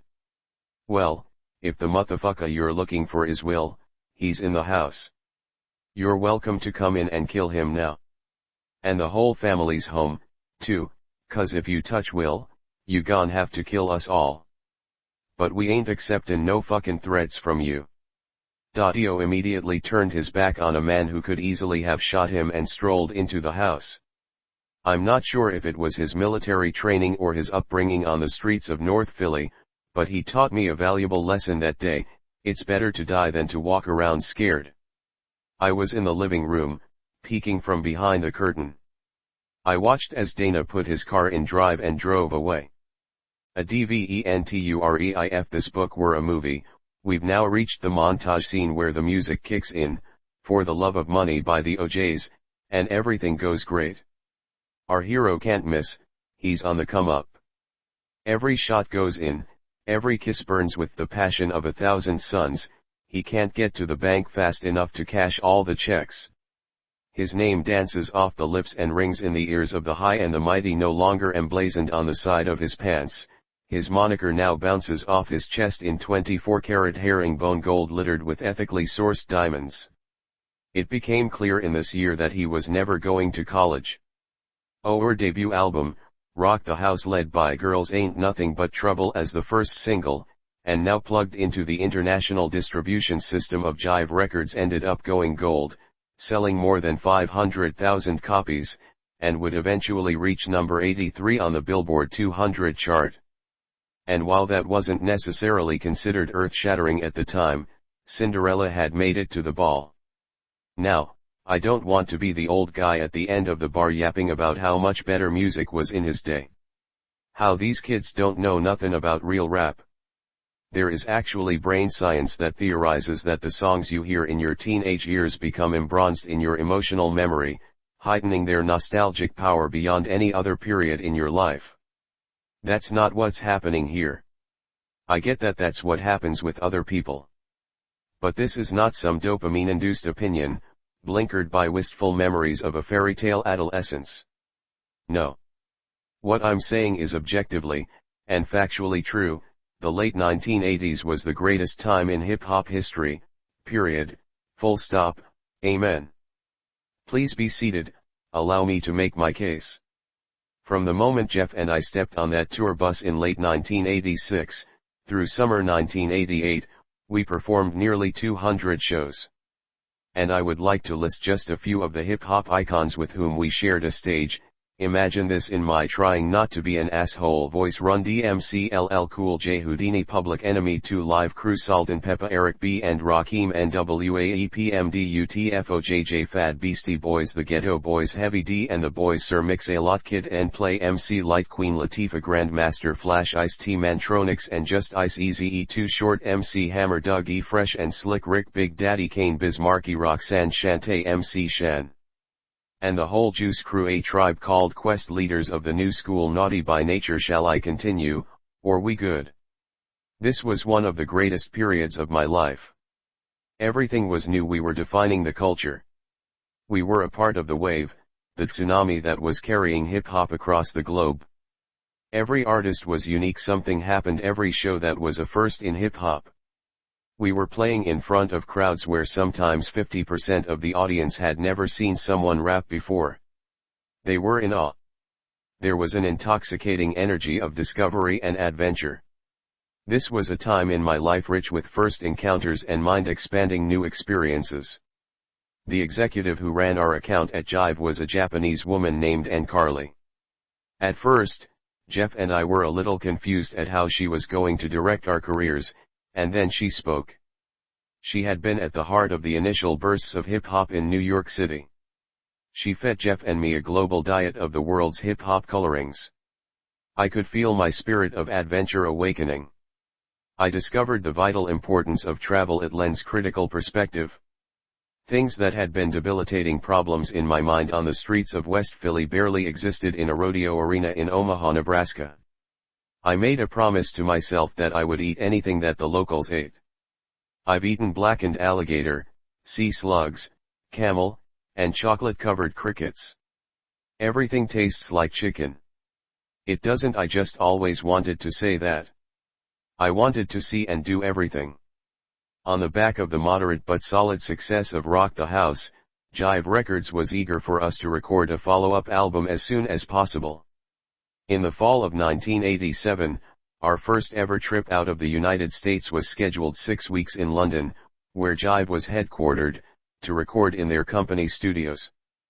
But 2 weeks prior to our departure date, JL called me with that 1 a.m. phone call where even the tone of the ring makes your heart jump. Jeff was in a car accident, he said. Disoriented, I responded, what happened? Where is he? Is he cool? I don't know, I'm going to the hospital, I'll hit you back. Back then, there were no texts, no reaching people in their cars, no minute-to-minute reports on how your loved ones were doing. You just made sure everybody stayed off the landline, you kept checking the phone for a dial tone, and you waited. And the longer you waited, the more graphic and disturbing the pictures your mind painted until you were absolutely certain that you'd never see them again. At about 3:15 a.m., the phone rang again. This time the ring was louder than it should have been, like it was ringing at me instead for me. I answered. Yo. He's cool, JL said. His right leg is broken, and he has a cast from his hip to his ankle. Other than that, he's fine. But the doctor said he shouldn't fly. We need to postpone the trip for about 8 weeks. In the background I heard Jeff scream out, "I don't give a fuck what that doctor says. In 2 weeks, I may be on a plane to London." And true to his determined spirit, 2 weeks later, we were checking into the Holiday Inn, Swiss Cottage. It was me and Charlie in one tiny cramped-ass hotel room, and JL, Ready Rock, and Jeff and his full-length cast in another. Just 5 Philly kids, dreary English days and dank English nights, but a private recording studio set aside just for us on Jive's dime. We spent more than a month in London, and I couldn't have told you a single thing about the city. We didn't walk through Hyde Park or visit Westminster Abbey. We didn't see Buckingham Palace or climb the Tower of London. We didn't sit in a 1,000-year-old pub and eat fish and chips. And we sure as hell didn't go to no soccer match. We never even adjusted from our jet lag.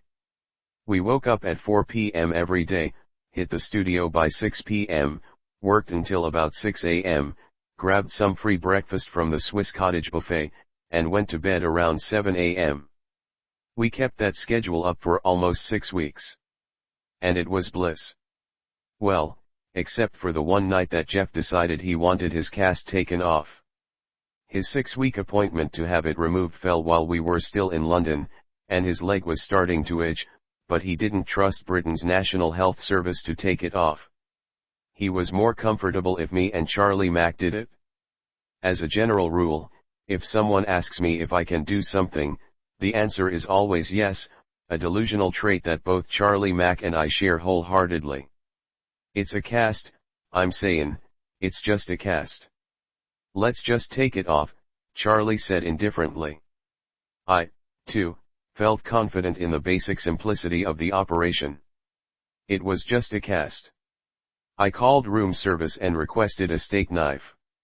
Little did I know that British hotels didn't carry steak knives. This would make the process of cutting a piece of steak far too easy for them. Undeterred, I said, "Well, can you send up 30 butter knives, please?" The Swiss Cottage butter knives had a tiny serrated edge at the tip, which suggests that they weren't actually butter knives. My plan was, I would give Charlie 15 knives, and he would begin cutting at Jeff's ankle, and I would take 15 knives and start cutting at Jeff's hip. The way the math played out in my mind, by the time we'd worn out the serrated edges of the butter knives, we should have met at Jeff's knee for a quick high-five celebration before making the last ceremonial cut.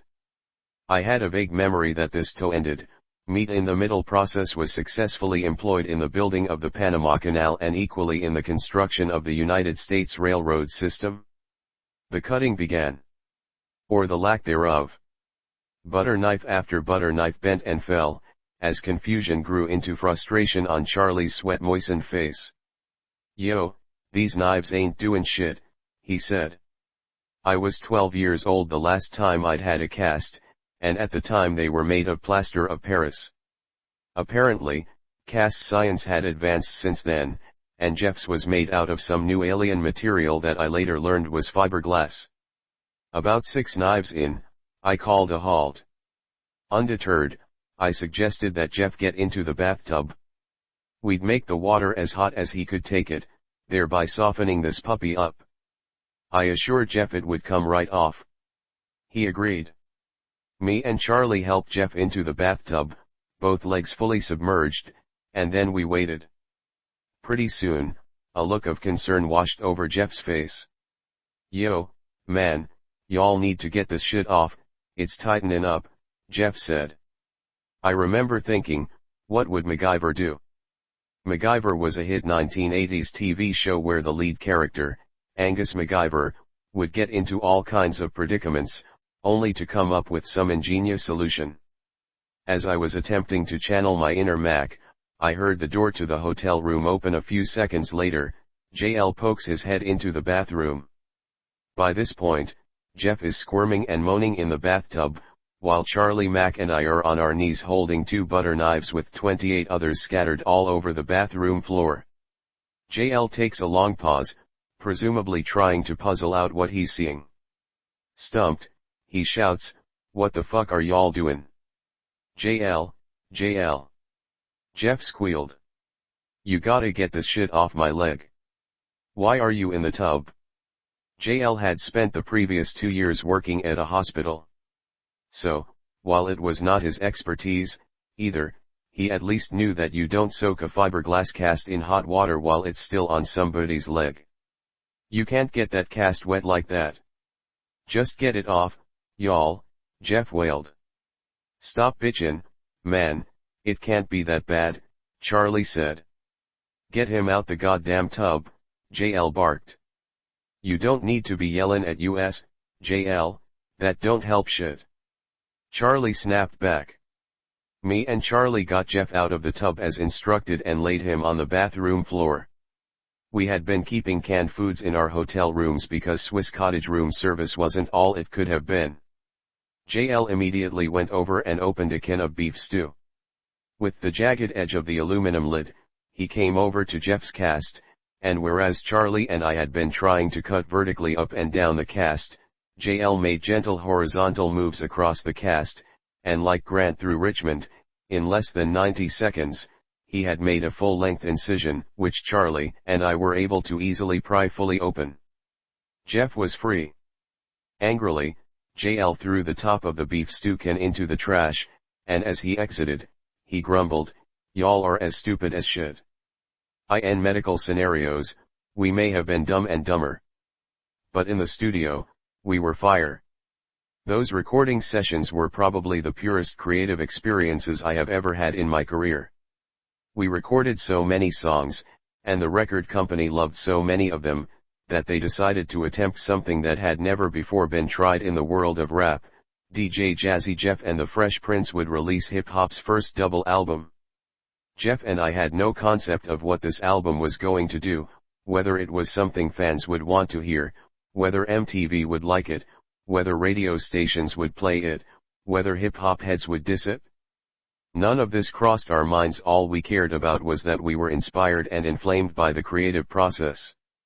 We were having fun, we were best friends at the center of our new family, and we were on the cutting edge of a burgeoning global art form. We were riding high, but in hindsight, imperceptible seeds of impending discontent were being sown. Some people thrive at high altitudes, but others can't breathe. And what do people do when they climb a mountain and realize the air is too thin? They try to get back down as fast as possible. Quincy Jones called it altitude sickness. In high school, Ready Rock and I had been best friends. We would ride around every single day battling and creating. We were inseparable. But as DJ Jazzy Jeff and the Fresh Prince began to take shape, human beatboxing was becoming less and less of a core art form within our group. The record company was also not interested in songs featuring human beatboxing. The result was that Clade was being pushed to the fringes of our new family. I was telling him to not worry, I got you, I said. In hindsight, it was too much change too fast, and the experience demanded emotional maturity that was far beyond what any of us possessed. And to make matters even more painful and complicated, Charlie Mack and I were becoming locked at the hip. We weren't just sharing a hotel room together, we were sharing every aspect of our lives. There's even a song on the album celebrating my relationship with Charlie Mack, the first out the limo. The song developed from Charlie overdoing his security job. He would sit in the front of the limo with the driver, and he would be pissed if me or Jeff got out before he did. He would bark, "Goddamn, y'all, lemme secure the perimeter before y'all step out." There are no songs on the album about Ready Rock. From 1987 until 1990, I did not step outside without Charlie Mack with me. Whereas Jeff and JL were quiet, introspective homebodies, Charlie and I were loud, raucous, center of attention party starters. We were always looking for something to get ourselves into. We both loved to party, we loved to talk, we loved traveling and gambling and fast cars, and women loved us. Charlie not only matched but also challenged my adventurous spirit. This Joka never wanted to sleep. If we were only in a town for 10 hours, he didn't see any reason to spend a single minute in the hotel room. Many a day he literally dragged me out of bed to go to Paisley Park in Minneapolis, or to go hear a speech given by some activist in Chicago, or demand that we take a picture on the Strip, which is what Charlie calls the Champs-Élysées in Paris. Man, he'd say, you get to sleep all you want when you dead. The other part of our chemistry was that Charlie and I are both incredibly competitive and absolutely delusional in our high self-regard. We'd spend entire days arguing about who could run faster, who's a better driver, who could throw a football farther, who was more handsome, who was funnier, who was smarter, and, most of all, which one girls liked more. Charlie absolutely hated it when a woman walked past him to flirt with me. He could not figure out why a woman would want to waste time with me if she could have him. He finally begrudgingly concluded, "Man, the only reason girls wanna get with you is 'cause you're famous." To which I replied, "Nah, Charlie, you got it backward, I'm famous because all the girls wanna get with me." We were the yin to each other's yang, we filled in the gaps in each other's life experience. We saw each other's blind spots and augmented each other's deficiencies. Charlie, like Daddio, had sharp streetwise instincts. He used to call it his ghetto radar. Charlie just knew when something bad was about to happen. We'd be out somewhere, everything would be going great, and out of nowhere, Charlie would whisper in my ear, "Let's go." I'd be like, "What?" "Yo, we just go here." And then, more forcibly, "Get up." "Right now," I said, "let's go."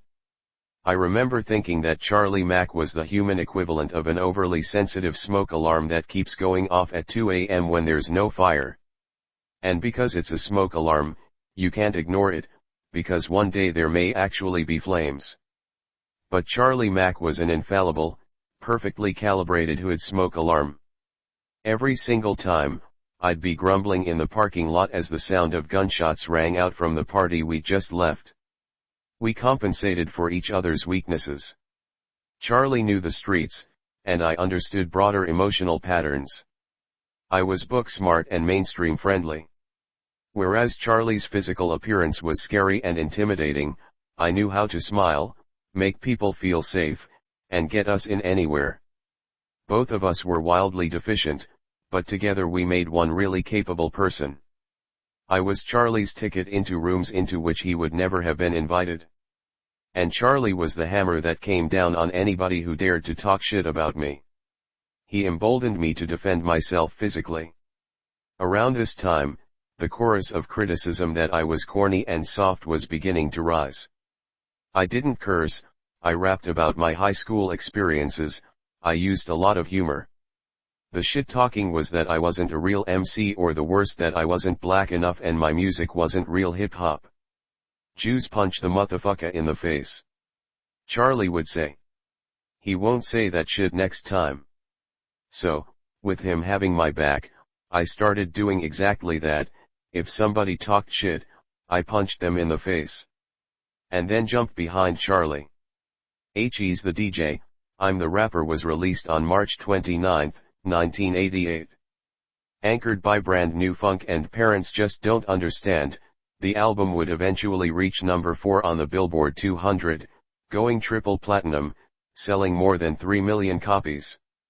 What was so groundbreaking about the record was that half was a DJ-centered tour de force, a scratch album in which Jeff absolutely massacred the Wheels of Steel.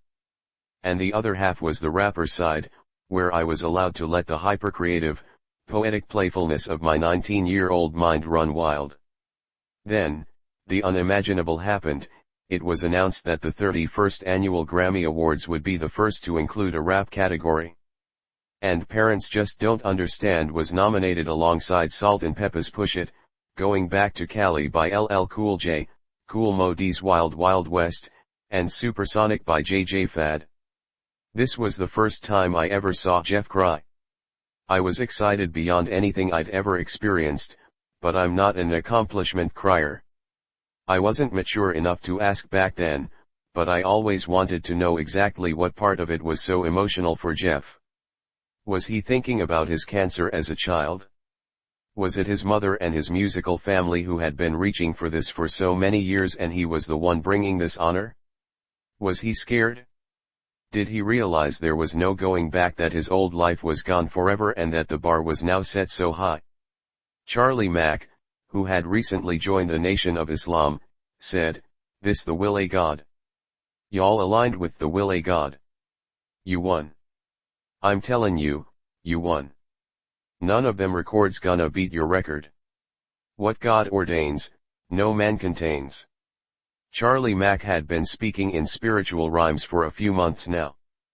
But in pure Charlie Mack form, on February 22, 1989, Bobby McFerrin won Record of the Year for Don't Worry, Be Happy. Album of the Year was George Michael's Faith. Tracy Chapman won Best New Artist, and the winner for Best Rap Performance was DJ Jazzy Jeff and the Fresh Prince for Parents Just Don't Understand, making us the first rappers ever to receive a Grammy Award. We ultimately ended up boycotting the actual ceremony because NARAS, the Grammy committee, refused to televise the presentation of the Rap Award. We felt like that was a slap in the face. Rap music had outsold the industry that year, we deserved to be there. Russell Simmons and Lear Cohen organized the boycott for Jazzy Jeff and the Fresh Prince, along with Salt and P, Ice-T, Public Enemy, Doug E. Fresh and Slick Rick, Stetsasonic, and many others. And even though we weren't at the Grammys, Jazzy Jeff and the Fresh Prince were everywhere else. Life changed forever. Well, almost. Jeff's mom planned a celebration dinner for Jeff and me after our first American Music Award. We showed up on the block as returning hometown heroes. People were coming out of their houses to cheer and applaud and shake our hands. It took us 20 minutes to get into Jeff's mom's house. When we finally made it in, she threw her arms around us, gushing pride and joy. Then she handed Jeff $5 and a shopping list. "Jeffrey, I want you to go to the corner and get me some bread, some baking soda, and see if they got them yams that come in a can." "But, Mom," Jeff started. "But nothing, boy, go get that stuff I told you to get." So, DJ Jazzy Jeff and the Fresh Prince had to walk through our adoring fans up to Looney's.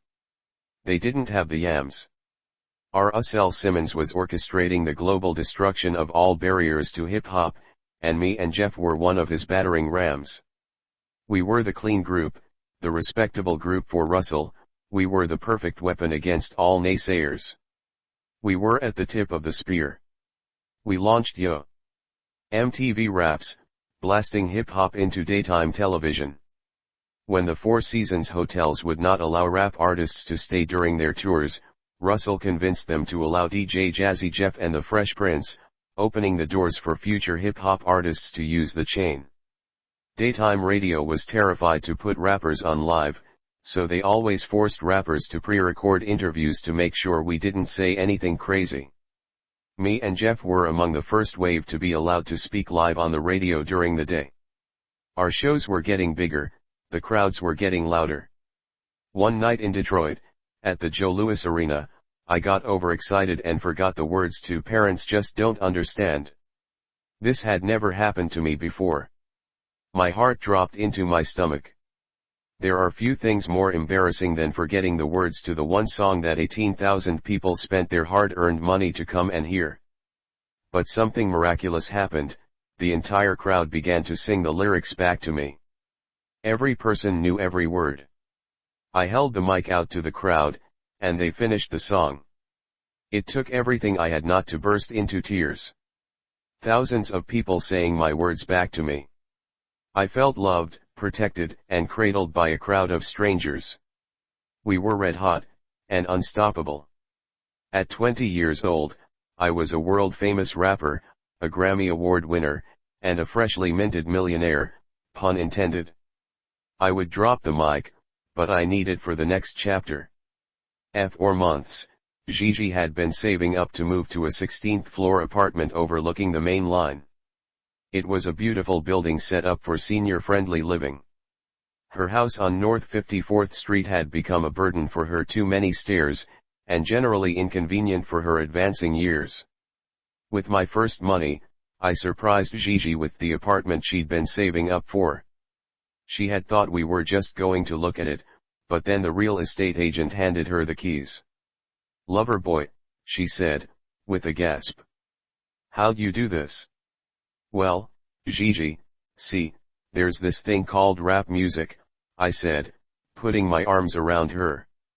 Melanie and I moved into Gigi's old house on North 54th Street. My childhood home was now our new home. I had promised Melanie that I would take care of her, and here I was, providing the first safe home of her short life. I'd won. All of my dreams were blossoming into vivid THX sound and Technicolor. I had conquered life.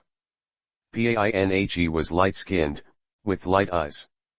I hated dudes like that. I've always been intimidated by those Christopher Williams-looking jokers. Women have always shoulder-surfed right past me to gawk over I'll Be Sure. Or El DeBarge. I had just come home from a 2-week run in the Pacific Northwest, Seattle, Portland, and a bunch of the little ones in between. I used to run right off stage, into the car, straight to the airport, to get back to Melanie as quickly as possible.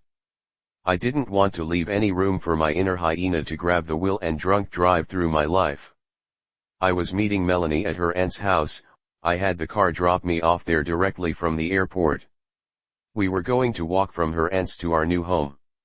For old time's sake, we were going to pass over Brick High and hit the Sugar Bowl convenience store for a water ice and a soft Philly pretzel, just as we'd done 1,000 times before. I always loved how much Melanie missed me. Even weekend gigs when I came home Monday mornings, she acted like I'd been gone for months. She knew how to make a dude feel glad he was home. When I walked in after the Northwest trip, she and her aunt were in the kitchen, cooking, just as they'd been so many times before. Being on the road can be excruciatingly lonely. It feels almost like it dehydrates your heart. Her aunt was in her usual dark blue hijab with her glasses way down on the tip of her nose so she could see into the pots. The smell of the food seemed to soften and quench my parched soul. Melanie was in one of her art smocks that doubled as an apron. I always thought that was weird. Paint is chemicals. That smock did not belong in a kitchen. I looked at Melanie. Everything was the same except something wasn't. Her energy was odd, something was off. Because of my upbringing, it's almost as if I have a shock collar wrapped around my central nervous system. When I perceive that something is askew, that someone's external behavior is out of sync with what is going on in their heart and mind, my body experiences what I can best describe as a gradual rising electrical current. I feel a bzzzzzzz. And then it's like I'm shivering, but I'm not cold. The kitchen was hot, but I had the chills. We sat down. We ate dinner. We talked about the neighbors' dogs. Melanie's aunt had once been to Portland. She didn't like that section of the country, too rainy. Melanie was laughing too much. Bzzzzzzz. After dinner we watched Trading Places. I know every word Eddie Murphy says in that movie. He was my idol. Melanie and I had seen it at least 10 times, but tonight she kept laughing too hard. Bzzzzzzzzzzzzzzz.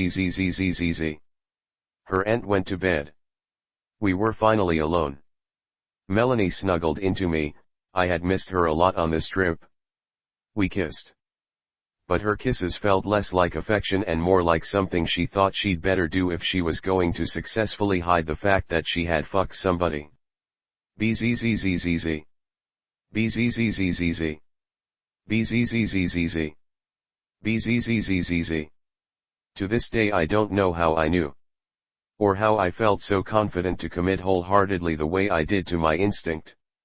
Taking her arm from around my neck, pushing away, I stood up and yelled, "You think I'm stupid?" "What?" Melanie said. But not strongly enough. "I know what the fuck you did. Stop looking at me like I'm stupid." I was all in, every chip on the table. I was holding nothing, but she folded. "I'm sorry," she said, bursting into tears. "It only happened one time. But I don't love him, I'm so sorry." I love you.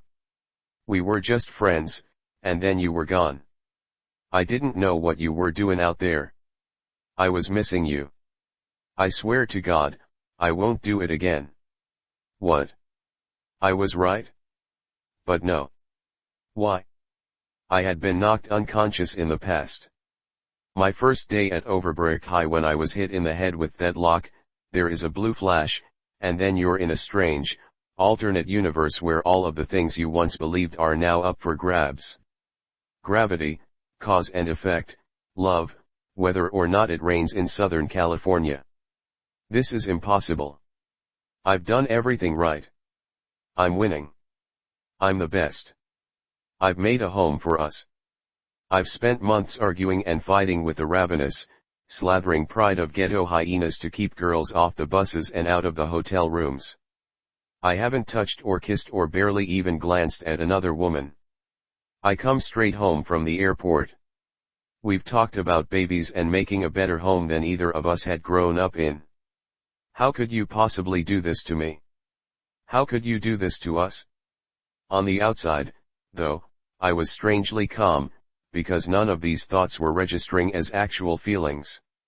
I wanted to be angry. I mean, you're supposed to be pissed when somebody cheats on you, right? But I felt nothing. Melanie was covering her face, crying on the couch. Dan Aykroyd was attacking Eddie Murphy. Eddie was pleading for his life. It was the Dukes. It was the Dukes. And I just stood there, numb. When somebody cheats on you, you have to do something. But what? I didn't feel any emotions, but I was not going to be a coward. Not this time. What do you do when somebody cheats on you? I knew I had to do the storm out thing. But I also knew I had to do something violent to punctuate my departure. I scanned the room for possibilities. Next to the fireplace I noticed one of those forged iron pointy things that you poke the logs with. But what will I do with it? I sure wish I had some emotion to give me a little direction. Nevertheless, I picked it up. The front entry to Melanie's aunt's house was a beautiful wooden atrium holding 100 glass panels. I stood for a moment, looking at Melanie weeping, deeply uncommitted to my as yet undetermined but absolutely mandatory hissy fit. I calmly carried the iron pointy thing toward the front door and began to break the windows out one by one. I guess I smashed about 12, maybe 15, before I felt I had sufficiently done my performative duty as a cuckolded 20-year-old. I slammed the pointy thing to the ground. It scared the hell out of me. It clanged a lot louder than I thought it would. Shit, what if Melanie's aunt heard that? I thought. I should probably go. Melanie and I were supposed to be walking home together, but instead I decided to walk to Woodcrest alone. Mom had finally had enough. She had kicked Dio out while I was on tour, this time for good. Dio had moved into the apartments above the ACRAC office. I knew Mom would be home alone. It was about a 22-minute walk. I could not believe I had just broken all those windows. I couldn't locate where it had come from within me. It seemed so strange to me to break things because I thought I should, not because I was at all emotionally impelled to do so. This discordance was hilarious to me. Out of nowhere I began to chuckle, replaying the scene in my mind. I was thinking, Will, you are an absolute lunatic. And that made me laugh even more. This whole shit was hysterical. By the time I got to Woodcrest, Mom was sitting on the front step. Clearly, she had spoken to Melanie's aunt. She never sat on the front step. Her eyes were brimming. She was hoping to God that I was okay, but she was bracing for the storm. She knew her boy. When I saw her eyes, I felt how completely in tune she was to my pain. It wasn't just mine anymore, it was ours. And like a blast of dynamite demolishing the dam holding back the river of my agony, I collapsed on the sidewalk, 10 feet from where the tour bus had borne me away from her. Mom runs down, throwing her arms around me, as I wail. My childhood home mutely staring down upon my anguish. I had believed that leaving Woodcrest would mean I'd never have to feel this way again. How could she do this, Mommy? Why did God let this happen? Mom said nothing, she just held me. I was an adult now, my problems were beyond her fixing. I could feel her tears falling on the back of my neck. She picked me up and took me home. Heartbreak should be considered a disease. It induces a debilitating state akin to mental illness. The pain I was suffering was so intense I would have preferred to have been stabbed or beaten or have a tooth pulled without Novocaine. My girlfriend had cheated on me, which was proof to my shattered mind that I was a piece of shit. I reasoned that she wouldn't have cheated if I had been good enough. I had failed another woman. I desperately needed relief. But as there's no pill for heartbreak, I resorted to the homeopathic remedies of shopping and rampant sexual intercourse. Shopping. That next week, I flew 10 of my friends from Philly to Atlanta and I closed down the Gucci store. Whatever y'all want, I got it, I said, slinging my Amex down on the counter. I had an Amex card now. And unlike my heart, it was unbreakable. Money was flowing like the Nile. We had just launched the DJ Jazzy Jeff and the Fresh Prince rap hotline. 1-900-909-JEFF was the first ever 900 number. Premium rate telephone numbers were a revolutionary new way to connect with fans, and, basically, the predecessor to modern social media. Fans called our number, and we would leave daily messages a few minutes long about where we were and what we were doing. It cost $2 for the first minute, and 45 cents for each additional minute. At the height of the popularity of the line, we were getting 5,000 calls a day. Do the math. My Amex card wasn't just unbreakable, it was invincible. Rampant sexual intercourse. Up until this point in my life, I had only had sex with one woman other than Melanie. But over the next few months, I went full ghetto hyena. I had sex with so many women, and it was so constitutionally disagreeable to the core of my being, that I developed a psychosomatic reaction to having an orgasm. It would literally make me gag and sometimes even vomit. In every case, though, I had hoped to God that this beautiful stranger would be the one, the woman who would love me, who would heal me, who would make this pain go away. But invariably there I was, retching and wretched. And the look in the eyes of the woman even further deepened my agony. I was doing the very thing I hated. For hurting women. I was miserable, so I purchased my first house, a mansion facing Marion Park, in the rich neighborhood across City Line. I had seen it in my dreams: bleached white hardwood floors, 2-story ceilings in the living room, and a jacuzzi in the master bedroom, not in the bathroom, in the bedroom. The first thing I bought for the place, before beds, couches, towels, or even silverware, was a pool table. I eventually got a bed. It was the first time I'd ever slept in a king-sized. Me and Harry had slept in the same bed most of our childhood. Me and Charlie Mack had roomed together on the road. I realized that first night on Marion Road that I had never really slept alone. I didn't like it. My heart was bleeding. I was dying in love with Melanie Parker. I wanted her back. My mind at the time still correlated performance with love. The entire basis for my self-esteem was foundationally dependent upon whether my woman was happy. My self-image was inexorably bound up in women's opinion and approval of me. I figured that since I was not receiving the love I so deeply craved, it had to be because of a deficiency in me as the lead character. If I had performed the role of boyfriend better, she wouldn't have cheated. As you can probably imagine, that bought me a first-class ticket on a bullet train to agony.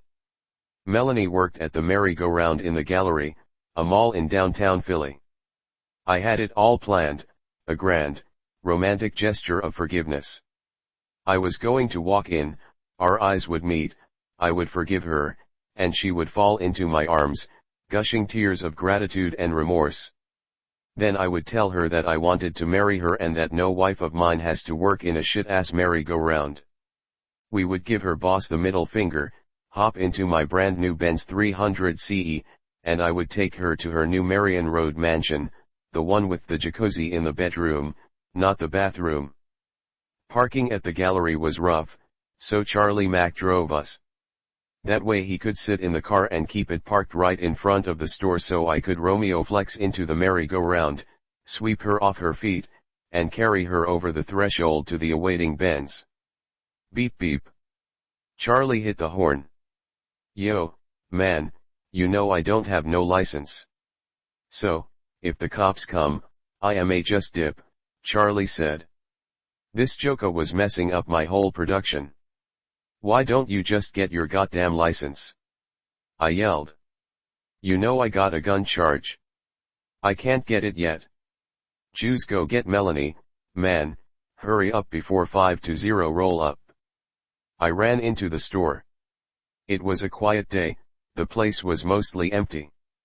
Melanie was behind the counter, folding Jordache jeans. She didn't see me. I got to watch her for a few, I would have watched her longer, but Charlie didn't have a license.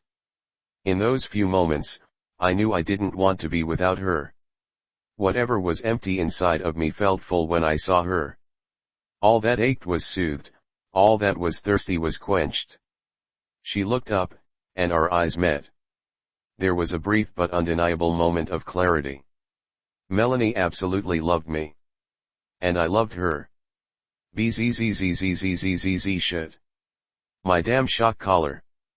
I don't know what it is, but I trust it. I let my attention tunnel deeper inside of her. I walk up to her, we hug. Still not right. Bzzzzzzzzz. I let go of her. We smile. I scan the store. He was light-skinned, with light eyes. I hate dudes like that. Bzzzzzzzzzzz. I look back to Melanie. She pretends to fold the clothes quicker. My lunch break is in 15, we can go get something to eat, she says. Bzzzzzzzzz. I look back to him. He won't make eye contact with me now. I see you, motherfucker. I charge across the store. He tries to get away guilty. But there's nowhere to hide in a merry-go-round. I'm all over him. Melanie is screaming. Somehow, Charlie Mack appears, and pulls me off him. The store is a wreck, so are his pretty green eyes. Charlie is dragging me, and I am dragging Melanie. We scramble into the getaway car. Nigga, I told you I had a gun charge. What are you doing? Charlie barked as we peeled away. That was Melanie's last day at the merry-go-round. She promised to never see that guy again. I took her home to her new mansion on the main line. The one with the jacuzzi in the bedroom, not the bathroom. We vowed to make it work. My secret, unspoken oath was, if you come back, I promise I'll be good enough. TJBM stands for the Junior Black Mafia. Their motto in Philly was get down, or lay down. Meaning, you were either with them or against them, you were either a part of them or you were dead. When you're a 20-year-old rapper from the inner city of Philadelphia who's just made his first $1 million, the only people who can afford to hang with you are other rappers, professional athletes, or drug dealers. I picked drug dealers. Bucky was 5'1", and the one is a stretch. He was a former Golden Gloves champion, and he was one of the top lieutenants in the JBM. When he was in the room, he commanded the first and the last word. If you had a disagreement, he was more than happy to take off his $30,000 worth of jewelry and meet you in the street. But if you were disrespectful, the jewelry didn't matter, because he never wore a ring on his trigger finger. Bucky loved to laugh. He reveled in my sense of humor. With today's eyes, I can see that he was coming to Marion Road to get a break, a little breather from the stress and brutality of the street. I was his personal court jester. He loved to hear me buzz on people. Insult comedy was his favorite, coincidentally, it was my forte. I made the mistake, though, one night, of cracking a joke about Bucky's height. Yo, Buck, you want a boost, or maybe a step stool for that next shot? Nobody even snickered. Buck stayed calm, which was a terrible sign. The room fell silent. He walked over to me, his chin barely reaching my chest. He just stood there. I knew that meant I had to bend down so he could talk to me. I lowered myself like a silverback in the wild, surrendering to the alpha. Buck whispered in my ear, "Just 'cause you a star, don't mean I won't make you see some." The logic of his analogy wasn't entirely flawless, but the underlying point was well taken. I never joked about Buck again. Marion Road was now party central. At any given time, there would be 20 or more people in the house, blasting music, shooting pool, thousands of dollars worth of Philly cheesesteaks littering the kitchen. I probably could have just bought Overbrick pizza for how much money I spent there. There were boxing matches in the backyard, and a basketball court in the living room. And non-stop gambling on everything. Needless to say, this environment was not conducive to Melanie's artistic aspirations. "Willard, can you turn the music down a little bit?" she'd say.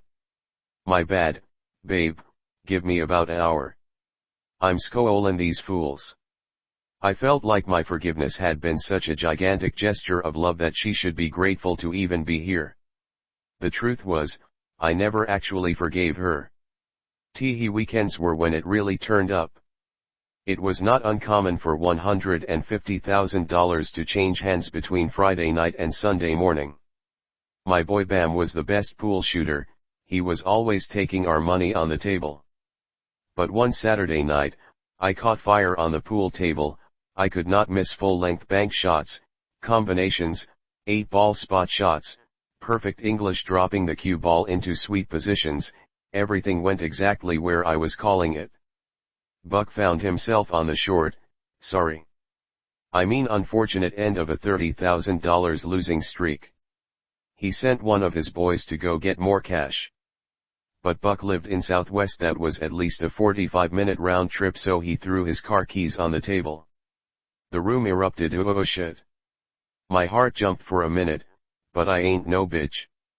I threw the keys to my brand new seafoam green Benz 300 right next to the keys to his custom black convertible BMW 325i. "Rack 'em up," I said. I ran 4 balls off the break, high balls. The room was church silent. Bucky sized up his first shot, easy 2-ball in the corner, left himself great position on the 7 in the side. A little too aggressive, though, left himself out of position in the corner. He had to bank the 4 back under. But Buck ain't no bitch, either. He ran the entire rack, and all I could do was watch helplessly, chalking my custom pool cue for a shot I may never get to take. Bucky lined up the 8-ball. Bank shot, cross corner. The 8 was sailing in slow motion toward the corner pocket. The gravity of the 8-ball was preparing to snatch my car keys with it into the abyss. A roar brewing as the ball approached, but no. The 8-ball clips the tita just enough to rattle it around and stand up in the jaws of the pocket. The room explodes.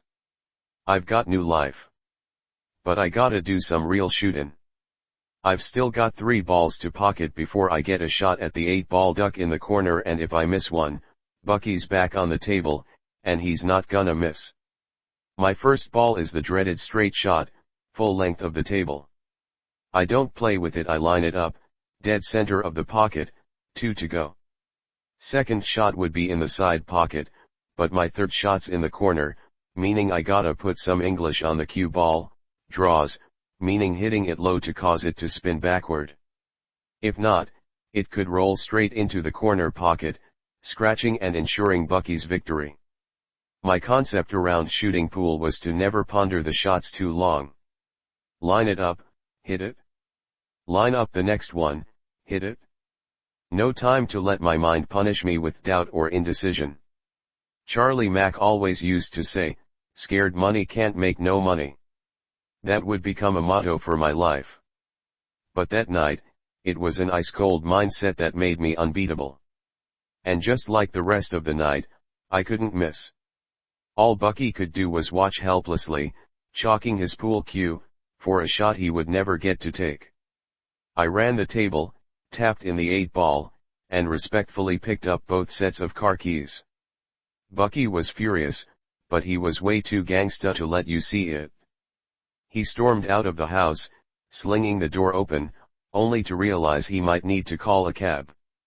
I ran out behind him. "Yo, Buck," I said. "Not now, nigga, gimme a minute," he said, with all the gangsta that a dude preparing to hitchhike could muster. "Buck, here." I held out his car keys. "I'm not talking your damn car." "What?"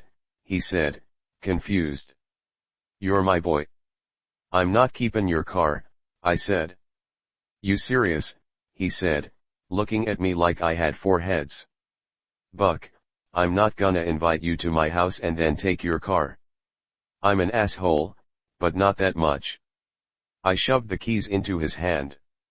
I didn't recognize it in this moment, but I would see clearly later, that this was a gesture of humanity that was non-existent in the environment in which Bucky was forced to survive. He noticed it, and he became visibly emotional. "Why you trippin', Buck?" "It's not that serious," I said. He gathered himself, shook the keys in his hand, and said, "'Cause I would have kept your car." I turned to go back into the house. Bucky chirped his car open, and yelled to me, "Hey! If anybody ever fuck with you, they got a problem with me." And he meant it. At the time, I didn't correlate my cravings and my generally erratic behavior with the wounded state of my heart. When I bought a candy apple red Iros and dipped the rims in a matching candy apple, I wasn't perceiving that as a medicinal reflex. Nor did I connect the purchase of my custom Suburban with 4 18-inch woofers taking up the entire back half to my feelings of inadequacy, loss, and betrayal. I just thought it was fun that when I was picking up someone, I wouldn't have to call ahead. I would just put my volume on about 7, and they knew who was coming. I was spun out and I was acting out. I bought my first motorcycle, a blue Suzuki Katana 600.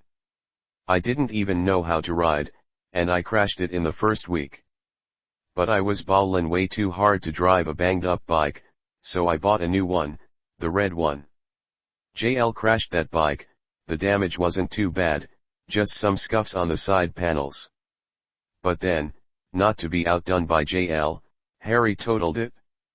I figured this was a sign maybe bikes weren't for me, so I bought a turquoise T-top Corvette.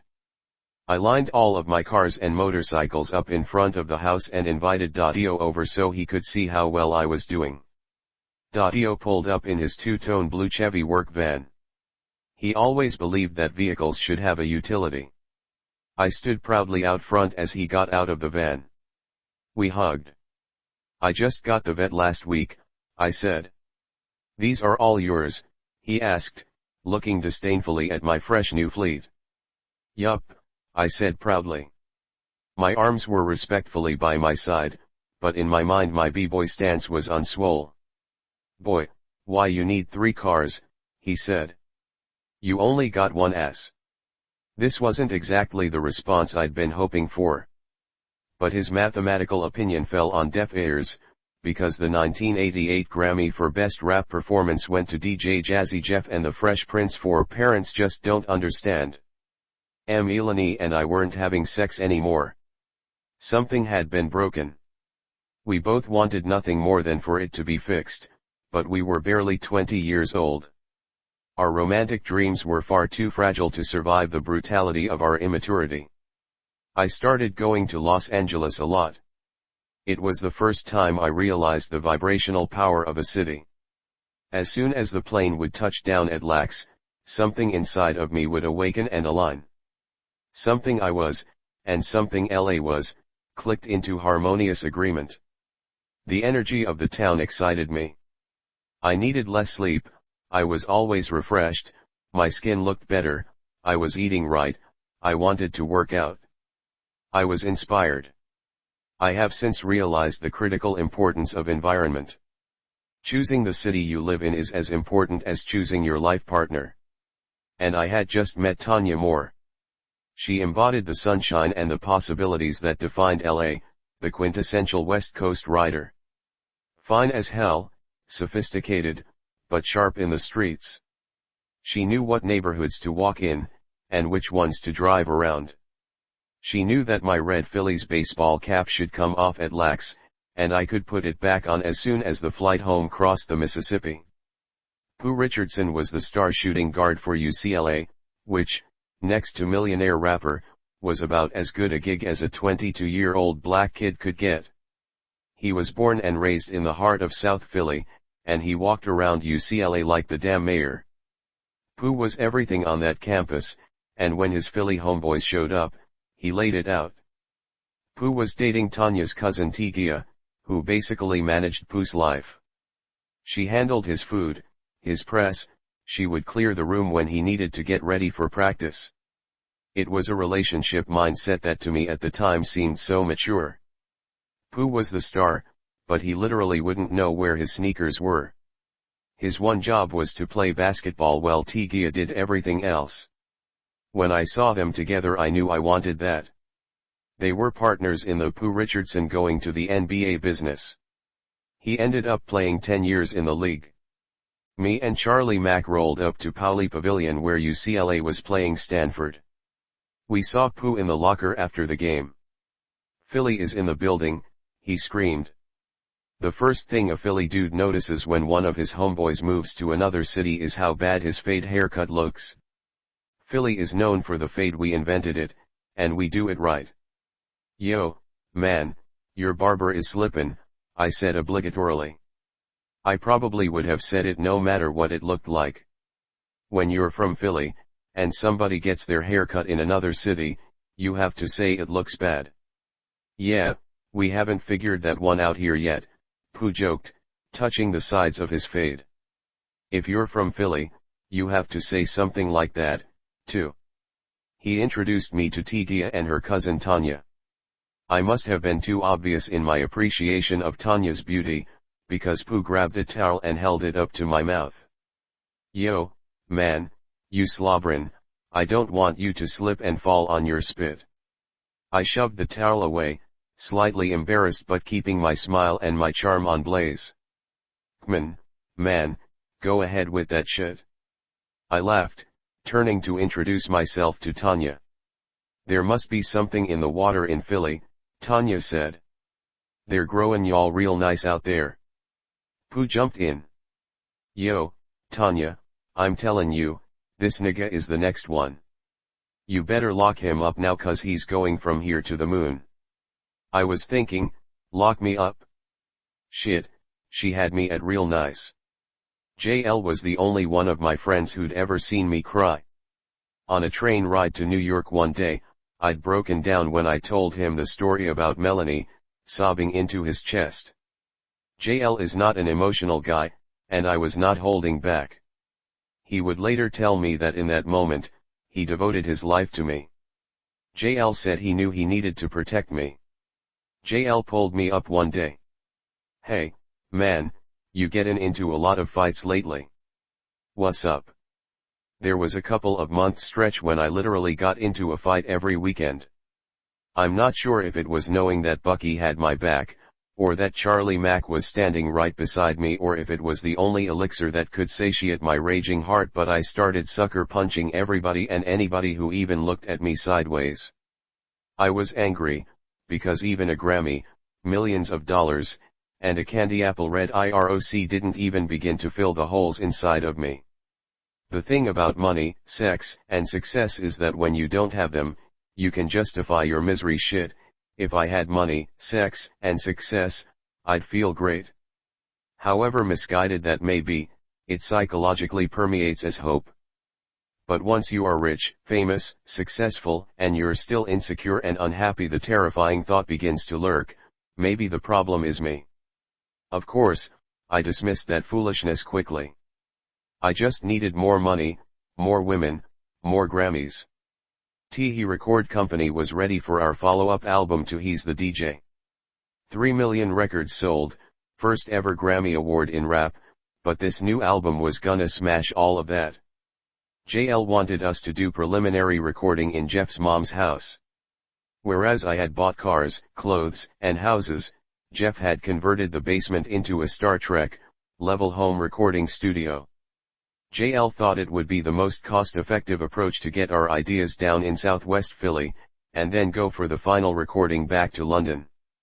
Jive owned the recording studios there, and we got preferred rates. But me and Jeff had other ideas. Jeff had heard of a famous recording studio in the Bahamas, Compass Point Studios in Nassau. He suggested we record there. After all, Mick Jagger, Grace Jones, David Bowie, Sada, even Iron Maiden had all recorded at Compass Point. Since we were big time now and had a multi-platinum album of our own, it only seemed fitting that we record where multi-platinum artists record. Jeff couldn't wait to dig into the studio and check out the tech. I couldn't wait to check out the 2 massive casinos that had just been built in Nassau. We were hyped. JL protested, but he was outvoted 2-1. No filibusters in Jeff's mom's basement. That next Friday, we were off to the Bahamas, all 10 of us. I had never been to the Bahamas. It was 90 degrees and sunny when we landed. Our luggage and equipment got held up in customs, so we hit the beach. Rum punch and chicken fingers until the sun set, then we hit the casino till sunrise. And that's how the recording of our new album went for about the first week or so. We had scheduled 6 weeks to record, and we had locked out the studio, meaning, we had to pay whether we used it or not. Our first full session in the studio, day 9 in the Bahamas, was more like a night in a club. Jeff was DJing while we all sat around with girls and food and drinks. Occasionally, I would get up on the mic, more performing for the crowd than trying to innovate or create new music. After that first session, JL pulled Jeff and me aside and warned us that we were burning through $10,000 a day, and that if we didn't start recording, he was pulling the plug. Me and Jeff were kind of offended. "You don't understand the creative process," I said. "This environment, the people, all the stuff we're doing is our inspiration." "Yeah, Jeff chimed in, "don't block the flow. Just let us do what we do, and you do what you do," I said. JL nodded, very slowly, as if to say, "Okay, I see how it is." 1 month, and a couple of $100,000 into our process, and the red recording light hadn't come on once we had still not completed a single song. I guess JL was justified in doing what he did. At the time, I couldn't believe he did it. I would never have done it to him.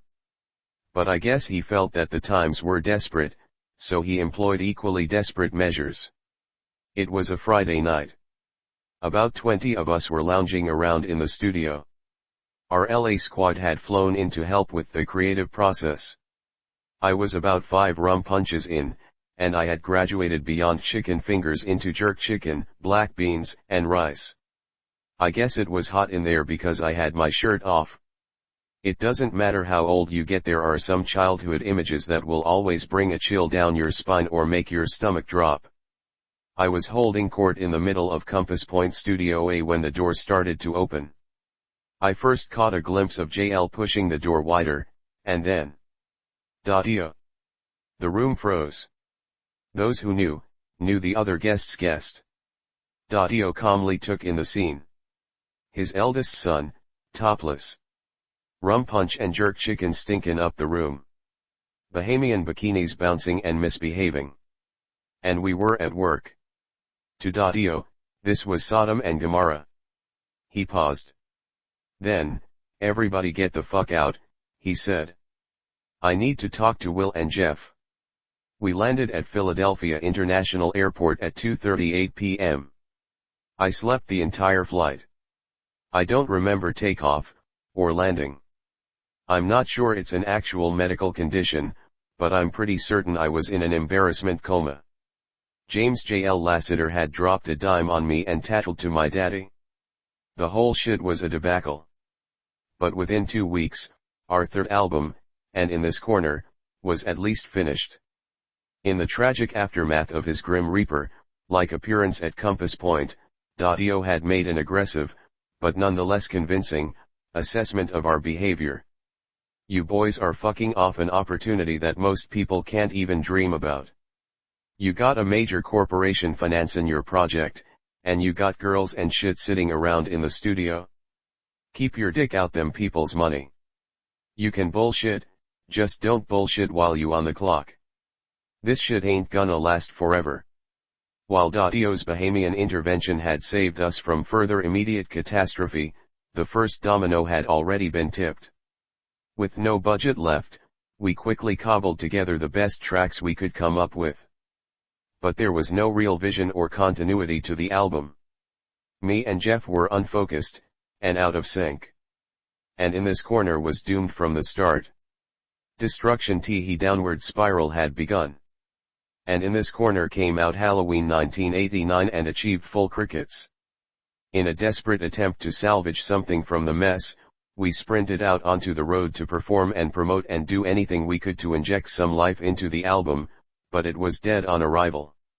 The winter of 1989 was a progressively abominable shit show. It began with Ready Rock. He had recorded a bunch of songs, none of which ended up making the album. He was one of the best beatboxers there ever was, and in our live shows he definitely got some of the biggest cheers. But hip-hop was changing, beatboxers were becoming less central to the art form.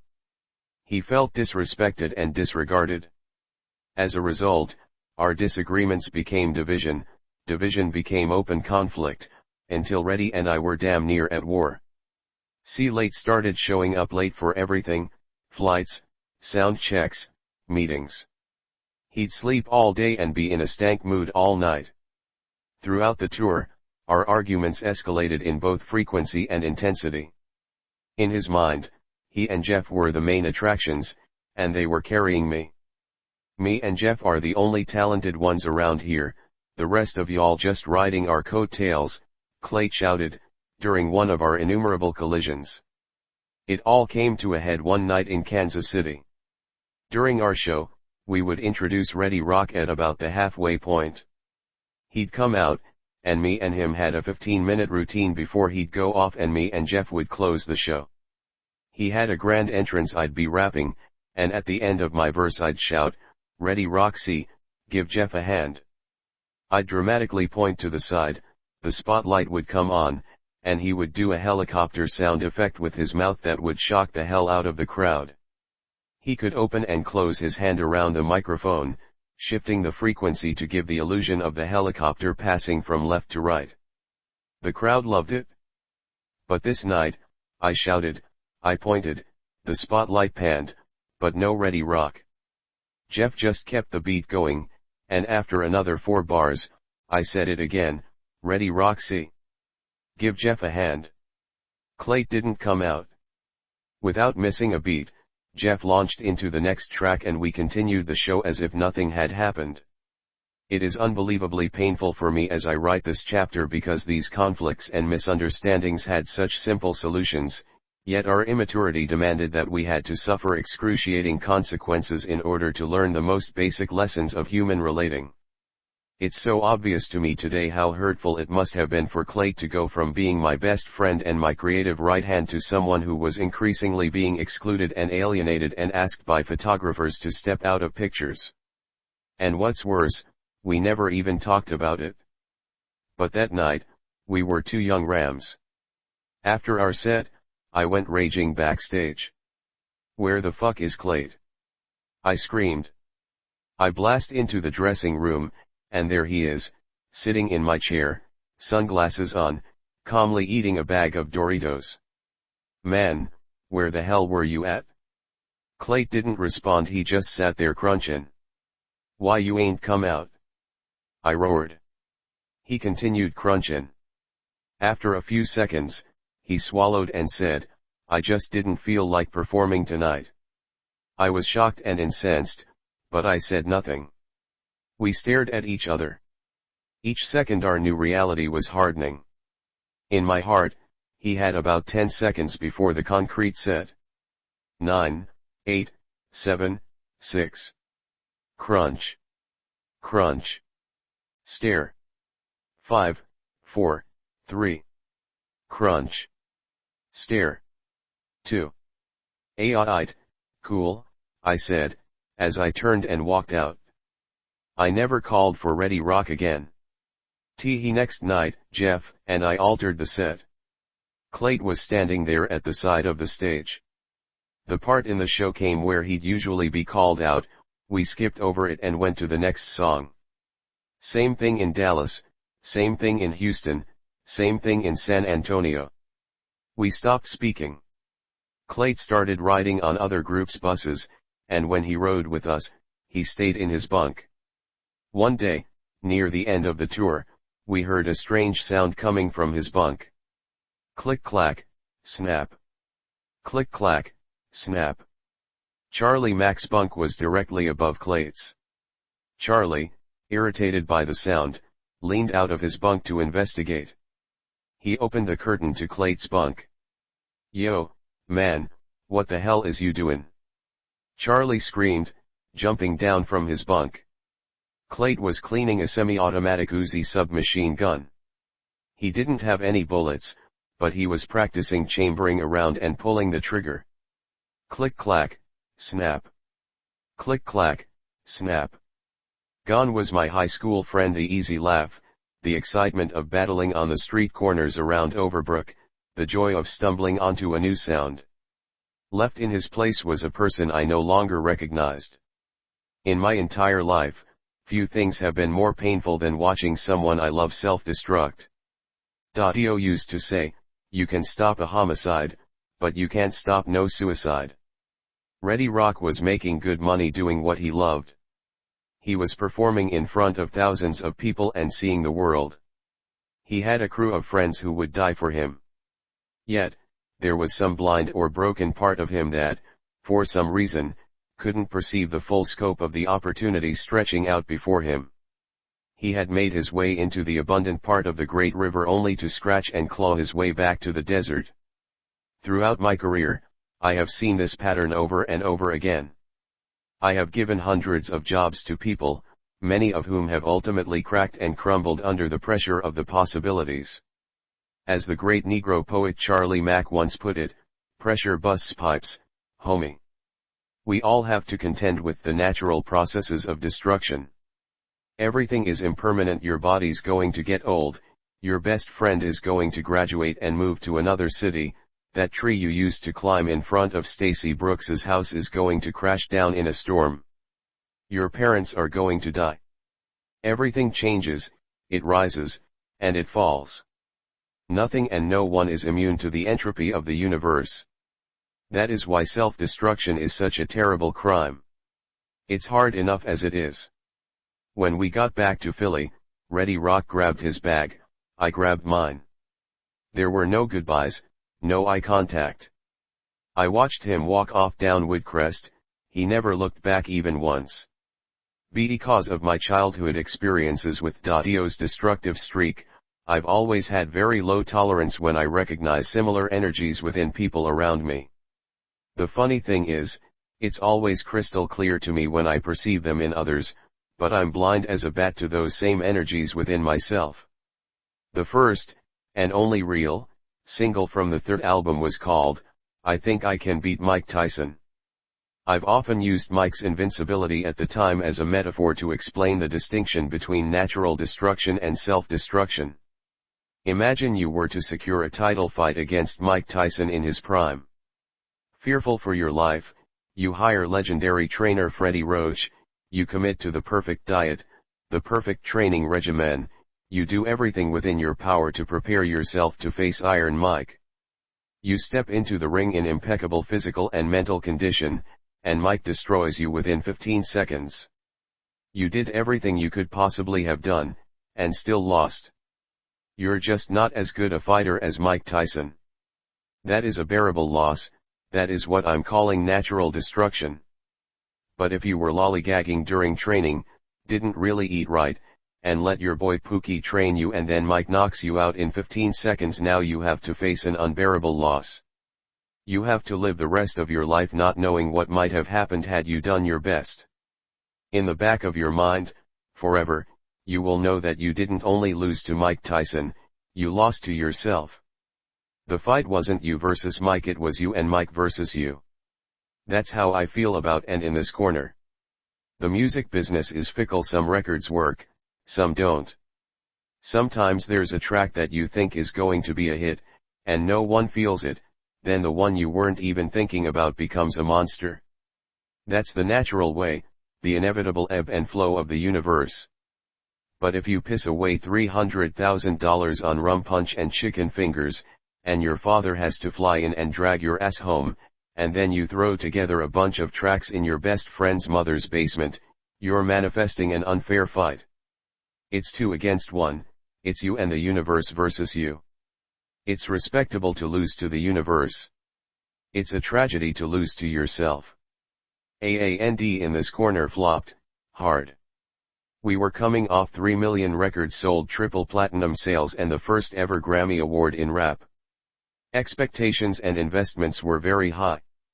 And we crashed and burned. We knew the album was a swing and a miss. But it didn't become real until we went out on tour again. The crowds were thinner. People weren't as hyped to see us. They were no longer singing my lyrics back to me. And our performance fees were cut by almost 70%. We made it okay in our minds by thinking of it as promotion. In retrospect, I could feel the impending onslaught, but I couldn't figure out what to do, or how to stop it. And I certainly didn't think it was going to get as bad as it did. By this time, Melanie and I were living in that dreadful demilitarized zone between the bliss-filled old days of romance and hopeful possibilities, and the fast-approaching inescapable days of resentment, rage, and destruction. Trapped in that awful quiet lovelessness where two people coexist in the same house but rarely in the same room. Where the air is filled with apathetic words, not yet dipping into vitriol but purposely devoid of kindness. That unique hell where you know it's done but it's not over yet. Emmy and Charlie were spending more and more time in LA. The second I would land, Tanya would be at the airport with the rental car, keys to the hotel, dinner reservations, whatever I needed. LA girls always seemed organized and business-minded. They were always fly, and always pursuing some kind of dream or opportunity. There was something about the culture of Los Angeles that bred an upwardly mobile mentality. Tanya never asked me for anything, this was just how she got down. She made me feel at home. We knew each other for almost a year but we never even kissed. I could faintly sense that Tanya and Los Angeles were about to play some significant role in my survival. I guess I was kind of unconsciously locating the lighthouse and the lifeboat for the storm that was darkening on the horizon. Gigi's words were ringing in my mind, Jews remember, lover boy, be nice to everybody you pass on your way up, 'cause you just might have to pass them again on your way down. Becoming famous is about as much fun as the material world has to offer. Being famous, bit of a mixed bag, but fading famous sucks ass. I could read the writing on the wall, some of it was in my own handwriting. I saw the crowd's silent faces at the end of our sets. I noticed how business calls that once got returned in 2 hours were now taking 2 weeks or didn't get returned at all. And most alarmingly, my Amex wasn't quite breaking, but it was bending like a motherfucker.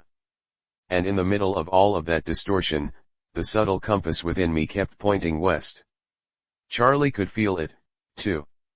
He took it upon himself to push and to dig and to cajole everything within his power to excavate and manifest a more positive future. Charlie was shameless. He would introduce me to absolutely anybody within shouting distance, even people he didn't know. Little Richard. Little Richard, he bellowed across the Soul Train Awards. Then, excitedly to me, Will, that's Little Richard, he with Diana Ross. Come on, get the picture. Damn, Charlie, they talkin'. Jews leave them alone, I said, wildly embarrassed. You want the picture, or you don't want the picture. You gotta be seen with people.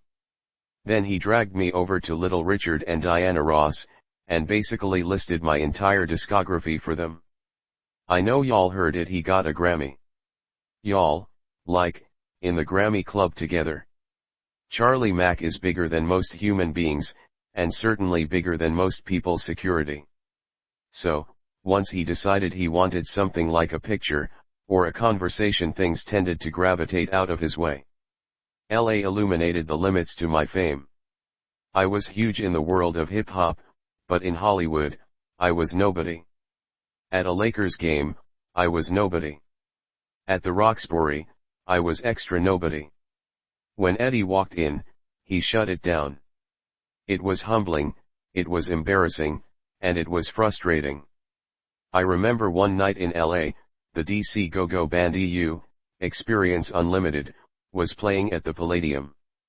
They had opened for us in 1988 and 89 and we had developed a friendship with the lead singer, Sugar Bear, and the rest of the group. Spike Lee had just put their song Da Butt in his movie School Days, and EU was now the hottest group in the country. Charlie and I planned to take a break from the emotional battery of being nobodies in Hollywood and just for a night retreat to the world of music. We headed to the Palladium and rolled up to the backstage entrance. Hordes of groupies and fans all pleading with the bouncers about how their cousin left a ticket, but the will call is closed, the usual crap that makes security guards just look over their heads and ignore them. Charlie does his usual thing, stepping up to the front and speaking for me. "Hey, my man, I'm here with the Fresh Prince." "The who?" the security guard says, looking past Charlie to me. I always hate these kinds of moments where I have to stand there and try to look recognizable. Because now, everybody is staring at you to see if you're famous enough to pass the bouncer test. You're out on a limb. And when you just flopped an album, it's a thin and rickety branch. The Fresh Prince, man. The Fresh Prince. You know, Jazzy Jeff and M, Charlie clarified. The bouncer looked at me with the universal glare that signifies I'm foraging through my visual Rolodex and nope, you're not in there. If y'all ain't got tickets, y'all gonna need to move to the back. Just then, the door opens, and Sugar Bear from EU sticks his head out and looks around. I made a rookie error, I overcommitted. But when I saw a familiar face, he felt like one of those round life preservers being thrown to me as I was drowning in a deepening sea of insignificance and irrelevance. Before I could stop myself, I blurt out, "Hey! Sugar Bear!" Sugar Bear looks right at me. There's a moment of recognition. I point at the security guard as if to say, "Yo, man, tell this dude to move and let us in." Sugar Bear pauses, looks at the security guard, subtly shakes his head. He scans the crowd to see if the person he was really looking for is out there. They're not, so he turns and goes back inside. I turned and gracefully made the famous person's walk of shame. Inside, I was raging, but as is my habitual emotional way, on the outside, I was totally calm. I didn't know where I was going, but block after block, I just walked. Charlie said nothing but kept step right behind me. We walked for miles in silence. What the hell was happening? Since we came off tour, Jeff had retreated to his mom's basement. His reaction to the looming winter of our careers was to hibernate. He had turned down a chance to do a show in Africa and a tour in Australia. I was pissed that he was hiding. It seemed like cowardice on his part. And it activated my most violent trigger. I'd been fighting my entire life to not be a coward. I believed that we needed to go head to head with the obstacles that were building against us, but I couldn't do it without him. I felt like he'd betrayed me. JL was complaining about me and Charlie being in LA so much. "Y'all are wasting your time, you need to come home so we can get back into the studio, writing and recording," JL said. Melanie and I were barely speaking. And here I was, in the empty streets of Hollywood, on a Thursday night, anonymous and adrift. Charlie Mack was like an old-time boxing trainer whose fighter had just got his whole ass handed to him in the previous round. If we weren't on Hollywood Boulevard, he definitely would have been pouring ice water down my shorts. I was hurt bad. But I knew I had another round in me. We approached a crosswalk, the red hand beckoning directly to me. Halt. Stop. Breathe. Think. My rage settled. Contemplation churned into passion, then a decision. "That will never, ever, happen again," I said. "I promise you that." Charlie didn't open his mouth, he just nodded his head. He knew something profound was happening inside of me. and he was down for whatever. The light changed, and we walked on. I didn't pay my taxes. It's not like I forgot, it was more like I just didn't pay my taxes. In January 1990, Uncle Sam decided that I'd had enough fun and he wanted his. I owed the IRS taxes on around $3 million of income. I think somewhere above $1 million. Uncle Sam shifts from ornery to irritable, and everything north of about $2.3 million makes him aggressive and cantankerous. So, as was my general approach to problem solving during this period of my life, I dumped it on JL. Wait, you didn't pay any taxes, he said. He was on the phone, but I could tell that he sat down. To this day, JL is the most frugal, sensible, and fiscally responsible person I've ever met. He doesn't spend any money on anything ever. No fancy cars, no jewelry, no trips, no jacuzzi in his bedroom nor his bathroom. While Jeff and I were spending our spoils wildly, JL never moved from his childhood bedroom. He was taking this very phone call in his mother's kitchen. Nothing, I said. Like, nothing. Yeah. No, I mean, yeah. Nah. Y'all are stupid as shit, JL said. Y'all understand this is a big problem, right? I didn't notice in the moment, but JL kept saying y'all, denoting a plurality of stupidity. I would later discover that Jeff hadn't paid his taxes, either.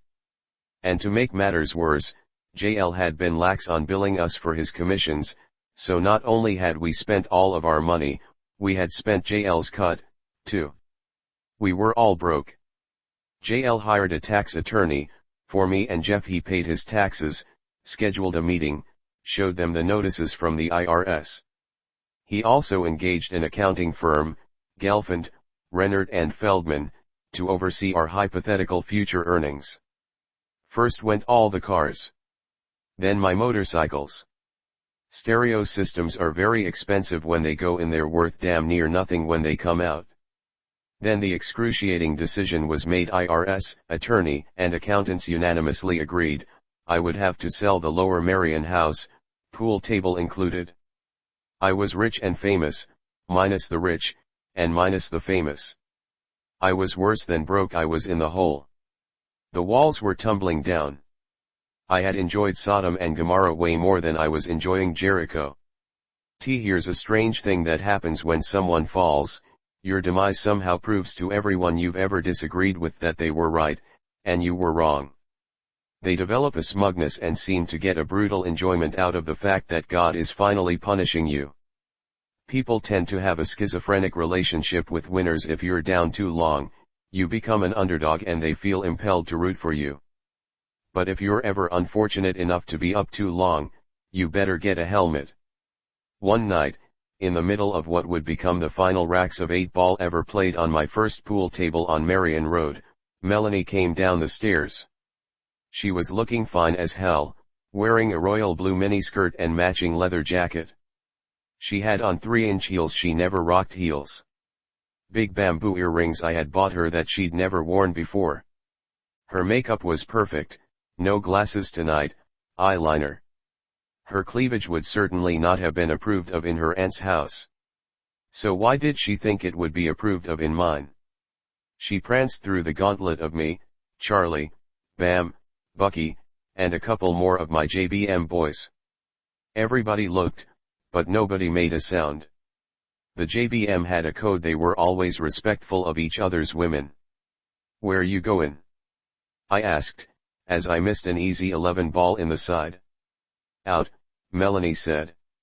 All I could think was, why the fuck is she doing this right now? Is she really going to challenge me in a room full of Philly's hardest gangsters and killers? In the middle of the IRS seizing all my shit? Wearing clothes that I paid for? Making me miss an easy-ass 11-ball in the side? Bzzzzzzzzzzz. Where's out? I said, as Charlie lined up his next shot, about to take $100 that I didn't have. I don't know. She shrugged. Out. I think you're not going out, I said, drawing a line in the sand and trying to save face. You should go ahead back upstairs. Whatever, Willard, she said, as she moved toward the door. If you walk out that door, I promise you it's gonna be a bad look. We stared at each other. Each second our new reality was hardening. In my heart, she had about 10 seconds to go back upstairs before the concrete set. 9, 8, 7, 6. Charlie sunk a high ball in the side. 5, 4, 3. Eyeliner. Cleavage. Bamboo hoops. 2. I'll see you later, Willard. Melanie walked out. An hour later, I was in the house alone. Melanie and I were no longer in that loveless demilitarized zone. The bliss-filled old days were finally giving way to the days of resentment, rage, and destruction. Melanie's taxi pulled up around 2 a.m. I was waiting for her out front. I had collected everything I'd ever bought for her: clothes, shoes, bags. Anything that would burn. I had drenched everything in lighter fluid.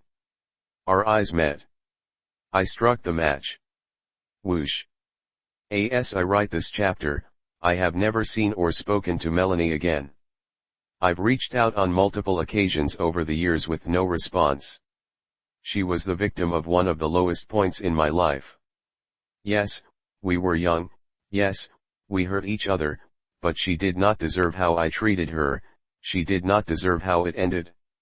See, Harley Mack was in love with Mimi Brown, one of the most iconic DJs in Philadelphia history. She was the seductive, sultry voice of our childhood imaginings, and seeing her in person did not disappoint. Charlie missed no opportunity to get me to the station. I kept finding myself doing interviews at WDAS-FM, on Mimi's show. It was like Charlie was now my publicist, and he had one contact in the music industry, Mimi Brown. This was my third interview with Mimi in the span of 2 weeks. She had launched a show called Rap Digest. I was running out of things to talk about, but Charlie felt we weren't quite hitting the critical points we needed. Mimi, oh my god, I'm telling you. The people just love hearing y'all talk. Y'all lighten them phones up. We gotta keep doing this. Charlie gushed romantically. Mimi had been an early supporter and advocate for DJ Jazzy Jeff and the Fresh Prince. She was one of the first to ever play our records, and she was one of the Philly pioneers pushing hip-hop onto daytime radio. And she loved the hometown boy. It was always the same with Mimi, whether we were hot or cold, big record or no record, she wanted her studio to feel like home. We were always welcome. It was a win-win. When Mimi got a great interview, I felt respected and appreciated, and Charlie got to shoot his shot.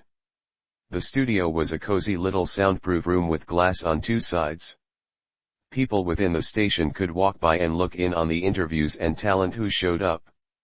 Mimi and I were always a particularly appealing attraction. We laughed and joked a lot, and we played an interesting mix of hip-hop and R&B that was revolutionary at the time. It felt like a live show as we interacted with the staffers behind the glass. One afternoon, I started rapping live, which doesn't sound like much today, but I promise you it was jaw-dropping back then. This was one of the first times it had ever happened on Philadelphia radio. You have to understand, this was a time when many radio stations' promotional taglines were all music, no rap. Behind the glass, the crowd grew and started going crazy, some because they realized they were witnessing the birth of a new era, and others because they probably thought they were witnessing the death of Mimi Brown's career. As I play and perform to the glass, I'm stopped in my tracks as I realize I'm face to face, eye to eye, with Dana Goodman. He had heard me on the radio and decided to show up. If the motherfucker you're looking for is Will, he's in the house. You're welcome to come in and kill him now. Dana stares, emotionless, and whispers into the ear of the dude with him. The dude nods and moves toward the door of the studio. I keep performing, my eyes steady on Dana. I try to signal to Charlie, but he's staring at Mimi. The door opens. The man enters the booth and stands beside Charlie. Charlie's ghetto radar is once again on point.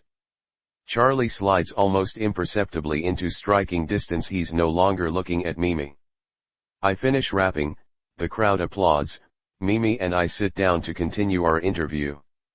"You need to thank Dana Goodman," the man yells out. "Yo, my man, they're live on the radio." "Cool out," Charlie whispers. "You need to thank Dana Goodman," the man yells out, louder this time. "Homie, we can do whatever you wanna do outside. But you gon' be quiet in here," Charlie said, more forcefully. The dude put his palm on Charlie's chest to shove him away. "Tell your man to thank Dana G." Before his lips could form the first O of Goodman, Charlie cracked him with a straight right hand dead on the button, and dude's head explodes like a watermelon. It was as if Charlie had shot his fist out of a cannon. The guy crashed into the metal rack holding the 8-track cassettes, scattering them all over the room. Dude was down and out. Charlie grabs me, and Mimi and runs us toward the back parking lot. "Charlie, Dana's out there," I shout. "Just keep going," Charlie says. We exit into the back parking lot as station security grabs Mimi. Charlie throws me into the car, and we're out. I had never been in a jail cell before. It was way too small, and there were way too many of us in there. Frankly, I felt like we all deserved better. Apparently, there is an arcane law in Pennsylvania, the master/slave clause, that states that if one person commits a crime under the control or direct influence of a master, then the master is legally liable for the actions of the submissive/slave party. The man's legal team argued that because of my dominant relationship with Charlie, I was culpable for his actions. Charlie was never even arrested, even though it was he who had broken the man's left eye socket and irreparably damaged his cornea. Clearly, the man's legal team thought that I was a deep pocket and logically reasoned that I was a bigger financial target than Charlie. The joke was on them. I didn't have a dime to my name. But as I sat in that jail cell, facing aggravated assault, criminal conspiracy, simple assault, and reckless endangerment charges for a punch I hadn't even thrown, I finally understood a term I'd heard many times before: rock bottom. I was literally lying on a cold stone floor. Everything I had, everything I built, the woman I loved, was gone. I was broken. And as I lay there in the fetal position, trying to figure out how the fuck did I get here, I made the horrific error of clinging to the universal, rock-bottom axiom of hope: well, I guess it can't get any worse than this. Hopefully none of you will ever need this information, but if you can at all avoid it, do not get arrested on a Friday. I was released on Monday morning. No one gets let out on a weekend. I went straight to Woodcrest to see Mom. I hadn't spoken to her. I was sure she'd be a mess. The crazy thing is, when I saw the police car in front of Woodcrest, it never even crossed my mind that they were there because of me. One of my childhood friends, Lil Reggie, had recently become a cop. He had the kind of heart that everybody wanted in a police officer. Reggie was the man in the neighborhood. Mom loved him, and everybody respected him. When I walked in, Mom and Reggie were sitting in the kitchen. She hugged me. Bzzzzzzzzzzz. Damn it, my shock collar. What the hell has Reggie been saying to my mom? I gave Reggie a pound. We hugged and caught up a bit. He had heard about everything that had happened with Charlie and my weekend in jail. "I want you to know that I got your back," Reggie said. Bzzzzzzzzzzz. For sure, Reggie, I know that, I replied. "I'm going to ask you a couple of questions, and I need you to keep it 100 with me." Bzzzzzzzzzzz. "Do you happen to know?" He listed 4 names. All 4 were guys from the JBM. Guys I had been gambling with and not taking cars from for the past 2 years. My heart jumped into my throat. I felt like I had to swallow it back into my chest. "I might know M. Why? Willard, do you know them, or not?" Mom blurted, cutting through all my bullshit. Look, Reggie said, I'm here to help. You know what they do, right? What they're into? I nodded. Will, you got a good thing going with your music. Those guys are bad. They're being watched by the FBI. And the feds are about to shut it all down. Word is that they have photos of them coming in and out of your house, of you driving their cars, and traveling with them. Do you know that it's a crime to give and take money from them? I couldn't breathe. It really doesn't look good, Reggie said. You need to get away from them. Right now. The FBI is coming with the thunder, and sending a big rap star to prison would just be a cherry on top. Mom's face was stone, but the volcano inside was churning and boiling. This was exactly why I needed to take my dumb ass to college. You didn't get involved in any of the stuff they did, right? I can't help you if you don't tell me the truth, you clean, right? Reggie said. Yeah, totally. We just played pool and partied, I said. All right, but you need to lay low for a minute. Maybe get out of Philly. It's about to get ugly. I called Tanya and asked if I could come stay with her for a little while. She was ecstatic. The problem was, I couldn't afford the plane ticket. My Amex was finally broken, literally. I decided that I needed to take a chance. I called Bucky. We met in Fairmount Park, near the plateau. I pulled up behind his black 325i and jumped into the passenger seat. I loved his car. He had the Alpine CD changer that held 12 CDs. When I got mine, I could only afford the 6 changer. I told him everything, that the feds were circling, that I was moving to LA, and that he should leave, too. He kinda chuckled, laid his head back on the headrest like he knew that he had been living on a runaway roller coaster that had always been predestined to come to a fiery end. He closed his eyes. We sat in silence. It was about 6 p.m. There was a flight to LA in 2 hours. I hated that I had to interrupt him to ask him for money. Hey, Buck, I need to hold something to get out to LA, I said quietly. What ya gon' do in LA? Buck asked, not even opening his eyes. I don't know for sure. I just love it out there. There's a chick out there I'm feelin'. Our album crashed, so I might try acting. You could definitely do that acting shit, he said, smiling as he seemed to replay some of my funniest highlights. You the dumbest nigga I know for sure. He was laughing out loud now. How much you need? Buck asked. Nothing heavy. I need to get out there, get an apartment, be able to move around a little bit. Aight, I got 10 G's here. You need more than that? We can run to the spot. Nah, that's straight. Buck had a secret compartment under the driver's seat floor mat. He grabbed the 10 G's, reached into the back seat, shook a tasty cake butterscotch crimpet out of a brown paper bag, and stuffed the cash into it. He handed it to me, but when I grabbed it, he wouldn't let it go. He looked straight into my eyes. You know you're not better than me, right? He said. Of course, Buck, I know that, I said, somewhat confused.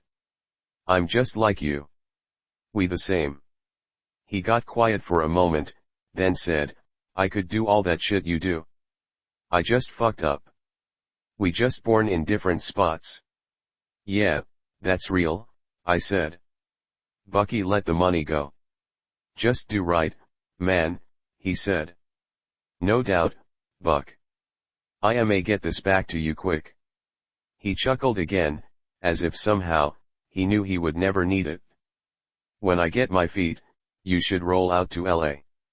Bucky chuckled the same knowing chuckle. Sure, man, I'll do that. He gave me £1. I made my flight. 3 days later, Bucky was dead.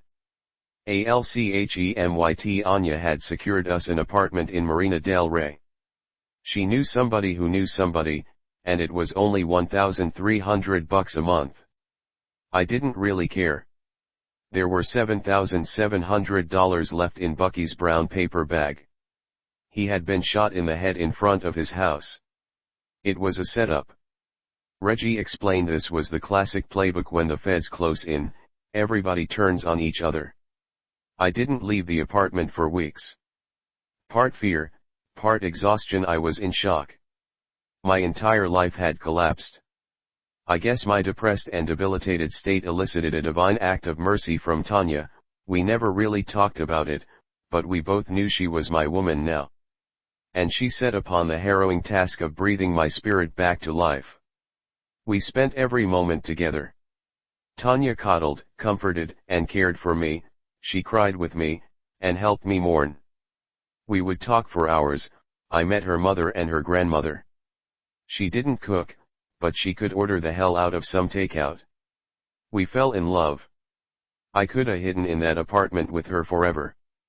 But then, after a few weeks, as if some cosmic egg timer had sounded at a frequency just beyond my hearing, but well within her sonic range, this phase was over. Tanya shifted gears like a drunk trucker crossing the Texas Panhandle.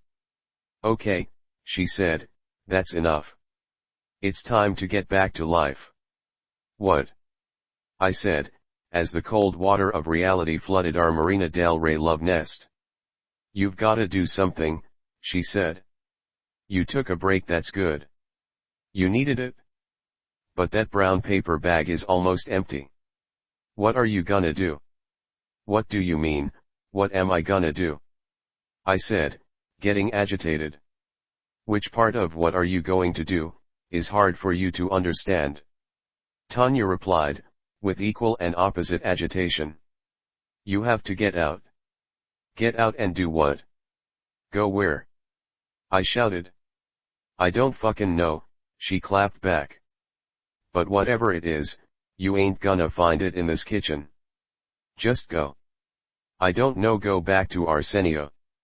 The Arsenio Hall show was the biggest talk show in America at the time. Everybody who was anybody appeared on Arsenio. He was like the Panama Canal of celebrity. All roads to public success ran through the Arsenio Hall show. Charlie had been dragging me there for months. "We gotta stay where it's happenin'," he said. Arsenio and I had become kinda halfway friends during the height of me and Jeff's Grammy run. We had appeared on the show and Arsenio had taken a liking to me. "Go to Arsenio and do what?" I yelled. "Arsenio likes you. Just go to the show and hang out. Meet people."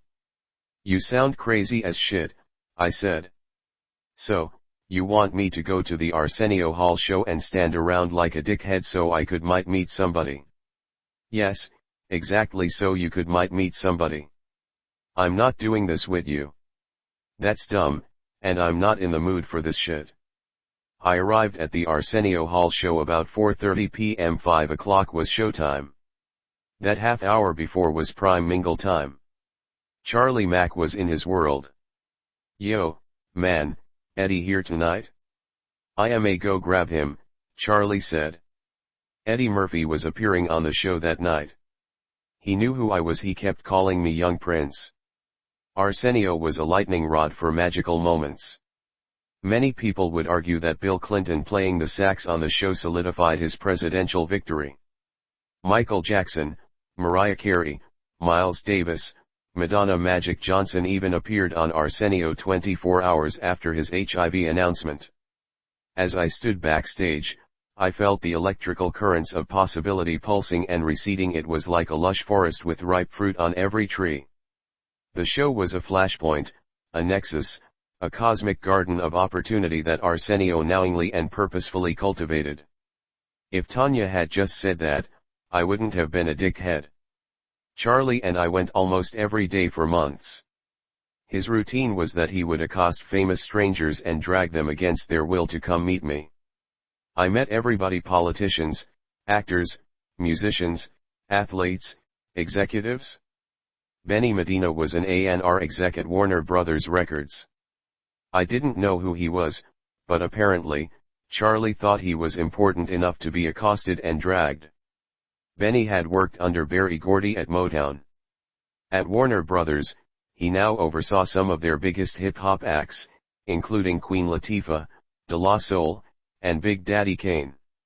He was about 5'7", stocky build, brown skin, curly hair, rockin' hot gear. You could tell he thought he was fly. He knew how to work a room. He was an unapologetic, straight down the middle mover and shaker.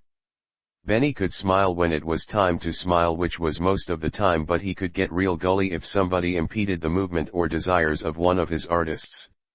"Hey, Will, this is Benny Medina." "Benny, this the Fresh Prince, you know that, though," Charlie Mack said. Benny knew all about my music. We talked for a bit about hip-hop and the impact technology was having on the music industry, and the future of video on demand, and then out of nowhere, he asked, "Do you know how to act?" "Act? You mean to perform actions in order to elicit joy and passion from those around me? You mean to warp my perceptions of myself as a means to hide myself? You mean to believe deeply in stories that don't exist, that never existed, that could never exist? You mean to play the role of who everyone around me wants me to be, rather than who I actually am?" As a general rule, if someone asks me if I can do something, the answer is always yes. "Yeah, definitely, for sure, I can definitely act, yes, sir," I said, employing too many words. "Yes. I figured you could," Benny said. "I can see it in your music videos. I might have something to talk to you about. Let's keep in touch." I didn't think anything of it. In Philly, we always clown dudes like this. Being Hollywood is like the worst thing you can be. It's the definition of insincerity. Moments like that happen all the time in LA. I moved on and forgot about it. Yet, that quick 3-minute Hollywood chat would turn out to be one of the most important conversations of my life. Benny Medina is the real Fresh Prince of Bel-Air. Benny was an orphan who grew up with extended family in the projects of East Los Angeles. Then, as a teenager, he was taken in by a friend's wealthy Jewish family who lived in Beverly Hills. Benny was Afro-Latino and found himself at Beverly Hills High School. He was a good kid, yet the chasm between the two worlds created a constant culture clash that was a combustible source of tension and humor. By the time I met him at the Arsenio Hall show, Benny Medina was plotting a move into television. The universe is not logical, it's magical. A major aspect of the pain and mental anguish we experience as humans is that our minds seek, and often demand, logic and order from an illogical universe. Our minds desperately want shit to add up, but the rules of logic do not apply to the laws of possibility. The universe functions under the laws of magic. I was in Detroit a few weeks after my Hollywood chat. JL had booked a couple of shows to help us to dig out of our collective financial hole. The Joe Louis Arena was always crazy. We loved playing there. We were back down to one hotel room. Strangely enough, it was soothing for all of us to be together again in such cramped quarters.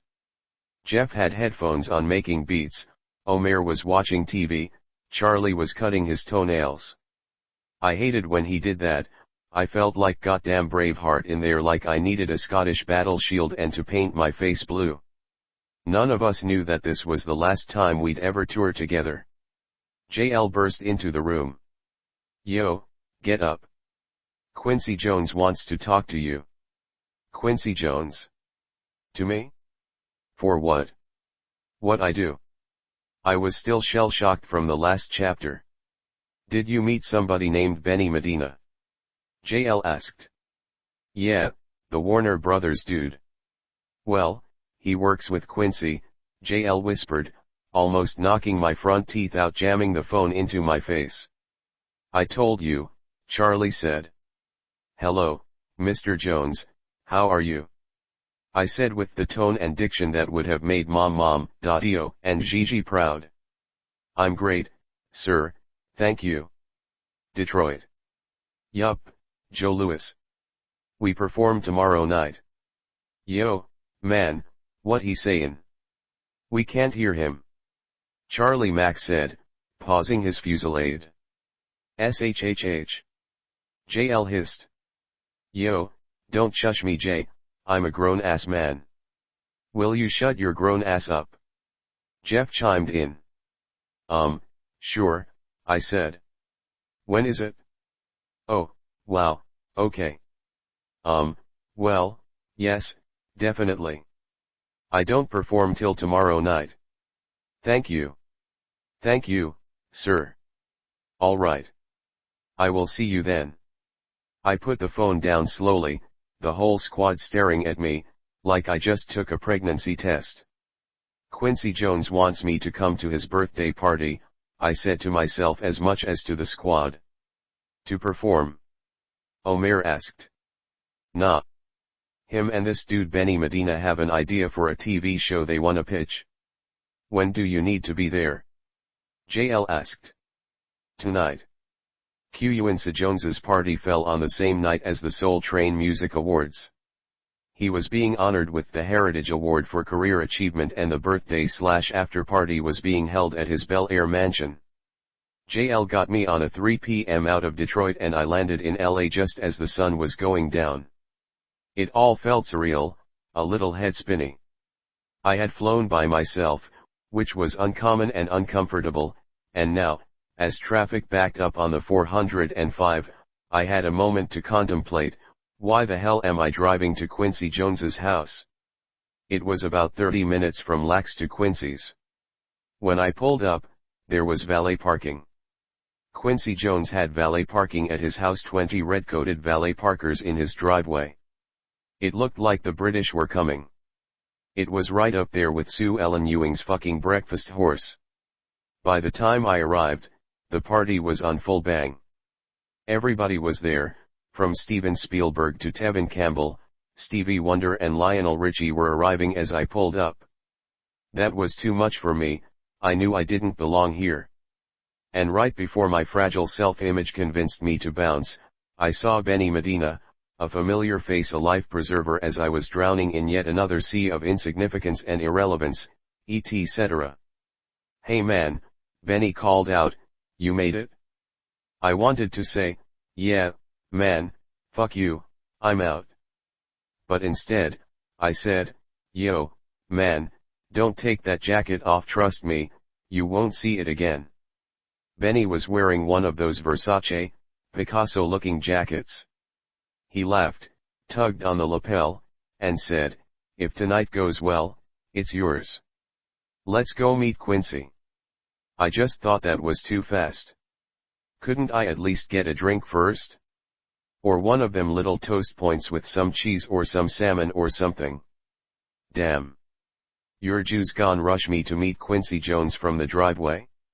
I need to stretch, you're gone have me pullin' a hammy out here. The center of the party was in Quincy's massive living room, 2-story vaulted ceilings, and a couple hundred of Hollywood's heaviest hitters and A-list rainmakers. Quincy was holding court, a sorcerer in a designer jacket with a piano keyboard embroidered down the left side. Benny and I enter, and before Benny can make the introduction, Quincy and I catch eyes. Hey! Quincy yells out. The Fresh Prince is here, y'all. That would have been embarrassing if anybody had actually given a shit. But it didn't matter to me, because the most important person gave a shit. Quincy is like that, he loves and enjoys people. Every person is a unique work of art to him. He doesn't play celebrity favorites, he genuinely finds something interesting about everybody. Quincy bounds across the room, arms open, and grips Benny and I in a single embrace. Welcome man, welcome, Quincy gushes. Thank you, Mr. Jones. This house is amazing. I gush right back. Oh, you like this? This is Bel Air. Benny tryin' to set the show in Beverly Hills. I keep tellin' him, man, fuck Beverly Hills. Bel Air make Beverly Hills look like public housing. Did Benny tell you about the show? Well, a little bit. I mean, he told me he grew up in Watts. And he moved in with a rich family. Where you from? Quincy said. Philly, I said with the requisite swag and pride that Philadelphians use to make sure you know that our city is better than yours. Ah, man, I love Philly. He leaned in and whispered, I had some things happen in Philly we not even gon talk about. Then he laughed and nodded, signifying some unspeakable wilder days in his youth. Okay, that's it, it's perfect, your character's from Philly. Will from Philly. Then he goes to Bel Air. He was back at full volume now. Quincy had clearly been tasting a little bit. I figured it was his house, and his birthday, and his achievement award, so if he wanted to be drunk and loud, then goddamn it, Quincy, you be drunk and loud. Brandon. Brandon. Quincy hollered across the room at a 40-something-year-old white guy. The guy seemed low-key, understated attire, but everybody was fully attentive while he was talking. Well, until Quincy interrupted him, shouting his name, startling him and pretty much everyone else. Quincy waves him over. Brandon. It's Philly to Bel Air now. Brandon Tartikoff was the head of NBC, and the most powerful decision-maker at the network. He decided which shows were financed and aired on the station. He approached with his second-in-command, Warren Littlefield. Littlefield would ultimately end up running the network. Y'all come meet the Fresh Prince, Quincy said. We all shook hands. They looked at me in a way that I missed back then, but I understand today it's the look that executives have when tens of hours of conversations have gone on about you behind your back. And they still haven't quite decided if they're going to roll the dice on you. Okay, yeah, can I have everybody's attention? Quincy bellowed. We gon' have a audition. Clear the furniture out the living room. I was looking around, thinking, oh, wow, an audition at a party, that's dope. Quincy is the man. I wonder who's auditioning? Get Will a copy of that Morris Day script, the one we were working on, Quincy said. At first slowly, and then painfully, I remember that my name was Will. My father had given it to me. And since he wasn't here, and nobody else was moving, reality took hold.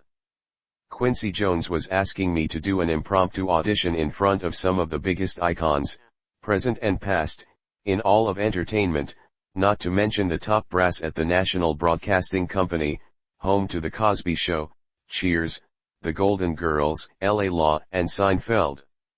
My knees buckled. Couches were being moved and someone handed me a script. I grabbed Quincy's arm, probably a little harder than was respectful. Quincy, no, wait, no, I can't do this now, I whispered in his ear.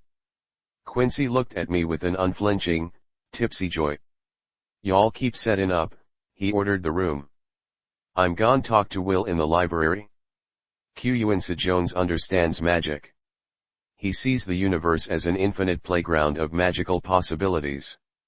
He recognizes miraculous potential in every moment and everything and everyone around him.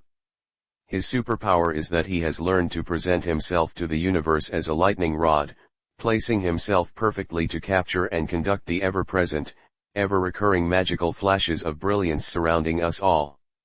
Quincy Jones is an intuitive, artistic storm chaser. He can sense the subtle flickerings of the impossible preparing to strike. He prepared himself for decades, studying music, playing thousands of gigs, learning from masters, surrounding himself with the most accomplished performers and artists. Quincy used to say, things are always impossible, right up until they're not. He learned how to prepare the environment and invited the energy in. He saw himself as the conductor, both in the electrical sense and the musical definition. His main job was to keep all of us from missing the miracle, from blocking the subtle magical opportunity that was obviously, to him, presenting itself. Gigi had a similar idea. She would say, don't block your blessings. Even though these possibilities are abundantly and perpetually flowing around us, we can miss them, or even worse, block or repel them. Gigi used to love to tell the Bible story of the death of Lazarus. Lazarus was a great friend of Jesus, so when he fell ill and died, Lazarus's sisters, Martha and Mary, were devastated. They had sent word to Jesus, begging him to hurry. Jesus had to walk 2 hot dusty days from the other side of the river Jordan. He was already exhausted. He'd worked all week, preaching during the Feast of Dedication. When he arrived in Bethany, Lazarus had already been dead and buried for 4 days. When Jesus approached the tomb, he saw that the rock was still in place at the mouth of the cave, as was the burial tradition of the time. Jesus wept, perturbed, and said, and I paraphrase, "So, lemme get this straight. Y'all made me walk 15 frickin' furlongs, excuse my language, to hot dagon Bethany, where Pharisees and Sadducees is runnin' around here like roaches just waiting for a chance to take a pop at me, to perform the miracle of raising your patriarch from the dead, restoring your family to blessed wholeness and light, and y'all can't even move the rock from in front of the tomb. If I'm gonna raise this boy from the dead, the least y'all lazy jokers could do is move the dagon rock." This was an idea that Quincy understood fully. Magic demands awareness, faith. You have to believe in magic. Preparation, move the rock. We must identify and eradicate the poisonous resistances and impediments within ourselves, then, surrender, stay out of the way and trust the magic to do what it does. Quincy helped people get their rocks out of the way of the blessed light that is always trying to shine in. The universe wants you to have the miracle. Move the damn rock. Quincy was moving furniture, but he was trying to get all of us, me, Brandon, Benny, even himself, to move our rocks out of the way. Quincy's library was dark mahogany. High-back leather armchairs. I don't know if the rugs were from Persia, but they looked expensive. I don't remember much else about the room because I was blinded by the glare from the gaggle of Grammy, Tony, Emmy, and Academy Awards scattered around the place like butter knives in a Swiss cottage hotel bathroom. A framed poster of Oprah Winfrey's The Color Purple hovered over my left shoulder. Michael Jackson's Thriller sales plaque loomed over my right. 48,000,000 sold. I could have just written the word million, but I wanted you to feel how many zeros that is. I felt Michael looking at me on his toes in the classic Billie Jean pose, as if he were saying, "So what are you gonna do, Will?" I take a seat. Quincy stands in front of me. He's been here before. This is what he does. He moves rocks for a living. "Talk to me, Philly," he says. "What you need?" "Quincy, I'm not prepared to do an audition," I stammered. "I didn't know, when you called, what we were doing and all that. It's only a couple of scenes. I got some people out there who will read with you. You just gotta be you and have fun." "Quincy, I cannot do an audition in the middle of a party. I need to prepare. I just need some time to work on it." "Okay, I hear that. How much time you need?" Quincy asked. "I mean, just, give me a week, and I'll find an acting coach, and I can study it, so I can do it, not just read it." Quincy considered my words. "Okay, so you need a week." "Yes, a week is perfect." "Okay, so you know what's gonna happen in a week?" Quincy asked. But before I could answer, he said, "Brandon Tartikoff is going to have an emergency on one of his shows and he's gonna have to fly to Kansas to fire somebody. Then he's gonna have to reschedule for the following week." "Oh, cool. 2 weeks would be even better," I said, missing the subtleties of Quincy's point. "Right, 2 weeks. Then Warren Littlefield is gonna have something at his kid's elementary school that he forgot was on the schedule he can't get out of because his wife's going to tear him a new one if he doesn't show up. And he's gonna have to reschedule for 2 weeks after that." "Right," I said, slowly starting to glean his point. "So, a month." Quincy leaned in, eyes crystal clear, suddenly sharp, totally sober. "But right now, everybody that needs to say yes to this show is sitting out there in that living room waiting for you. And you are about to make a decision that will affect the rest of your life." I took it in. I looked at Michael, then to Oprah. They looked right back at me. "We know, baby, it's hard. What ya gon' do, Philly?" "Fuck it," I said. "Gimme 10 minutes. I don't remember much about the audition. It's kind of a blurry collage of jokes, laughs, punchlines, and ad-libs. Quincy, then Brandon, Benny. 20 magical minutes culminating in an ovation from the entire room. The applause, like a defibrillator, jolted my awareness back into the moment, re-establishing my mental timeline. Quincy stands up, aggressively pointing at Brandon Tartikoff. "Did you like it?" Quincy screamed. Yes, I liked it, Q," Brandon said calmly, keeping his cards close to his vest. "Don't give me that shit. You know what I'm talking about. Did you like it?" Brandon knew exactly what Quincy was talking about. "Yes, Quincy, I liked it," Brandon said firmly, and confidently. "Yes," Quincy shouted, clapping his hands and turning to point at a different man, who turned out to be Brandon Tartikoff's chief legal counsel, who had been strategically invited to Quincy's party. "You," he said, to the man who was in mid-mini pizza bite. "You're Brandon's lawyer. You heard what he just said. Draw me up a deal memo right now." I was thinking, damn, Quincy Jones got power. That's not even his lawyer. He making other people's lawyers do work, on Wednesday, at 9 at night, at a party. The lawyer looked at Brandon. Brandon attempted to chime in. "Quincy, listen, no paralysis through analysis." Quincy shouted. "Draw me up a deal memo, right now." Brandon relents and nods to his legal counsel, who steps up, exits to the NBC limousine where he would spend the next 2 hours drafting a deal memo.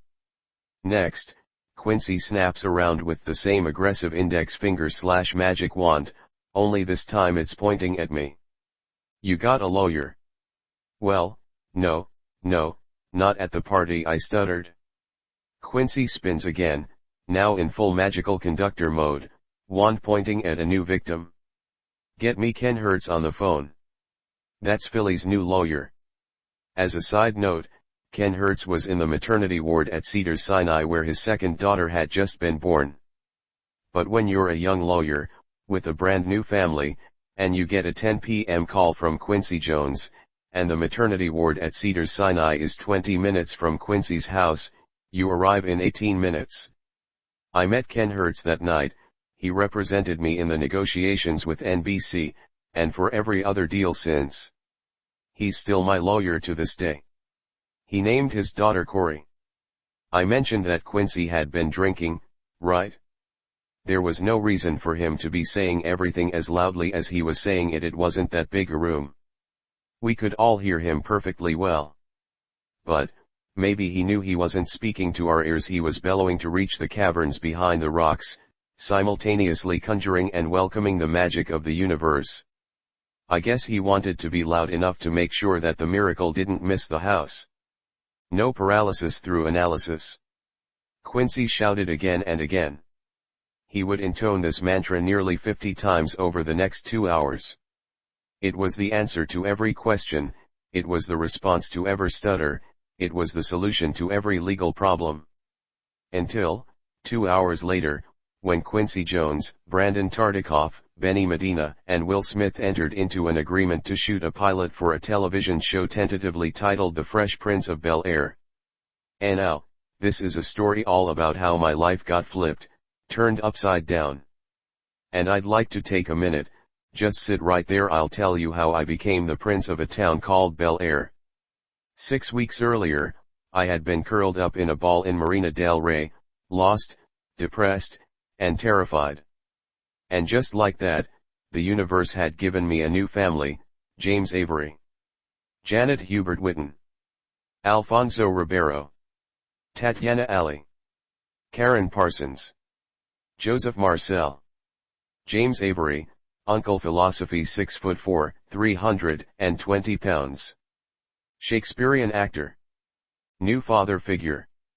Demanded the highest commitment to my craft. You're not a rapper here, you're an actor.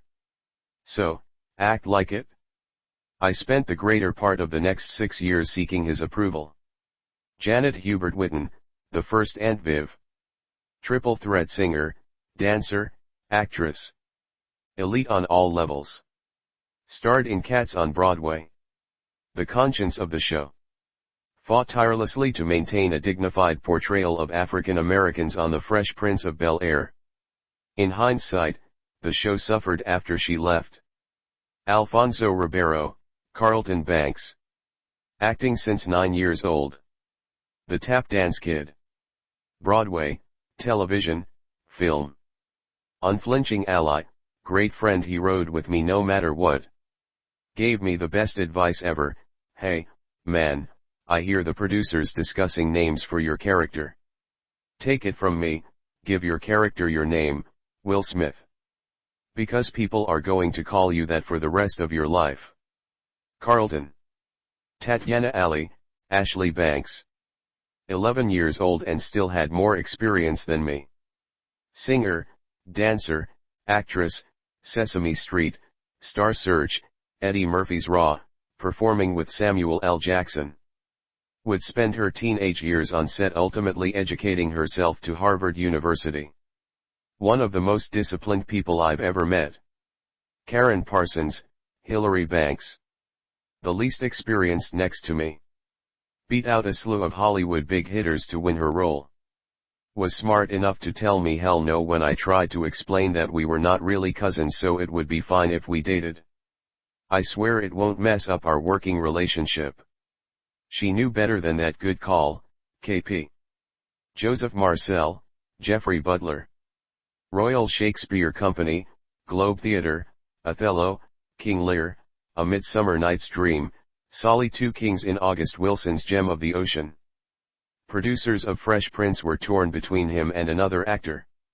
My first Fresh Prince flex was I want Joseph Marcel. In Hollywood terms, the conception, casting, writing, deal-making, set design, shooting, editing, and airing of The Fresh Prince of Bel-Air hovered on the border of the miraculous. Shows don't happen this fast. Everything went perfectly. Quincy's party had been on March 14, 1990, the writing, auditions, final casting, and deal-making was completed by the end of April. Staffing, set design, wardrobe, etc., were completed, and we were shooting the pilot in mid-May. The show was edited and tested in late July, we promoted in August, and it aired on September 10, 1990. There was no paralysis through analysis. And I loved it. I found my thing. The world of acting unleashed all the artistic impulses within me. It was the first external canvas that felt big enough to hold the landscapes of my imagination. My musical expression always felt narrow and constrained by the limits of my skills and talents. Making music felt like living in a great neighborhood, whereas acting felt like being set free in an infinite universe. As an actor, I would get to be anybody, go anywhere, and do anything: world champion boxer, fighter pilot, tennis coach, galaxy defender, cop, lawyer, businessman, doctor, lover, preacher, genie. I would even get to be a fish. Acting encompasses all the things that I am: storyteller, performer, comedian, musician, teacher. Don't get me wrong, I really like making music, but I love acting. Mom was an avid reader. Her every free moment was spent between the pages of everything from Edgar Allan Poe to Agatha Christie to Toni Morrison to Stephen King to Maya Angelou to Sherlock Holmes and Sidney Poitier's autobiography. She would often talk about a book that spoke to her soul, or she just couldn't put it down. It had penetrated her and transformed her way of seeing or being, but I had never experienced that.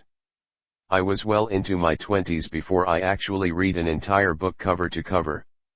The Alchemist, a novel by Brazilian author Paulo Coelho, was my first literary love affair. The book spoke to my soul, and I just couldn't put it down. It penetrated me and transformed my way of seeing and being. The Alchemist is the journey of a young Andalusian shepherd boy named Santiago.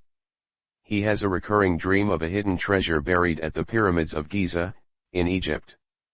The dream beckons him so profoundly that he sells his entire flock, gives up his life in southern Spain, and sets out to follow the whispers of his heart to Egypt, to pursue what Paulo Coelho describes as his personal legend, his divine calling, what I think of as his destiny, his dharma. But Santiago's journey is not an easy one. I cheered and feared and jeered every step of the way as he was loved and hated and helped and hindered along his perilous path. I felt like I was Santiago, my hidden treasure buried somewhere under the Hollywood sign. The Alchemist is probably the most influential book I've ever read. It empowered my dreamer spirit and validated my suffering. If Santiago could suffer, survive, and claim his treasure, then so could I. An alchemist is a spiritual chemist, a master of transmutation. The great feat of an alchemist is that they can do the impossible, they can turn lead into gold. This concept erupted in my mind, the ability to take anything that life gives you and turn it into gold. Gigi could take the last half glass of Welch's grape juice and mix it with the last swallow of Dole pineapple juice, throw in some Kool-Aid packets, dice up some lemon and the other half of the orange she was just eating, and swirl it all together with a blast of Canada Dry ginger ale, freeze it and hand you the best damn popsicle you've ever had in your life. This was after you'd looked in the refrigerator 5 separate times and each time told her that there was nothing in there. Quincy Jones is an alchemist, and he had set my mind on fire. I had never met anybody like him. I wanted to be an alchemist, too. I wanted to be able to transform anything and everything that life gave me into gold. The universe had given me a second chance, and I swore to God that I would not need a third. Adobe Tionjl refused to come to LA. The whole TV thing was disconcerting to him. It was all happening too fast, it was out of left field and outside his expertise. I'd been to Quincy Jones's birthday party, and the next day I had a TV show. There was no plan, no strategy, and we were all still trying to recover from the catastrophic financial and creative collapse of DJ Jazzy Jeff and the Fresh Prince. And now, I wanted JL to pack up everything and move to Los Angeles because Quincy Jones is an alchemist. Tanya and I had gotten a new apartment in Burbank, walking distance to NBC. My full focus was clearly now on television. And making this pilot episode hot. Dude. You need to be in the studio doing what you do, JL implored. Jay, I'm telling you, our future is out here. Our music shit is dead. Well, that's not true. But whatever you need me for, I can do it from Philly. Jay, you don't understand, you have to be out here. It's not scheduled meetings and structured like that. People make decisions at birthday parties and in fucking diners. JL knows me as well as anybody on this earth. He saw me, and sometimes still sees me, as an impetuous artist who needs to be protected from myself. He saw himself as the final checkpoint of sanity, keeping Will from driving us all off a cliff. JL couldn't stomach the uncertainty and the tornado of change that he felt was endangering our recovery. Omer moved immediately, Charlie came out every week. Just as a piece of Fresh Prince of Bel-Air trivia, in the opening credits of the show, when I get in one little fight and my mom got scared, the person I get into one little fight with, the guy who is spinning me around and precipitating my departure for California? That's Charlie Mack. I figured if I could convince Jeff to come to LA, then JL would see that all of us were out here. So, without even telling Jeff, I went to the producers at NBC and pitched them a character for him to play on the show. I told them he was my music partner and that he was a bigger star in the hip-hop community than I was. Our fans would go crazy if they saw Jeff on the show. Obviously, they were worried about adding yet another Philly homeboy who had zero acting experience into a primetime sitcom. But this became my second Fresh Prince flex. They reluctantly agreed to test him in 6 episodes or a quarter of the first season. Excited, I hit Jeff to tell him the news. "Ah, man, thanks," he said, "but I'm not really feeling that TV actin' stuff. That's you. I just wanna do music." I was dumbstruck. "Jeff, you can do music in LA. They got studios out here like we got liquor stores and churches. Plus, they're offering you 10 grand per episode. That's easy money, man." Silence. "Jeff, I'm just not feeling it, man. That LA shit's not me. I'm a Philly boy. I wanted to scream, what the fuck are you talking about? You are broke. You are back in your mom's basement. You don't have a choice. But instead, I just said, okay. I'll holla at you later. See, Hank can be scary, but it's utterly unavoidable. In fact, impermanence is the only thing you can truly rely on. If you are unwilling or unable to pivot and adapt to the incessant, fluctuating tides of life, you will not enjoy being here. Sometimes, people try to play the cards that they wish they had, instead of playing the hand they've been dealt.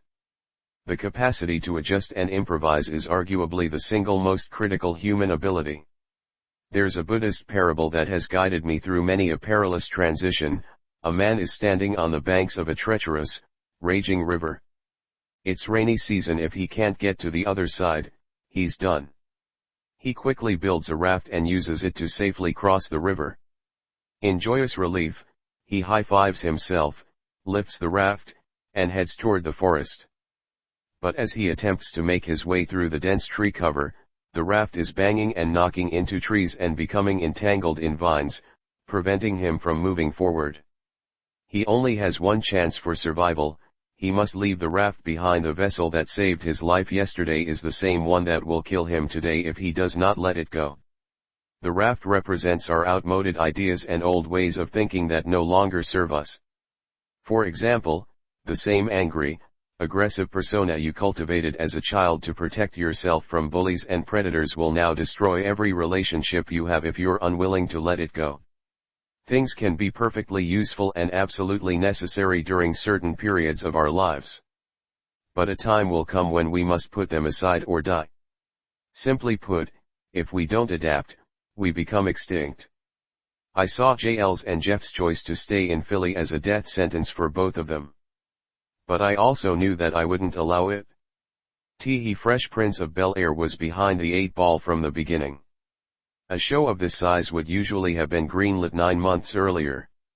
Because of the truncated, damn near impossible shooting schedule, decisions were having to be made in real time across the spectrum of the entire production. In JL's absence, Benny Medina stepped up in a managerial capacity. He became the contact for all things Will Smith. Benny knew what he was doing, and he knew how to get things done. But my heart hurt being in LA without JL and Jeff. I had to get them out here, so I threw up a Hail Mary at the buzzer. I told JL that I would record another album if he agreed to spend 1 week out of every month in LA. At the time, I didn't see music as any major part of my future, but I didn't tell him that. I just needed him in LA. Now, I had to convince Jeff. Look, man, just do 3 episodes. If you hate it, you only got 3 to go. If you love it, you can get a spot out here and we'll go back to the producers and get you more. And we can record. The worst case scenario? You clear 60 grand for being on a network television show, and at a minimum, more pussy. I wasn't entirely sure which part of that argument sold Jeff, but I didn't care, he was coming. FP trivia moment. Jeff went on to become one of the most beloved characters on the show, and he loved it. His signature comedic bit was Uncle Phil throwing him out of the house. During the shooting of the pilot episode, no one knew that this bit would catch on, so we only had one shot of Jeff flying out of the house. The interior of the Bel-Air mansion and the exterior are 2 different locations, and we only had a 1-day shoot at the exterior location. So, we had to use the same shot of Jeff being thrown out over and over. Therefore, any time you see Jeff enter with the brown and white Aztec patterned shirt, you know that he'll be thrown out in that scene. The Fresh Prince of Bel-Air premiered on September 10, 1990, and was an immediate success, becoming the highest-rated debut show of that season. That meant there were definitely going to be more seasons. Opportunities were heating up, but despite it all, JL was still skeptical. Even a year later and tens of millions of weekly viewers, JL kept his bedroom at his mother's house in Philly. I guess in his defense, it was barely a year ago that he had seen me burn through $3 million, not pay a single dime to the IRS, collapse DJ Jazzy Jeff and the Fresh Prince over chicken fingers and rum punches, and then blithely move to LA to become a TV star. When I put it like that, I guess it's amazing that he still took my calls. But even though he was denying it, it was undeniable, the show was a hit, the iron was hot, and it was time to strike. I was hungry, focused, and excited about the new life I was being blessed to undertake. But my personal and professional crash and burn had taught me a harsh, universal lesson: nothing lasts forever. Everything rises and falls. No matter how hot the summer gets, the winter is inevitable. I promised myself I would never get caught sleeping again. That during the good times, I would plant and nurture the seeds of the next thing. And if I was truly wise, and attuned to the movements of the industry, I would be able to time the harvest of the next thing impeccably, just before the death of the old thing. In the same way that my music career was scorching hot, then icy cold, I knew the same thing would one day happen in TV. I was about to be on blaze, but one day, I knew I'd be cold again. I asked myself, after television, what would be my next thing? There was only one answer: movies. But I also made a deeper, more problematic conclusion, that love and relationships were also subject to the universal law of impermanence. I vowed to never get caught without my eye on my next love. My heart had been crushed, and I was certain that it would happen again. I knew there would be a blissful, springtime meeting, a hot summer whirlwind, a melancholy fall, and then an icy winter death. I decided that my only emotional defense against this brutal cosmic certainty was to outcreate the cycle of destruction. In my mind, I knew I had to be like Tarzan, catching the next vine just as I let go of the old one. If I could grab the new thing, while simultaneously releasing the dying thing, I could avoid and escape the harshest elements of winter and indefinitely sustain the vibrance of springtime bliss. A sitcom television is the individual, undisputed, greatest job on earth. A sitcom work week was 5 days to produce one episode. Monday was the table read. Actors, producers, writers sit around a table and read the script aloud. Everybody would give notes, and overnight the writers would deliver a new draft. Tuesday and Wednesday were playtime, the actors on stage trying to breathe life into the words. This was the part that made sitcom television the best job. We got paid to laugh, joke, play, create, debate, grow, and love on each other. At the end of each day, we would do a run-through for the writers and show them what we had come up with. And Tuesday and Wednesday night they would make adjustments, improving the script. Thursday was a technical run-through.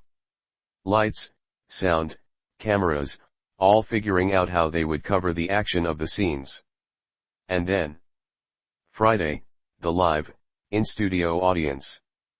Friday nights on the set of The Fresh Prince of Bel-Air were like being at the hottest club in the city. Everybody who was anybody made their way to our tapings. The top comedians on the mic, the most gorgeous Hollywood starlets, professional athletes, musicians, a who's who of the flyest of the fly. And then there was our unique competitive advantage: everybody in our cast could sing and dance.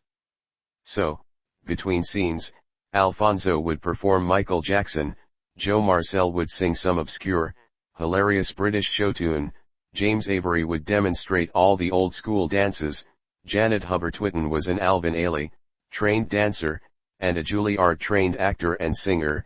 Even Tatiana, at 11 years old, was jumpin' in the game. And then, as if all that wasn't enough to send the studio audience into hysteria, we dropped our nuke. DJ Jazzy Jeff and the Fresh Prince would perform live every Friday night. Our between-scene moments were as iconic as anything we ever put on camera. This was heaven.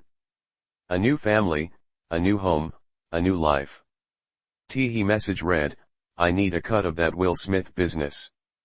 JL received this message from an infamous LA gangbanger with a reputation for shakedowns, violent extortion, and charging fees for protection. JL decided not to respond. We were no strangers to violence and attempted intimidation. We had guys in Philly who were more than prepared to make trips to handle things if we needed it. But LA was different. There was a brazenness and a pervasiveness that made us feel uncertain. In Philly, you could easily discern the dangerous areas and avoid them. You knew if the trash wasn't getting picked up, if there were cars parked on the sidewalk, abandoned buildings on the same block as family homes, you had to be careful in that neighborhood. And of course, the projects, you knew what that was. But in LA, the worst neighborhoods would have green grass and palm trees. Carjackings in broad daylight were common. You could get caught slipping anywhere. We couldn't work out where to drive or what to wear. It all felt dangerously confusing. None of us carried guns in Philly, all of us carried guns in LA. There were now 5 messages for JL. I need a cut of that Will Smith business. You should probably respond. We had heard the stories about this dude. He would just take people's money, force them to sign over their publishing, strong-arming people throughout the industry. We were new to LA, and we did not want trouble. But if trouble wanted us, we were right here. JL decided to take the call. This is James Lassiter. How can I help you? You a hard man to get in touch with, the dude said. I'm thinking I need to get into that Will Smith business. Okay, JL responded, taking a pause to measure his next move. I think we can do that. Good, good, the dude said. But I have a partner, JL interjected. I don't make the final decision. You'll need to speak with him. Okay, let's set that up. Absolutely, immediately. My partner works at the Federal Bureau of Investigation, JL said evenly. I'll set the call. And any deal that you and he come up with, I'm down for it. We never heard from him again. A threat is one thing, violence is something else. But when you grow up in violent environments, your mind adapts to perceived threats everywhere. You reason that you cannot afford to get caught slipping, even once. You begin to respond to a perceived threat and to actual violence equally, even though they're very different things. There's an old adage, I'd rather be judged by 12 than carried by 6. It was a Wednesday. We were struggling on set, trying to make a scene work. We all felt it, the writing wasn't landing as authentic or funny. So I took it upon myself to begin making changes to the scene. When the producers came down and saw all of the unilateral adjustments I'd made, they immediately called the leadership at NBCP, the production arm of the network, who demanded that we stop production and come to the office right now. Benny Medina, JL, me, and Jeff Pollack, Benny Medina's television partner, headed to the emergency meeting in the exec's office. There were 2 couches facing each other, with a wooden coffee table in between, and a huge etched glass desk at one end. The executive was standing, leaning against his desk, facing the 2 couches. His posture suggested that he was in charge and that he was pissed. We entered and took our seats in front of the headmaster. JL and Benny sat on one couch, and me and Jeff Pollack sat facing them on the other. No formalities, no hellos, no hearing our side of the story. So, you're a big man, huh? The executive asked me. I didn't totally understand the question, so I didn't respond. He begins to circle the perimeter of the 2 couches. It felt like the scene from New Jack City when Wesley Snipes was trying to get somebody to explain to him how the Carter got infiltrated. So, you can unilaterally change any of the words you want on a network sitcom, huh? At that moment, he's standing behind me. I made eye contact with JL. Is this dude about to swing on me? JL looks at me as if to say, I got my eye on him. If he even flinches, I got you. Hundreds of millions of dollars, multiple partners, a shit ton of fucking veterans of the business, and you get to decide what the words are. At this point, he has circled behind the other couch and behind JL. I give Jay the same look he gave me. If he even flinches, I got you. The executive now circles back behind me. Jeff Pollack, the only white person in our group, begins to explain. I'm not sure you've been brought up to speed on the totality and the complexity of the situation. Well, hold on, Jeff, I know what I need to know, said the executive. Now, he's over my right shoulder, and his voice is beginning to rise. I've seen this happen 1,000 fucking times. You can be gone just as fast as you got here. In front of JL, on the coffee table, is one of those 5-pound glass snow globes. JL surreptitiously grabs it and sits it in his lap. Our eyes locked. He has a different look this time. Whatever you wanna do, homie. I jump up and spin, stepping around the couch, coming face to face with the exec. What the fuck you wanna do, bitch? I sneered. JL jumps up, now fully brandishing the snow globe. Hold on, guys, hold on, Benny Medina implores. Back up, Jeff, JL says.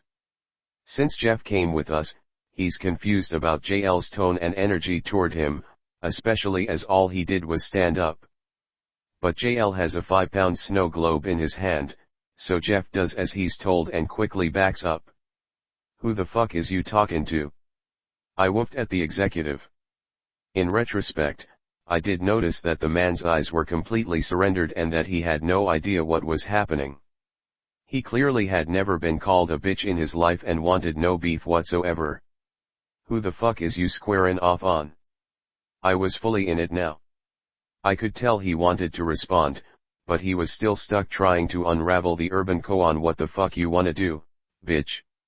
Will, clearly we've gotten off on the wrong foot, here, he said sweetly, his left hand now holding his lower back.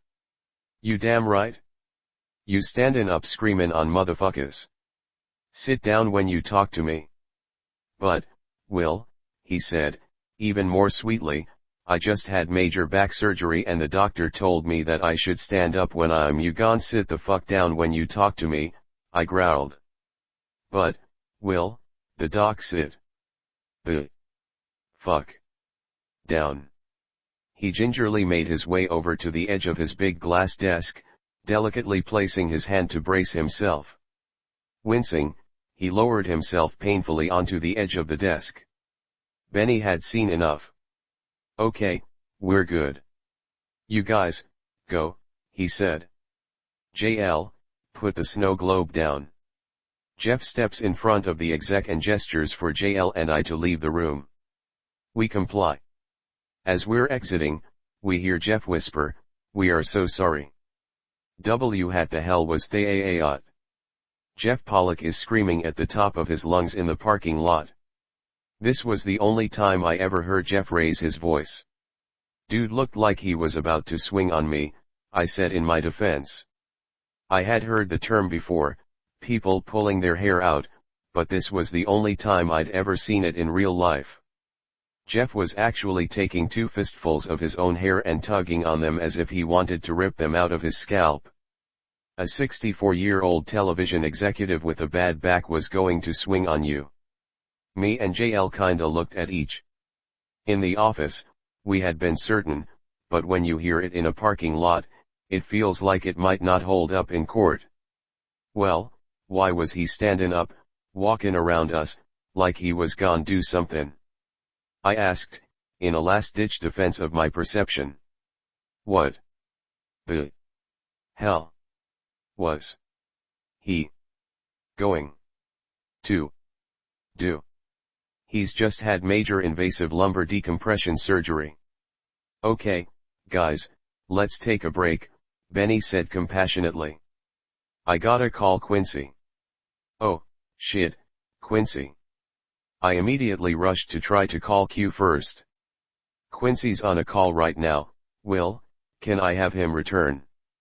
Fuck, no, tell him to hang up with NBC and hear my side of the story first. Sure, that would be great, thanks, I said. After the worst 30 minutes of my life, he hit me back. I think you fuck it up, I blurted. It's fine, people cuss each other out all the time, Quincy said. Just never put your hands on nobody. I talked to M, it's good. What happened on set? I changed some lines in the script because they was tryin' to have me say some whack shit. They tryin' to tell me what a dude from Philly would say. And I'm like, that line's not real. Oh, so it was a creative disagreement, Quincy said. I guess that's what they call it in LA, I said. You have a script right there? Quincy asked. Yeah, I got one right here. Okay. What's it say on the cover? I said, confused, The Fresh Prince of Bel-Air. Right. And who's the Fresh Prince? Quincy barked. Me, I said. Exactly. Don't nobody know what the fuck you're supposed to say better than you. If they could do what you do, they wouldn't have hired you. You say what you wanna say, the way you wanna say it. And when somebody has a problem with it, tell 'em to call me. I was barely 22 years old, and Quincy Jones had just empowered me to say whatever I wanted to say on a network television show. He took my side over producers, writers, executives, advertisers, everybody. He bet on me. Yes, sir, I said. JL and I were shook up by how thoroughly we had misread the Snow Globe situation. We were coming from violent homes and violent neighborhoods and the violent music world. It was not unreasonable to think that an executive might get violent. We felt cornered and vulnerable. JL and I had been 100% certain that that executive was going to hit me. It's amazing how skewed your vision can become when you see the present through the lens of your past. It was a very difficult psychological rehabilitation for us to learn how to put down the Snow Globe. As per my agreement with JL, me and Jeff went to work on our fourth album, which would become Home Base. But Jeff and I were on TV now, so we were essentially moonlighting from our day jobs to make music. We were used to open-ended creative time. In the past, we'd blocked out months to conceive, write, and record, and consume chicken fingers. But now, because of the specific and limited time frames, we had to be laser-focused and razor-sharp with every single moment of studio time. To quote Dio, there was no bulls hittin' while we were on the clock. The result was, as opposed to and in this corner, for Home Base we made twice as many songs in half as much time for a quarter of the budget. And the songs were better. Another byproduct of our television success was that we were freed from the pressure of needing the record to be a hit. If the album bombed, we would be fine our rents, and our tax liabilities, were getting paid with Bel-Air money. We got to have fun again. It was just me and Jeff being me and Jeff, getting back to what made us great. We were getting back to our home base. It was also the first time we opened up our creative process to new producers and other creative voices. I had been working in Chicago, finishing my vocals on the album with a couple of young Jive Records producers named Hula and Fingers. Jeff was doing the final mixing in New York, and I was booked on a 6 p.m. flight from O'Hare to LAX. Me, Hula, and Fingers had partied hard the night before, celebrating the completion of Home Base. I had blown my voice out yelling all night in the club. On the way to O'Hare, I stopped by the studio to pick up a couple of CDs of the sequenced album so I could listen on the plane. Hula gave me the CD, I tucked it in my backpack, and headed to the door. Fingers called after me. Hey, man, there's one more track that we were messin' with. Jeff said he likes it. He told us to give it to you and see if you wanted to lay something real quick. I was exhausted, my voice was blown out, I was ready to get home to LA, and plus, the album was finished. Fingers was holding out a CD with the word Untitled in magic marker across the top. Just seeing the word Untitled was exasperating. Even the thought of having to write a whole new song made my stomach hurt. I was done. Hey, Fingers, I said, I appreciate you, man, y'all have done great work. But I'm exhausted, I mean, listen to my voice. I couldn't lay nothing if I wanted to. You would probably have to get Jesus to hand me that CD for me to write another song. The guys laughed, but out of courtesy I took the CD. I arrived at Chicago O'Hare an hour before my flight to the announcement that Flight 1024 to Los Angeles has been delayed 90 minutes. Goddamnit, why is it always like that? The more you want to get home, the more delayed your damn flight is. I found a quiet corner, put my headphones on, and decided to listen to Untitled. The track opened with Fingers' voice into a crazy drum drop with a rising crowd cheer. Drew you please yeah. And then a sultry female voice, summertime, time to sit back and unwind. Oh my God. I must have looked crazy in that airport lounge. I had that face that musicians get when a track is bangin'. It's like you smellin' something nasty. My head was about to bop off my shoulders. I quickly grabbed my rhyme book from my backpack, and the next 2 hours was nothing short of divine intervention. I didn't write summertime as much as I channeled it. My mind collapsed into the bliss of summertime in Philadelphia. I felt myself floating through my childhood summer memories, and my hand was just along for the ride, trying to keep up. Summertime is the only song I've ever written from beginning straight through to the end and didn't edit or change a single word. The lyrics, as they appear on the final cut, are exactly as they came through. It was a pure stream of consciousness. I would later learn a term that resonated deeply with my experience at O'Hare that night. Psychography, or automatic writing, is a theoretical psychic ability allowing someone to produce written words without consciously writing. Skeptics call it self-delusion, I call it another Grammy and my first #1 record. Flight 1024 is now boarding. Shit. I knew this song was crazy. And if I didn't record it today, it wasn't going to be on the album. I could hear Quincy in my head, what ya gon' do, Philly? Fuck it. I popped up, back in the car, back to the studio. My voice was wrecked. The pitch and tone of voice I was famous for was high, up-tempo, and wrapped in a smile. But every time I reached for that energy in the studio that night, my voice would crack and fail. Hula and Fingers kept telling me, don't worry about it, just work with what you got. Lay down in that lower register. Gimme some Rakim. That was exactly the direction I needed. Rakim was hands down my favorite rapper at the time. So, I settled down and decided to play the cards I'd been dealt, rather than the ones I wished I had. My vocal delivery on Summertime shocked the hip-hop world. It was released on May 20, 1991, and within a month, it had hit #1 on the Hot R&B/Hip Hop and #4 on the Billboard Hot 100 charts. The music video was recorded back home in Philly with me and Jeff's real family and friends. Home Base went platinum within 2 months.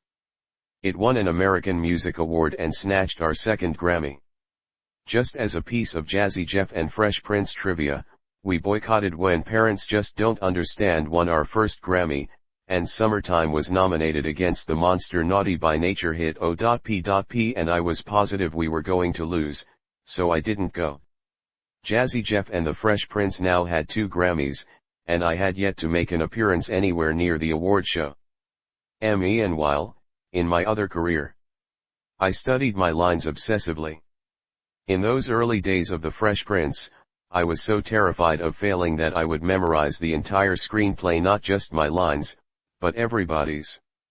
It was the only thing that kept my anxieties at bay. If I was going to lose, it was damn sure going to be somebody else's fault. I may have overdone it slightly. I was so prepared that I was unconsciously mouthing all the other actors' lines on camera as they said them. Fortunately, there's an interesting thing that happens when you watch TV. Your eyes focus on the person who's talking. This is a form of something called inattentional blindness. Daniel Simons, in Smithsonian Magazine, describes it like this: this form of invisibility depends not on the limits of the eye, but on the limits of the mind. We consciously see only a small subset of our visual world, and when our attention is focused on one thing, we fail to notice other, unexpected things around us, including those we might want to see. A perfect example of this phenomenon is in Season 1, Episode 5, Homeboy, sweet homeboy. Don Cheadle plays my boy from Philly, I Stray. If you look closely, you'll see that I'm mouthing Don's lines. But even though I'm front and center, mouthing away like an idiot, you didn't notice at home because your attention was focused on the actor who was speaking, inattentive blindness. Feel free to pull up that episode and watch me nincompoop my way through the scene. Karen was nominated to break the embarrassing news to me. Of course, I denied it, and was horrified, and remained so, when I was shown the excruciating evidence. To this day, I cannot bear to watch that episode. All of these world-class, stage-trained master thespians, and the dumbass rapper is mouthing their words back to them. And the show is named after him. It took me a couple of weeks to break the simian habit. I would be in a scene, damn near biting through my bottom lip.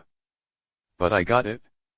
Here were very few people in my life I wanted to impress more than James Avery. James had been acting longer than I had been alive, and he was my paragon, the pinnacle of dramatic presence. I desperately wanted him to think I was a good actor. But nothing I did impressed James Avery. He played my father figure on the show and slowly assumed the role in real life. He was demanding and always pushing me to master my instrument as an actor. You can do jokes with your eyes closed, he'd say. You have that naturally, and it's beautiful to watch. But you have deeper talent in there, he said, tapping on my chest emphatically, that you can't even imagine yet. And you're never going to find it if you don't reach for it. There's a difference between talent and skill. Talent comes from God, you're born with it. Skill comes from sweat and practice and commitment. Don't just skate through this opportunity. Hone your craft. One of the proudest moments of my career was in one of the most famous episodes of The Fresh Prince, Papa's Got a Brand New Excuse. In the show, Will's biological father, Lou, played by Ben Vereen, comes back into his life and spends time with him again. Will is thrilled to have his father back, but Uncle Phil is skeptical. This drives a wedge between Will and Uncle Phil. Will's father, a big rig trucker, invites Will to travel with him over the summer. Will is excited and decides to go against Uncle Phil's urgings. The climax of the episode happens when Will's father comes up with an excuse and cancels the father-son trip and disappears again, leaving Will broken-hearted with Uncle Phil trying to console him. This was the most demanding dramatic scene for my character of the entire series. It was me going toe-to-toe with James Avery. Master actors revel in the opportunity to go head-to-head in a scene with other masters. But I was not a master, I was a scared little boy in the shadow of a giant. When actors have these types of scenes, you know they're coming for weeks, everybody else knows it, too. The anticipation wreaks havoc on your sleep, on your appetite, on your memory, on your nerves. On set, dramatic scenes have the energy of a prize fight. Cast and crew lean forward in their seats to see if you'll bring it home. But the studio audience has no idea, and you want to shock and surprise them. It was Friday night, the audience was in place and the episode was going along great. And then the final scene. I had studied day and night. I felt ready. But on the first take, I froze. My mind went blank, and I missed my second line. I was anxious and trying too hard, speaking too fast, stumbling through my words. The director quickly yelled cut to not blow the surprise for the audience. But I snapped. Fueyuyuk. I bellowed at the top of my lungs. Fueyuyuk. The veins in my neck bulging, my fists balled tight. Hey! James yelled, snapping me back to attention. Settle down, he whispered. Then, pointing his index and middle finger to his own eyes, he gave me the universal signal for focus on me. He leaned into my ear. Use me. Look into my eyes and talk to me. I fell into his gaze, somehow plugging into his power, our stare, unbroken, until he felt I had been sufficiently fueled. James didn't wait for the director, he called action from the floor. The next take is what appeared in the actual episode. Uncle Phil, I'm sorry. You know, if there was something that I could do, Will, you know what, you ain't got to do nothing, Uncle Phil. It ain't, like, I'm still 5 years old, you know? Ain't like I'm gonna be sitting up every night asking my mom, when's daddy coming home, you know? Who needs him? Hey, he wasn't there to teach me how to shoot my first basket. But I learned, didn't I? I got pretty damn good at it, too, didn't I, Uncle Phil? Got through my first date without him. Right? Learned how to drive. I learned how to shave. I learned how to fight without him. I had 14 great birthdays without him. He never even sent me a damn card. Screams toward the empty door, to hell with him. I ain't need him then, and I don't need him now. Uncle Phil, Will. Will, no, you know what, Uncle Phil? I'm going to get through college without him. I'm gonna get a great job without him. I may marry me a beautiful honey. And I may have me a whole bunch of kids. I'll be a better father than he ever was. And I sure as hell don't need him for that, because they ain't a damn thing he could ever teach me about how to love my kids. And after a beat, Will starts crying and says, how come he don't want me, man? Uncle Phil lovingly gathers Will into his arms. The shot slowly pans away onto a statue of a father and son Will had purchased as a gift. In the embrace, James Avery whispers in my ear. Now, that is fucking acting. Desire W hat does he want? As an actor, this is the single most important question to ask of the character you are preparing to portray. His want/dramatic quest is the first pillar of behavior. What someone desires is a portal into the essential truth of their personality. If you want to understand why someone did something, you need only answer the question, what did he want? An actor's overarching focus is to unearth the system of wants that intertwine and sometimes collide within the mind of a character to create their psychological driving force. Acting is like building out a new personality for yourself from scratch. Once you have a foundational comprehension of a character's central motivation, the real acting fun begins with the second question, why does he want it? But that's for later. The war between desire and obstacle is the heart and soul of dramatic storytelling. Sometimes, the obstacles are internal, those are the fun ones. In filmmaking circles, there is a simple axiom that describes the structure of a great character journey: somebody wants something badly, and goes for it, against all odds. Another variation is, a person falls into a hole, and tries to get out. If you think about any movie you've ever liked, any character you've ever rooted for, it's because they wanted something you could relate to and they struggled, risking life and limb, to achieve it. What's true about movies is also true about life.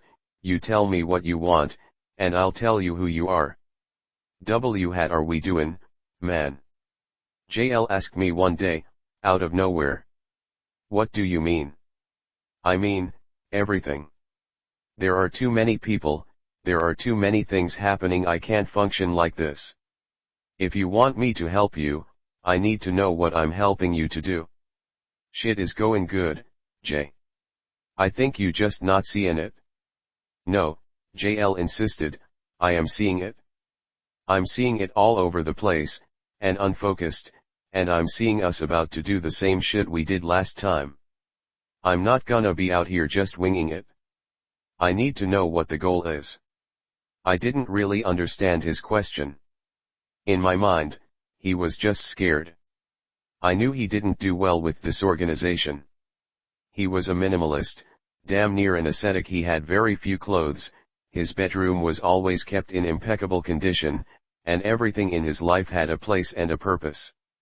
And when things weren't neatly arranged, in a way he could get his head around, he'd feel disrupted, disturbed, and ultimately would want no part of it. So I was trying to give him a stabilizing, simple answer. The goal is to not be broke, Jay, I said. To be able to have fun, to be able to travel and live how we want. To not have the IRS taking our shit no more. So, technically, that's 5 goals. And that's my problem. What is the dream? What are we trying to build? What do you want? He pressed definitively. I had never said this out loud before. I had tried the phrase in my head a few times, but I had never given it voice. Mom once laid out about 50 family photos of me and my brother and sisters, all throughout our childhood. She stood smugly over them and asked me if I noticed anything. I scoured the pictures like a detective trying to discover the clue that would break the case. After a few minutes, I gave up. I don't notice anything, Mom, I said. Look at your brother and sisters. Notice how in some pictures they're looking off to the side, or their faces are twisted, or hidden behind someone. Now look at you. There is not a single photo where you are not looking directly into the camera. I've always had a sense of the camera. I love performing. I like the camera, and more important, it likes me. I had held a secret dream for as long as I could remember. I didn't even feel comfortable dreaming it. I didn't deserve to dream this big. But in my quietest moments, alone, there was a consistent yearning, an emotional compass that was always trained on the Hollywood sign. I wanted to do what Eddie Murphy was doing. I wanted to make people feel how I felt the first time I saw Star Wars. I wanted to be Eddie Murphy in Star Wars. So, for the first time ever, I said it out loud to JL. I want to be the biggest movie star in the world. JL is the type of guy who rarely reacts outwardly. His standard face is, poker. Whether you say, JL, your mom is on the phone, or JL, the oven just exploded, and the whole crib is on fire, or, I want to be the biggest movie star in the world, his countenance remains exactly the same. He never divulges what he's thinking, so you always find yourself leaning in for some tiny hint. I leaned in, hard. Now, that's a goal, JL said. Stephen Covey, in The 7 Habits of Highly Effective People, said there are only 2 human problems: 1, knowing what you want, but not knowing how to get it, and 2, not knowing what you want. Clarity of mission is a powerful cornerstone of success. Knowing what you want gives direction to your life. Every word, every action, every association, can be accurately chosen and harnessed to precipitate your desired outcome. What you eat, when you sleep, where you go, who you talk to, what you allow them to say to you, who your friends are, can all be corralled and launched toward your wildest dreams. Desire, however, is a double-edged sword. But that's for later. I didn't know that back then. When JL has a goal, his ability to educate and transform his mind is beyond that of anyone I've ever met. He spent the next few months reading every screenplay in Hollywood. Old ones, new ones, bad ones, good ones, successful movies that had already come out, failed movies that were never released, hits and flops and everything in between. He probably read 100 screenplays, and we would discuss the pros and cons of each. We had our goal, and the first question we asked was what makes someone a movie star, as opposed to simply an actor? Movie stars tend to play likable characters who embody and depict the best of humanity, courage, ingenuity, success against the odds. I loved the idea of being a better person in a movie than I was in real life. I could protect people, I could kill bad things, I could fly, all the women would love me. They have to, it says it right here in the script. I came up with a way to describe what makes a great movie star character. I call it the 3 F's of movie stardom. You have to be able to fight, you have to be funny, and you have to be good at sex. Beneath the 3 F's are our deepest human yearnings. Fighting equates to safety, security, and physical survival. Being funny equates to joy, happiness, and freedom from all negativity. And being good at sex equates to the promise of love. And encompassing these qualities, the biggest movie stars make the biggest movies in the world. Movie stars put asses in seats. The next obvious question was, what are the key elements of the biggest movies? JL grabbed a list of the top 10 grossing movies of all time to see if we could determine a pattern. And it was crystal clear, 10 out of the top 10 films of all time had special effects. 9 out of 10 had special effects and creatures. 8 out of 10 had special effects, creatures, and a romantic storyline. We would ultimately discover that all of the top 10 movies were about love, but we didn't notice that back then.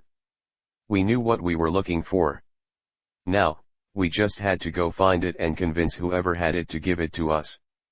The problem was that the biggest movies in the world were also the most expensive to produce and promote, meaning they were hyper-risky propositions. They were career-making, or career-ending, for everyone involved. I was young, unknown, inexperienced, and black, trying to convince studios to bet $150 million production budgets and $150 million promotional budgets on my charm, good looks, and modesty. Anya used to smoke weed. To this day, I never have. I think Dio's alcoholism made me keenly attuned to all substance use around me. I tried to let her do her, but now with the clarity of my new mission, I couldn't see how my girl smoking weed would be helpful. I was ready for a family, I was ready to start my life. I told her she had to stop.